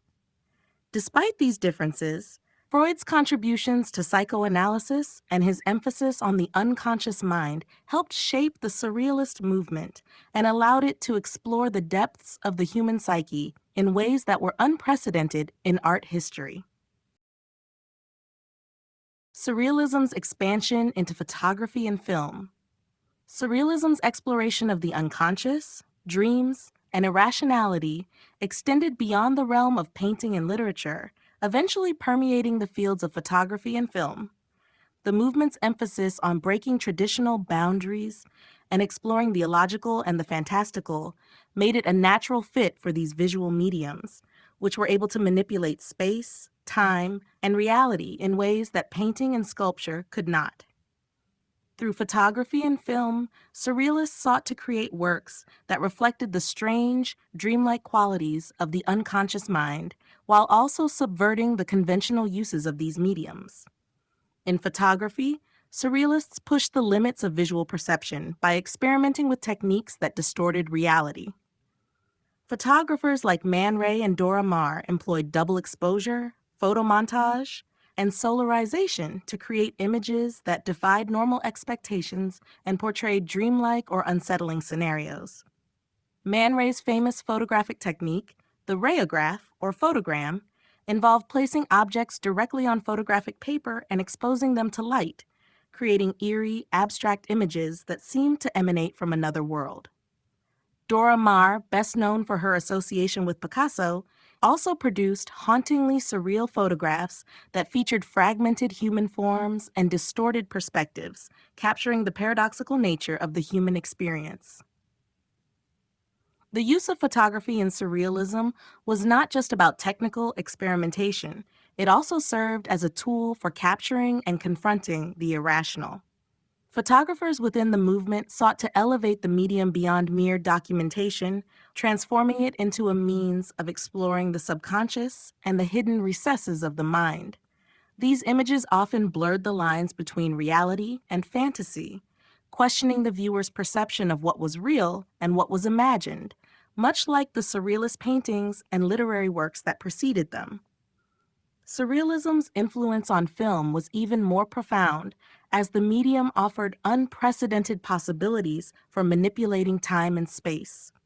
Filmmakers like Luis Buñuel and Salvador Dali created some of the most iconic surrealist films, using techniques such as dream sequences, absurdity, and irrational narrative structures to immerse viewers in a world where logic no longer applied.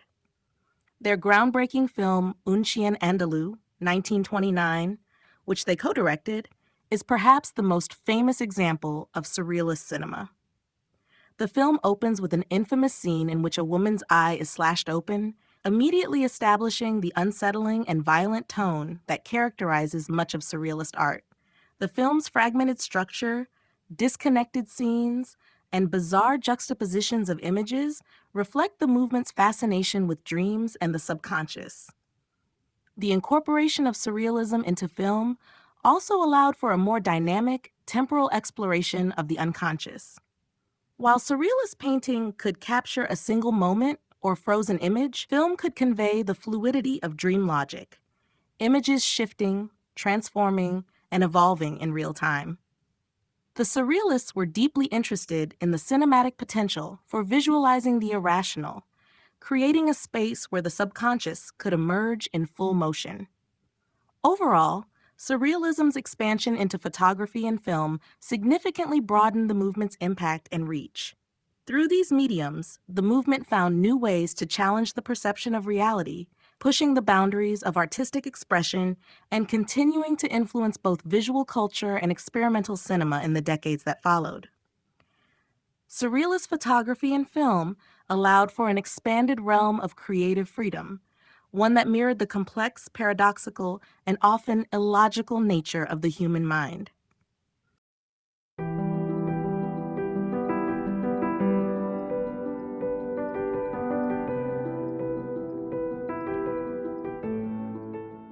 Chapter 12: Constructivism and the Bauhaus, Art in Service of Society. Constructivism and the Bauhaus represent two of the most influential movements in modern art and design, both emerging in the early 20th century with the goal of integrating art into society and shaping the future. Although each movement developed in different cultural and political contexts, their shared belief in the power of art and design to influence social change, and their emphasis on functionality and simplicity, bound them together in the broader landscape of modernism. Constructivism originated in Russia around 1915, following the Russian Revolution, and was led by artists such as Vladimir Tatlin and L. Lissitzky. Constructivists rejected the traditional aesthetic approach to art, seeking instead to create works that were functional, industrial, and deeply tied to the new social order. They believed that art should not merely reflect beauty or individual expression, but should serve a greater purpose in society. Their focus on geometric abstraction, industrial materials, and the integration of art into everyday life marked a radical departure from the past. Constructivists embraced the notion that art could be a tool for the building of a new socialist society. In their work, they used bold shapes, a strict sense of geometry, and the use of modern materials such as steel, glass, and plastic to express the ideals of the revolution. Their belief was that form and function could be harmonized to create an art that was both aesthetically appealing and useful to society. This utilitarian approach would later influence architecture, design, and urban planning, laying the groundwork for later movements in modernist architecture. Meanwhile, the Bauhaus, founded in 1919 by Walter Gropius in Germany, sought to unify art, craft, and technology to create objects and spaces that were not only functional but also beautiful.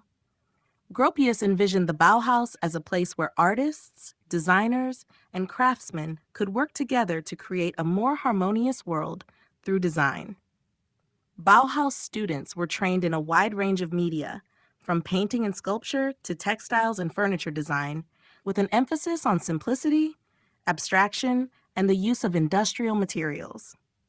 The Bauhaus philosophy was grounded in the belief that good design should be accessible to all people, not just the elite, and that it could contribute to the betterment of society. The Bauhaus movement's impact extended far beyond the confines of its German origins. Many of its key figures, such as Ludwig Mies van der Rohe, Josef Albers, and Wassily Kandinsky, went on to shape the direction of modern architecture, design, and art around the world. The principles of the Bauhaus, emphasizing functionality, simplicity, and mass production, became key tenets of modernist design, influencing everything from furniture to architecture, graphic design, and even advertising. While constructivism and the Bauhaus were both grounded in the idea that art should serve society, the two movements diverged in their approach. Constructivism, with its strong ties to the Russian Revolution, had a more overtly political agenda, while the Bauhaus, though influenced by modernist ideals, was less politically motivated and more focused on creating a new, universal aesthetic for the modern world. Nevertheless, both movements reshaped the role of art in society and had lasting effects on design, architecture, and visual culture, continuing to influence contemporary art and design practices today. Russian constructivism, art as a tool for revolution. Russian constructivism emerged as a radical artistic and ideological movement in the aftermath of the Russian Revolution of 1917, when the country underwent a dramatic shift in its political, social, and cultural landscape. Constructivist artists believed that art could play a transformative role in the construction of a new, socialist society. Unlike previous artistic movements that focused on aesthetic beauty or personal expression, constructivism rejected traditional forms of art and instead emphasized functionality, materiality, and the integration of art into everyday life. It was grounded in the belief that art could not exist for art's sake, but must serve a greater social and political purpose. The movement was largely shaped by artists such as Vladimir Tatlin, El Lissitzky, and Alexander Rodchenko, who sought to break free from conventional artistic boundaries and create works that aligned with the ideals of the revolution. Their aim was to create an art that was both revolutionary and utilitarian, directly connected to the realities of modern industrial life. Constructivists drew inspiration from technology, engineering, and architecture, incorporating these elements into their art to reflect the new industrialized age. They embraced the use of modern materials, such as steel, glass, plastic, and concrete, believing that these materials represented the future of both art and society. Tatlin's monument to the Third International, 1919 to 1920, is one of the most iconic works associated with Russian constructivism. This ambitious project was envisioned as a dynamic, spiraling structure that would symbolize the new Soviet government and its revolutionary ideals. Though it was never constructed, the design exemplified the constructivist belief in form following function and their desire to create monumental art that was deeply connected to the technological advancements of the time. The constructivists also sought to transcend the idea of art as an individual expression of the artist. They advocated for a collective approach to art making, where the artist's role was to serve the public good and contribute to the development of a new socialist culture. This shift in the role of the artist was not just philosophical, it had practical implications as well. Constructivists began to experiment with new media and techniques, creating posters, graphic designs, and mass-produced objects that could be used to promote the revolution and reach a wider audience. In the field of architecture, constructivism led to the development of innovative functional designs that embraced simplicity and practicality. The movement's impact can be seen in the design of Soviet buildings and urban planning, which prioritized efficiency and utility over decorative elements. This focus on functionality was a key tenet of constructivism and influenced later modernist movements in architecture and design. However, as the Soviet Union became more entrenched in its bureaucratic system under Joseph Stalin, the ideals of constructivism fell out of favor. The rise of socialist realism in the 1930s, with its emphasis on idealized representations of workers and peasants, marked the end of the constructivist era. Despite this, the legacy of Russian constructivism endured, influencing modern art, design, and architecture in the decades that followed. Russian constructivism was not merely an artistic style. It was an ideology that aimed to reshape society through art and design. Its radical approach to aesthetics, materiality, and functionality left a lasting impact on the way art was understood and used in the modern world, contributing to the development of global modernist movements and offering a bold vision of art as a tool for social change. The Bauhaus School and the merging of art, craft, and industry. Founded in 1919 by architect Walter Gropius, the Bauhaus School in Weimar, Germany, revolutionized art, design, and architecture by promoting the integration of art, craft, and industry. Its founding vision was to bridge the gap between fine art and industrial production, aiming to create functional yet aesthetically pleasing objects for everyday life.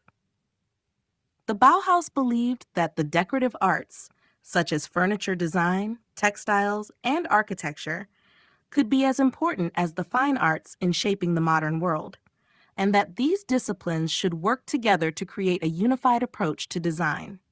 The school's curriculum was groundbreaking, focusing on a holistic approach to education, where students were encouraged to explore various media and techniques.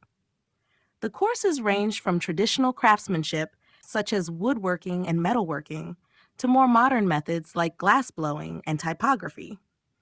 The idea was to break down the boundaries between different disciplines, allowing students to experiment and combine art, craft, and technology in innovative ways.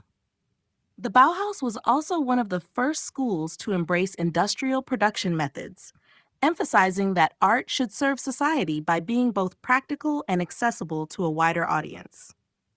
This approach was not just an educational philosophy, but also a practical response to the industrialized world of the early 20th century. With mass production becoming increasingly prevalent, the Bauhaus aimed to create functional designs that could be produced efficiently and affordably while maintaining artistic integrity. By embracing the potential of new materials like steel, glass, and concrete, as well as incorporating the latest technological advancements, the Bauhaus contributed to the design of everything from everyday objects to public buildings and urban spaces. The Bauhaus also had a lasting impact on architecture. The school's emphasis on clean lines, geometric forms, and the use of modern materials became central to the development of modernist architecture. Architects like Ludwig Mies van der Rohe, who later became the last director of the Bauhaus, applied these principles to create minimalist buildings that reflected the ideals of the movement. The emphasis on functionality and simplicity became key tenets of modern architecture, influencing the design of homes, offices, and public buildings around the world. The Bauhaus movement also challenged the traditional notion of art as an isolated individual pursuit. It advocated for collaboration, with artists, designers, and craftsmen working together to create work that was not just aesthetically pleasing, but also socially responsible. It is in this collaborative spirit that the Bauhaus truly excelled, producing designs that were functional, modern, and often ahead of their time.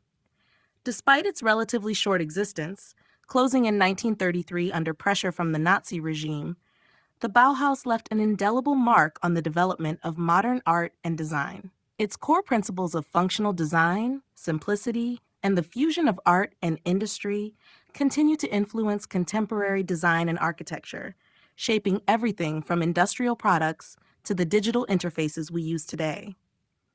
The Bauhaus's legacy stands as a testament to the power of art and design in shaping both culture and society.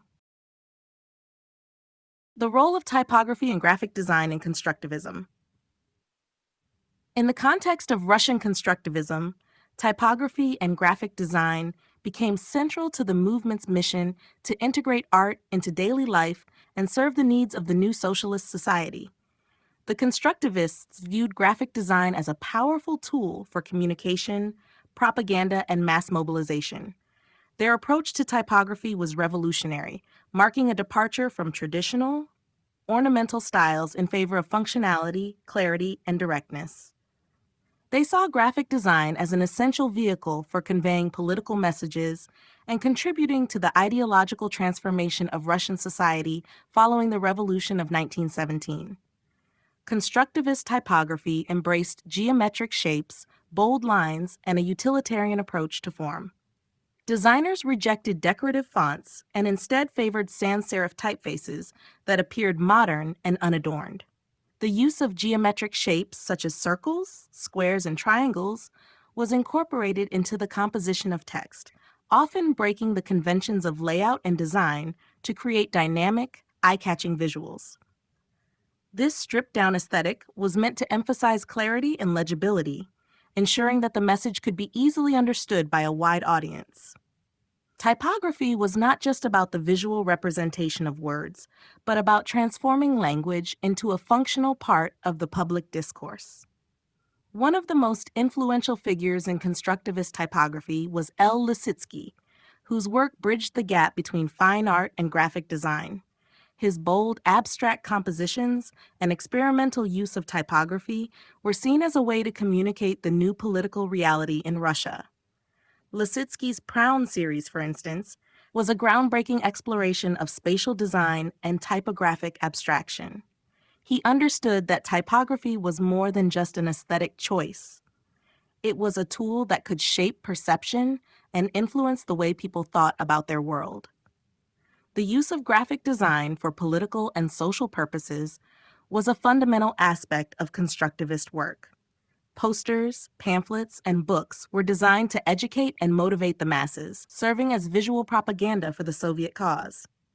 Constructivist artists sought to create designs that were not only visually striking, but also ideologically potent. Their works featured bold imagery, stark contrasts, and an economy of text, all aimed at delivering clear and powerful messages about the revolution and the new socialist order. The emphasis on visual clarity and simplicity helped make these messages accessible to a broad audience, reinforcing the movement's goal of mass communication. Graphic design and typography also played a crucial role in the development of the Soviet visual identity. The constructivists were instrumental in creating the visual language of the Soviet state, from the design of official documents to the creation of propaganda posters. Their work sought to break away from the opulence and formality of the Tsarist era, replacing it with a more modern, streamlined aesthetic that reflected the values of the new society. While constructivism as an artistic movement eventually waned under the rise of socialist realism, its influence on typography and graphic design endured. The movement's focus on functionality, minimalism, and social utility set the stage for modern graphic design principles, which continue to be relevant in contemporary design practice today. Constructivism's legacy in typography can be seen in everything from advertising to digital media, where simplicity, clarity, and visual impact remain central to effective communication. The end of Bauhaus, political pressures and legacy. The Bauhaus, which had revolutionized the world of art, design, and architecture, came to an abrupt end in 1933, largely due to political pressures that reflected the growing rise of Nazism in Germany. Founded by Walter Gropius in 1919, the school aimed to unite art with craftsmanship and industrial design, creating functional, aesthetically modern objects that could be mass-produced and accessible to the masses. Over its 14 years of operation, the Bauhaus shaped the landscape of modern art and design, influencing architecture, furniture design, typography, and the visual arts. Despite its success and international recognition, the Bauhaus was seen as a threat by the Nazi regime due to its progressive ideals and connections to avant-garde movements. The school was often accused of promoting degenerate art because it did not adhere to the conservative, nationalist aesthetics favored by the Nazis. The Bauhaus's focus on abstraction, the use of industrial materials, and its emphasis on functionality over ornamentation were in stark contrast to the regime's preference for classical and monumental art that glorified the Aryan ideal. In 1932, the Bauhaus moved from Weimar to Dessau, where it continued its progressive work despite increasing hostility. However, the political environment became increasingly untenable. The school's director at the time, Ludwig Mies van der Rohe, tried to maintain the institution's autonomy and uphold its ideals. But by 1933, with Adolf Hitler's rise to power, the Nazi government made it clear that avant-garde movements, like the Bauhaus, were incompatible with their vision for German culture. The school was shut down under direct orders from the new government, and many of its faculty members and students were either forced to flee or faced persecution. Despite its closure, the legacy of the Bauhaus endured far beyond its short existence. Many of its professors, including Mies van der Rohe, Ludwig Gropius, and Joseph Albers, emigrated to other countries, notably the United States, where they continued to influence design and architecture. Gropius taught at Harvard University, while van der Rohe became a prominent figure in American architecture, leaving a lasting impact on modern skyscraper design. The Bauhaus's principles of functionality, simplicity, and the integration of art and industry had already begun to permeate global design trends and were embraced by the international community, particularly in the development of mid-century modernism. The impact of the Bauhaus on architecture, graphic design, industrial design, and even education continues to resonate today. Its emphasis on innovation, its rejection of historical styles, and its focus on designing for the needs of modern society helped lay the foundation for much of the design thinking that emerged in the 20th century. The Bauhaus's emphasis on collaboration between various disciplines, art, architecture, design, and craftsmanship, has become a core principle in contemporary design education and practice. Ultimately, while the political pressures that led to the closure of the Bauhaus stifled its direct influence in Germany, the school's ideas and innovations continue to shape our built environment and visual culture, ensuring that the Bauhaus legacy remains a powerful force in the history of modern design. The lasting influence of constructivism on modern design. Constructivism, as an artistic and design movement, has left an indelible mark on the world of modern design. Emerging in post-revolutionary Russia during the early 20th century, constructivism sought to redefine art's role in society by rejecting the ornamental and decorative in favor of practical, utilitarian design. This shift had profound implications on graphic design, architecture, and industrial design, and its principles continue to influence contemporary design practices. At its core, constructivism was about functionality and social utility.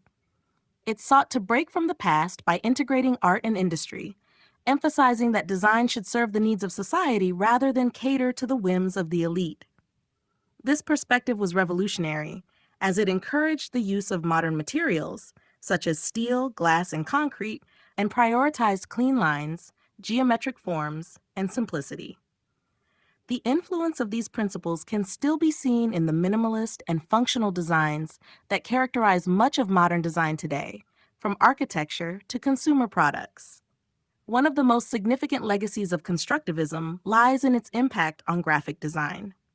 Constructivist artists like El Lissitzky and Alexander Rodchenko pioneered the use of bold typography, geometric shapes, and dynamic layouts to create designs that were visually striking and ideologically potent. Their work was not merely about aesthetics, it was about communicating a message. This emphasis on clear communication through design has shaped contemporary graphic design, where clarity and purpose remain central to creating effective visual messages. The constructivist approach to typography, utilizing sans serif fonts, asymmetrical compositions, and bold contrasts, can be seen in modern advertising, branding, and digital design. In architecture, constructivism also played a crucial role in shaping the modernist movement. The emphasis on functionality and the use of industrial materials inspired iconic structures such as the Bauhaus School, which sought to merge art and industrial design. The legacy of constructivist architecture is evident in the clean, geometric lines and functional forms found in much of 20th century architecture, from office buildings to residential complexes. The movement's insistence on design that serves both aesthetic and practical needs laid the groundwork for the modernist ideals that followed. Moreover, constructivism's influence extended into product design and manufacturing. The movement's advocacy for mass production and its belief that art should be accessible to the masses led to a focus on creating objects that were both functional and aesthetically pleasing. Today, the principles of constructivism resonate in the design of everything from consumer electronics to furniture, where the balance between form and function is paramount.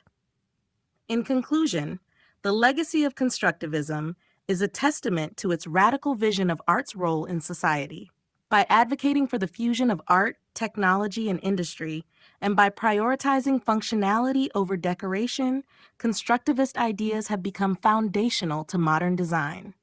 Their influence endures in the way we approach design today, ensuring that art continues to serve both social and practical purposes.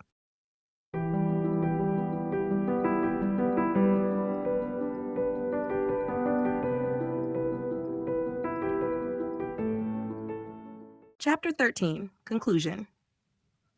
The journey through modern art movements from 1851 to 1929 reveals a fascinating evolution, driven by radical shifts in social, political, and technological landscapes. Each movement, from realism to cubism and from futurism to Dada, reflects a deepening exploration of human experience, often challenging societal norms and expanding the boundaries of creativity. The period saw artists not only break away from classical traditions, but also forge new paths in their quest to express the complexities of modern life. Realism's emphasis on portraying the everyday, often through the lens of social commentary, laid the groundwork for later movements that would engage with even more radical approaches to art. As industrialization and urbanization reshaped the world, movements like Impressionism and Post-Impressionism captured the shifting realities of light, color, and perception. These artists, through their experimentation, advanced new techniques that would pave the way for more abstract forms of expression in the years that followed. Symbolism, Fauvism, Expressionism, and Cubism each took distinct approaches to translating emotions, ideas, and perspectives into visual form. From the dreamlike aesthetics of symbolism to the bold color experimentation of Fauvism, artists sought to move beyond mere representation, venturing into the realm of the inner world and subjective experience. Expressionism, in particular, gave voice to human suffering and distortion, while Cubism fractured traditional perspectives, offering new ways of seeing the world. These movements reflect a shift from realism to abstraction, as artists increasingly grappled with the complexities of modernity and its impact on the human psyche. The emergence of futurism introduced an energetic celebration of technology, speed, and industry, while Dada, with its anti-art stance, rejected reason and embraced chaos in response to the devastation of World War I. Surrealism, influenced by the theories of Freud, delved deeper into the unconscious mind, creating art that explored the illogical and irrational. Meanwhile, constructivism and the Bauhaus school sought to merge art with industry, emphasizing functionality and design's potential to shape society. The art of this period was not only an exploration of form, but a reflection of the changing world. Political upheavals, wars, industrial revolutions, and the rise of modern technology all found expression in the works of artists. Their revolutionary visions did not merely respond to the world, they actively shaped how future generations would perceive it. By 1929, the foundation had been laid for the modernist movement in art and design, one that would continue to evolve throughout the 20th century. The legacy of these artistic revolutions still influences contemporary art, architecture, design, and culture today. As artists continually challenge conventions and push boundaries, the spirit of experimentation and innovation that defined the modern art movements of the late 19th and early 20th centuries remains alive, shaping the way we see and interpret the world around us.